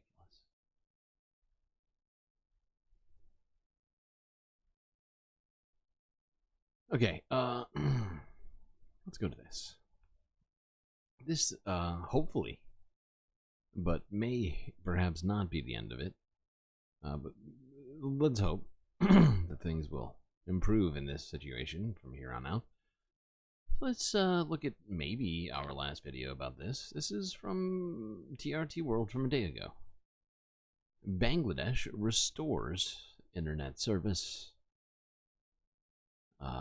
to the people. If you're unaware, for some reason, we have been talking about it like for a week, but protests have been going on in Bangladesh over a law which gave preferential treatment to certain groups of people, specifically connected with the regime, and was seen as greatly unfair. So thousands and thousands of people came to the streets to protest it. The big crackdowns on it. People did not give up until Bangladesh, their government at least, declared they were going to walk back those very quotas, quite parallel to the Kenya situation to some degree, as protests are still technically ongoing. However, they have dwindled to some amount, but let's go here. These are the first major protests since Prime Minister Sheikh Hasina's re-election in January, but they're not the first of her 20-year tenure as Prime Minister. In 2010, hundreds of garment workers went on an 8-day strike over wages and low salaries. 3 years later, in 2013, protests erupted over the controversial execution of convicted war criminal Abdul Qadir Mullah. In the same year, the collapse of the 8-story Ronak Plaza commercial building killed 1,130. Sorry, hold on. You don't need all of this.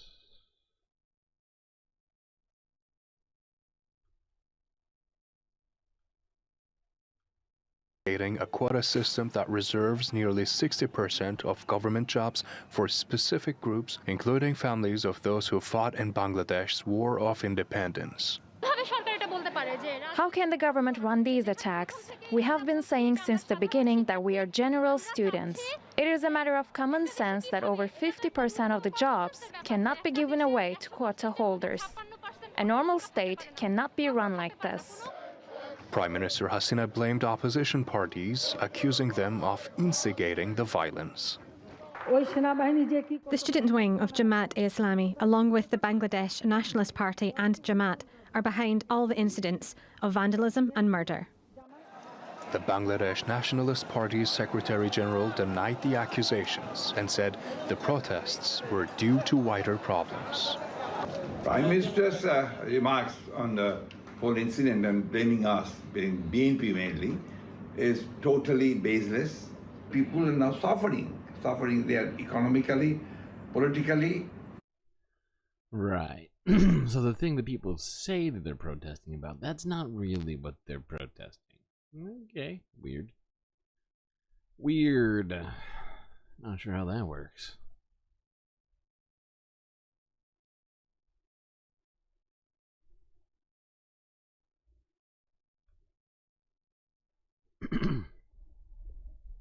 All right, let's go to the Middle East. Let's go to the Middle East to close this all out here for the day. But we do have a number of things to discuss.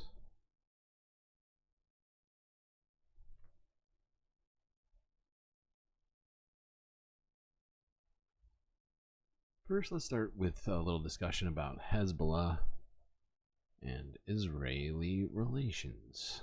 This is Al Jazeera English from a day ago.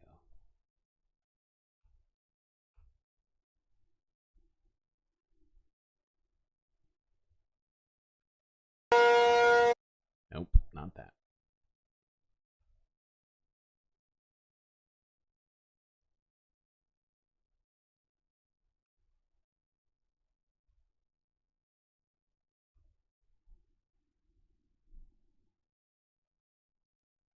Well, Rami Khouri is a public policy fellow at the American University of Beirut. He joins us live from Boston. Thanks very much for your time. What does this say about Hezbollah's capability?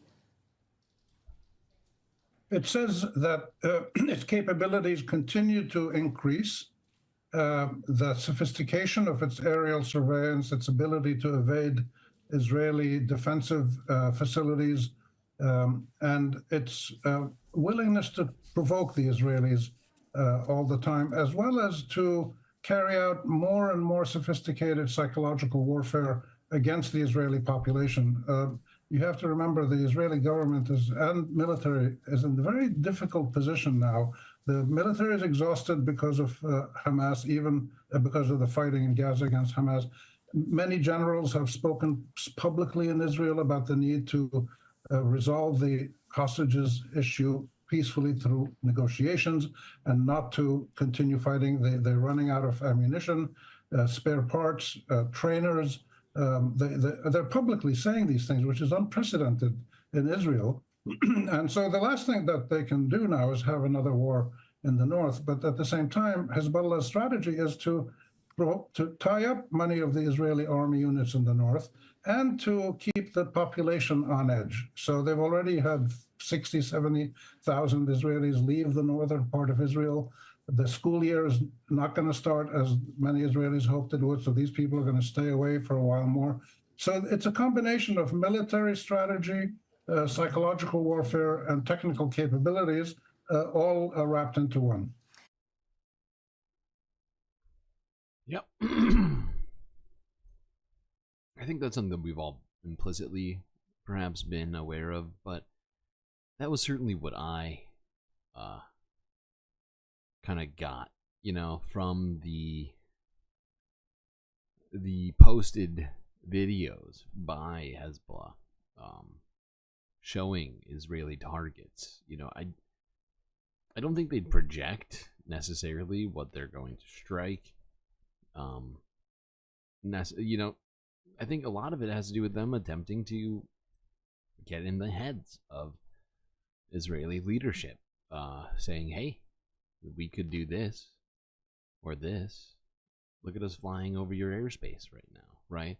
And I think that, you know, undoubtedly is causing a great deal of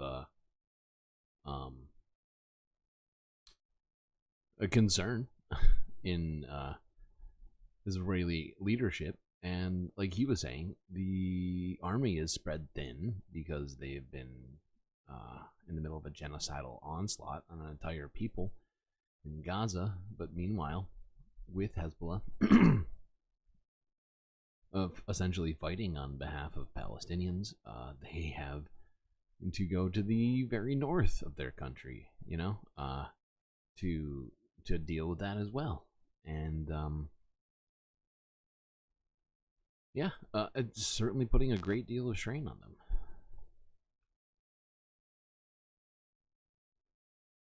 Now, we talked about this earlier today, but because I kind of had the sense that this stream was going to go an incredible amount of time, I decided to throw this in here. This is from Democracy Now! From a day ago. Quote-unquote, a terrible mistake. Leading Israelis say Netanyahu's invite to address Congress rewards bad behavior. Illegal.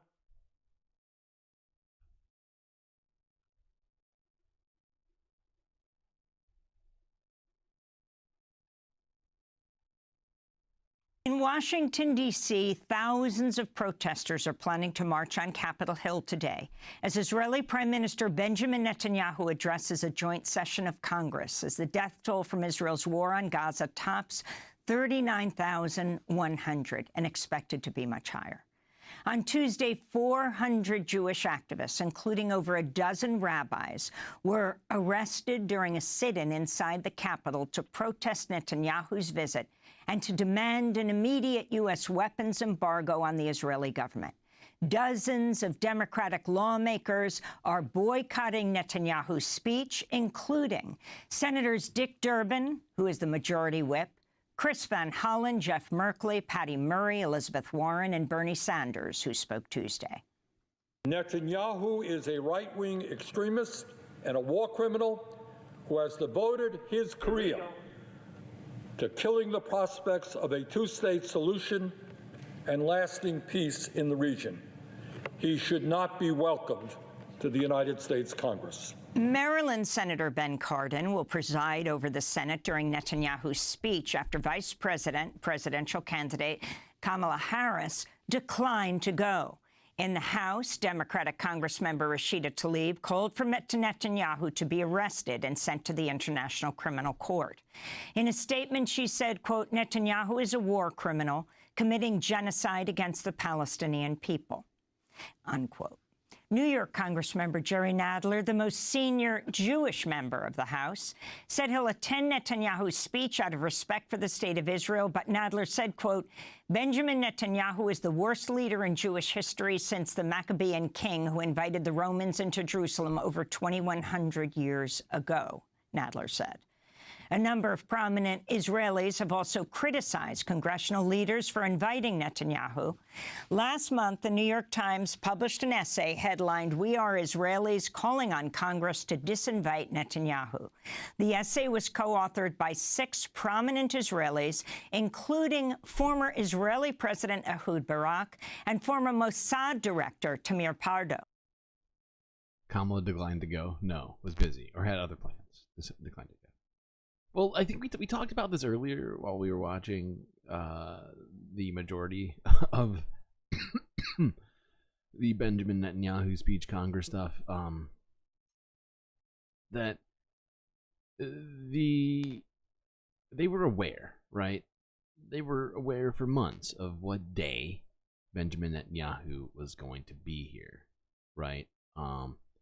The fact is, the presidential campaign, as it relates to Kamala Harris, is very new, right? So they had ample opportunity to not schedule something for the day. And I think the fact that they, consciously scheduled something for the day in which Benjamin Netanyahu was coming to speak, I think says a lot, even if it doesn't say it out loud.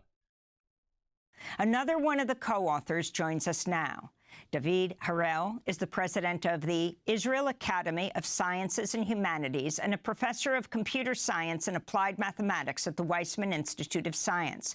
He's joining us from Rehovot, Israel. Welcome to Democracy Now!, Professor Harel. Why do you think it's wrong for Netanyahu, your prime minister, to address this joint session of Congress?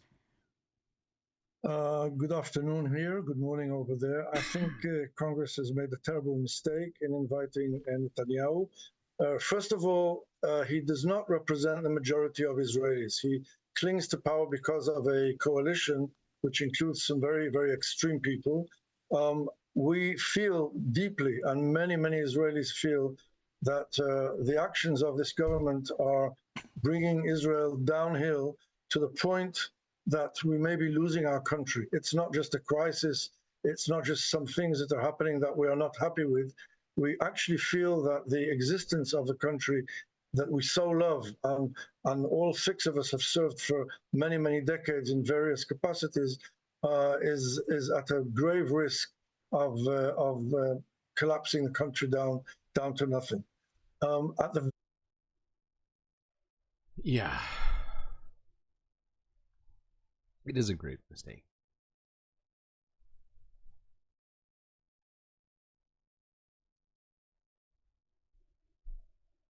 It was Mike Johnson as well who invited him. However, we talked earlier about how Chuck Schumer also signed off on it. Him and Hakeem Jeffries. They both could have said, no, that seems bad.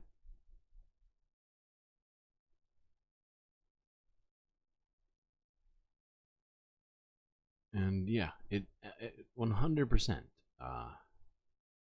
props him up.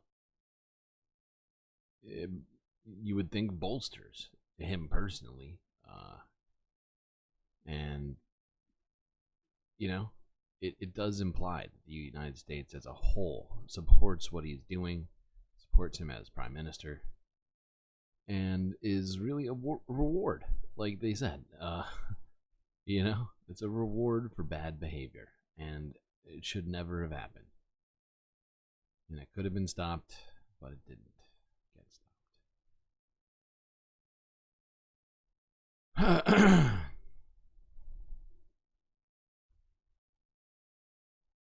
All right, let's look at this.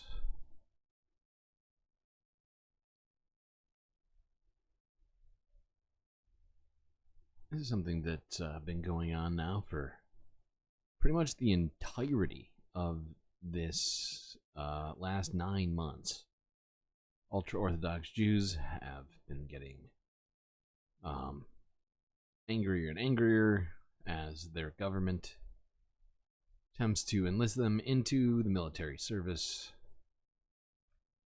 They finally passed a law, the Knesset that is, essentially mandating that the former religious exemption is now gone. And, well, let's look at the aftermath of some of that. This is Al Jazeera English from 3 days ago.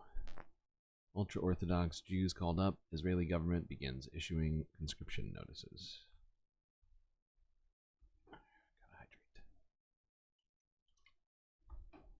Well, the Israeli military is now drafting 1,000 ultra-Orthodox Jewish men for the first time in history. Last month, the Supreme Court ended a years-long exemption from compulsory service on religious grounds. That ruling has been met with opposition and protests. The military is due to issue a further 2,000 notices to ultra-Orthodox Jews, too, in the coming weeks. Well, let's take a closer look at this development. Members of the ultra-Orthodox community attend special seminaries where they study the Torah full-time. They have been exempt from military service since Israel's founding in 1948. Now, initially, that rule applied to around 400 students, but the community now accounts for about 13% of Israel's population of 10 million. Following the Supreme Court's ruling, up to 66,000 ultra-Orthodox men are thought to be eligible for military service. However, the military says it is only enlisting some 3,000 this year. Well, for more on this, let's speak to Ephraim Inbar. He's the president of the Jerusalem Institute for Strategy and Security. He joins us now from West Jerusalem. Ephraim, to start off with, can you perhaps explain for our viewers why the ultra-Orthodox community believes that they shouldn't be serving? Well, part of them believes that studying is extremely important, studying holy religious texts, and they serve by learning as a shield against aggression and against bad things happening to the people of Israel. This is the rationale, which is an explanation offered to the Israeli population that is totally unacceptable. And although some do accept it because they understand that by force you cannot enlist people. And after the war started in Gaza and Israel has shortages of manpower, this situation has become intolerable for the majority of the Israelis. And even the Supreme Court of Justice ruled that there is no legal ground for the exemptions that were issued so far. And as a result of... I gotta say, it's a weird vibe watching these military police attacking Orthodox Jews on the street. swear if you squint your eyes enough, you start seeing flashes of Nazi Germany. Except this time it's... Oh, God, fuck it. I'm not even gonna finish that sentence. Jesus Christ, it's so fucked.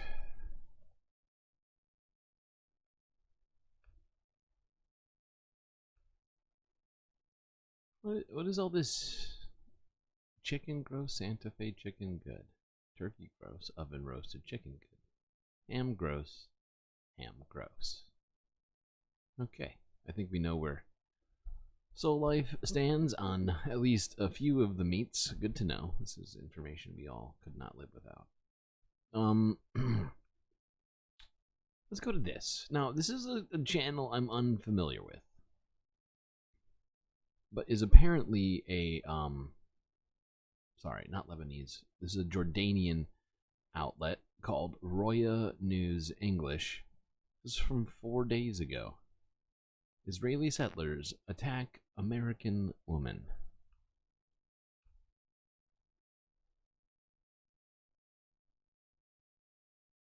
This is two of They attacked an American.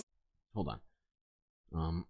Because this is actually the second of these settler attacks. Actually, no, the other one wasn't a settler attack. But we've seen two Western, if you will, people killed in the last, or killed or attacked in the last, like 4 or 5 days, I guess.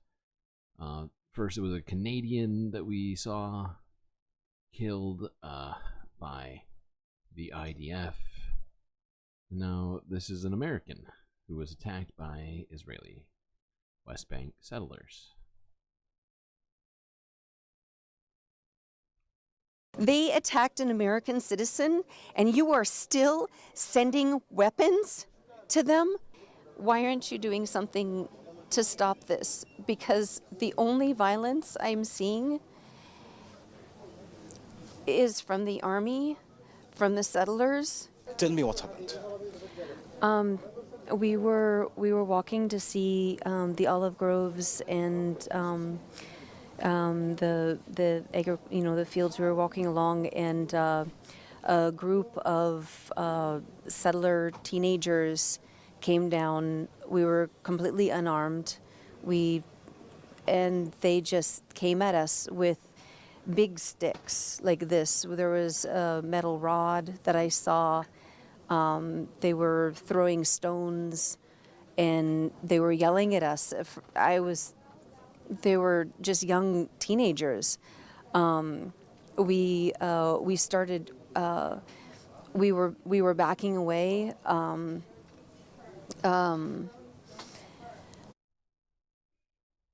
Clearly, this woman is a bit traumatized right now. I think, understandably so. Yeah, there's an American being attacked by Israelis. I wonder if the U.S. government will object to that. I guess we'll see. That story was from 4 days ago. We haven't heard anything yet. Let's move on. Oh, I should have put this back further. But fuck it. We are going to watch it regardless, because this is fucked. Here's a little snippet of Benjamin Netanyahu speaking to Congress. Let's see what he had to say.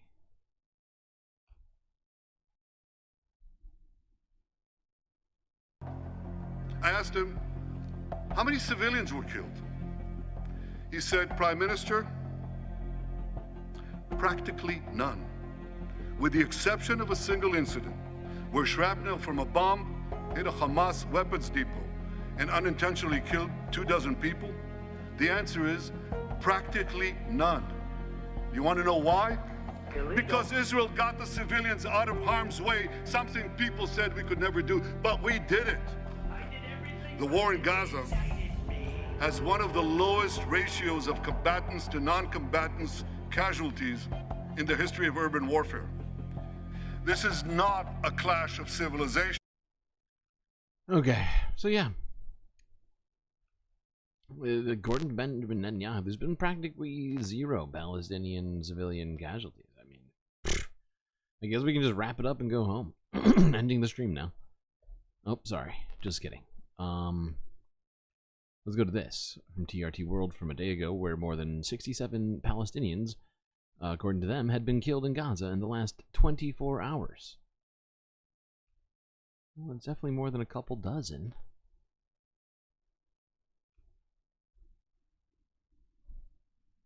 Malik Yassin's eyes are just 2 days old, yet already he's seen horrors most won't experience in a lifetime. Born in Nuseirat refugee camp in Gaza, his birth has been called a miracle, a tiny source of light in a place otherwise consumed by darkness. 2 days ago, Yassin's family home was targeted. Living there were women, children and elderly. Among those killed by the strike was a woman who was 9 months pregnant. She arrived at Al-Auda hospital and her newborn baby's life was saved. The explosion that killed Malik's mother, Ola, wiped out almost all of the rest of his family. Remarkably, his father also survived. The deaths of his relatives, just some of those that make up the drastic increase in casualties from renewed Israeli attacks on central and southern Gaza. In Khan Yunis, Palestinians on Wednesday held prayers and said goodbyes to relatives killed by the recent uptick in violence. Israel's military said it had been operating in areas where it believed it was being targeted by rockets and fighting. Desperate civilians have repeatedly been told by the military to move. The United Nations has said that nowhere in the enclave is safe. Netanyahu is being embraced by the Americans. He'll be given food and drink, hosted in Congress. And while we are being killed and slaughtered, where should we go? The healthcare... Man makes a fucking fantastic point. Giving Benjamin Netanyahu food and water, while Palestinians are left starving and under threat from bombings that are funded by the United States government. It is completely fucked.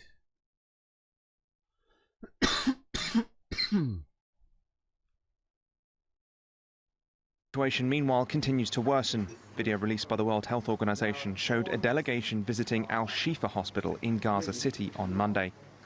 The facility was destroyed in March in the wake of an Israeli military operation here. Today, we are here in the old outpatient department where local medical initiative is taking place to revive the treating facility. The few medical facilities that still function here, like Nasser Hospital in Khan Yunis, are unable to help everyone in need. On Tuesday, the UN said that 14,000 people in Gaza needed medical evacuation. That's right. We heard that number earlier. 14,000 people need to be evacuated for medical reasons. Just medical reasons, not because they need to get away from the bombs. I mean, in fact, this is all Palestinians need to be evacuated to get away from the bombs, technically. But no, just for medical reasons. Whether it's bleeding from wounds or whatever else people might be suffering in Gaza. 14,000. Just on that alone. Horrifying. Alright, let's talk about that baby we saw at the beginning of that video a little bit more. As this is, I think, perhaps a completely fucked way of putting it. Not gonna lie. But this is Reuters' words and not mine. According to Reuters, miracle baby born in Gaza after airstrike kills mother.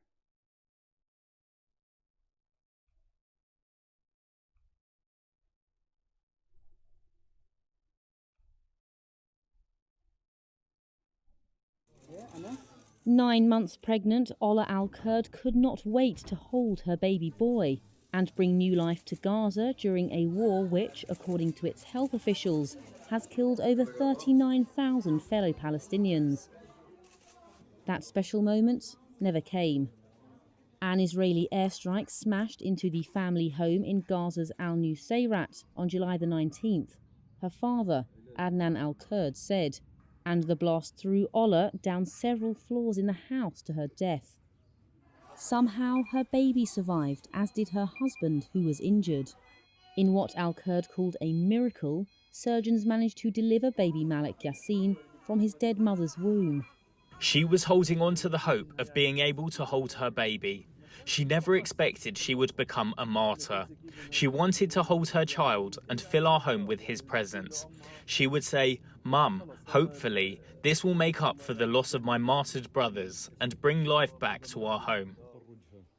This explosion, like many others, killed several members of a single family. Israel launched its offensive in the enclave in response to a cross-border attack. You don't need Israeli fucking propaganda. Thanks, Reuters.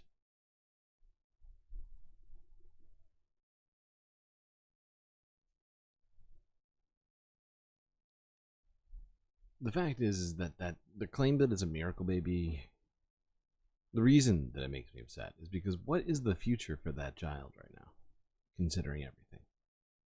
All infrastructure is destroyed in Gaza. Most likely that child will be malnourished from the moment of their birth. The future is bleak for that fucking baby right now. Most of its family is dead. I mean, seriously, like, I'd like everyone to think about what it is that baby is going to have as a childhood right now. Rubble, death, famine, and fear. Those would be the top 4, I would say.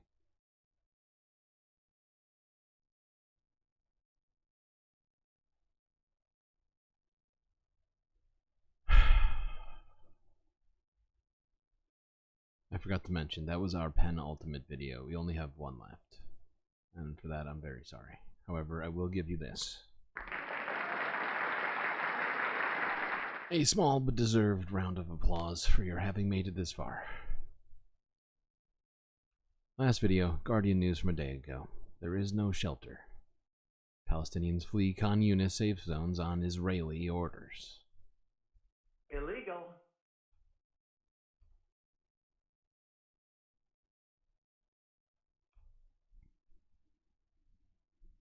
We want to go back. Take us back to our homes. We've had enough of war. They killed us. Where is our world? Palestinians were forced to flee parts of Khan Yunis after the Israeli military ordered the evacuation of crowded areas previously designated as humanitarian zones, saying it is planning to target Hamas militants there. Oh, okay, I guess that makes sense. More than 70 people were killed and hundreds have been injured during Israeli attacks in southern Gaza since the evacuation order. Dozens of people slept outside Khan Yunis' Nasser hospital. Oh my god. Oh my god. This is the state of Gaza. This is disgusting.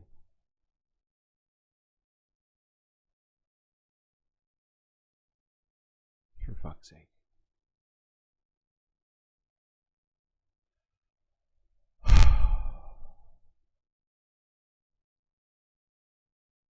Everything about this is wrong.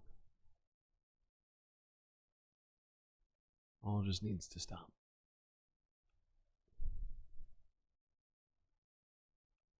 We sleep on the streets, we sleep on the sand, we sleep against one wall to another, and from one tree to another.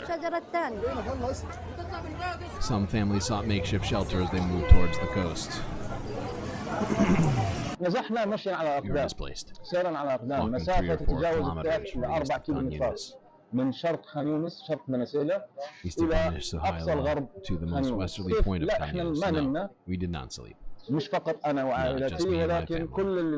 All those who were displaced last night did not sleep. Till late evening. And there is no shelter. There is no shelter. Not even tents. Not that the tents protected them from Israel, but at least protect them from some amount of the elements. But nope, most of the tents have been bombed too. were left behind while running for their lives.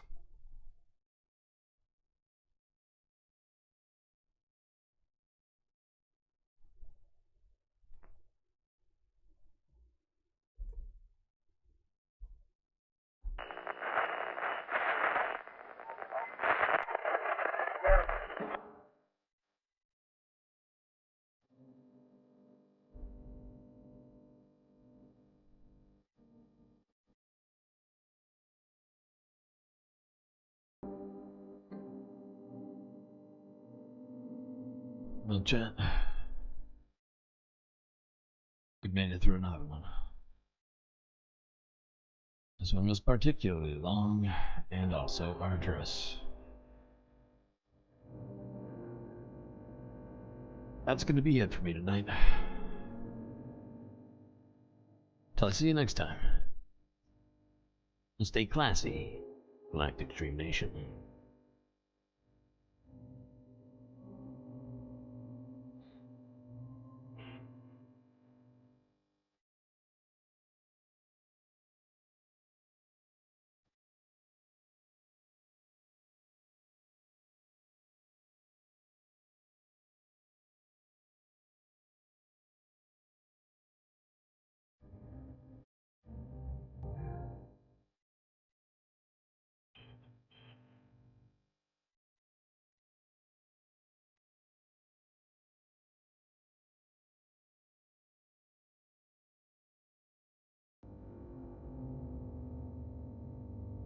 Can't forget this.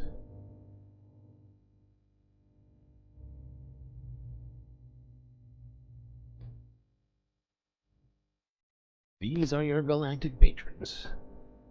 Gaemi, Goth Dogs, Aaron W., Schmegley, Mitty, Afroponics, Gnarl by Nature, Interplanet Janet, TV, Robot Cat, Selena, The Anti-Corporatist, Moanova, Nadia, Mrs. Jen, Omega Star, Pitchfork's Dragon, Vincent Morales, and Donald James X. That's right. All these people here about make the Galactic News Network a thing that happens. You too can ensure the continuation of the Galactic News Network by becoming a patron yourself.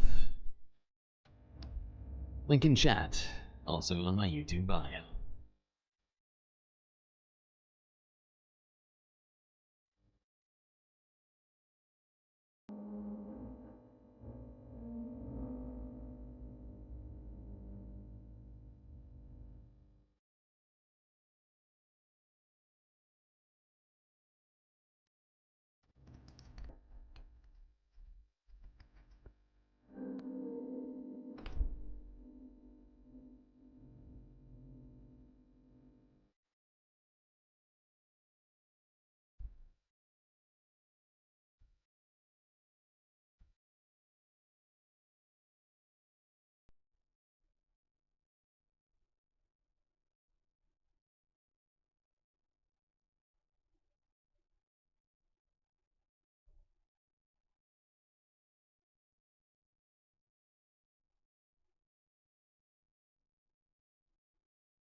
No one's in chat, huh? I guess stream's just gonna end then. Oh, hold on. There's a one. There's another one. Oh, okay. Alright, I guess we'll have that. Yeah, I guess we'll do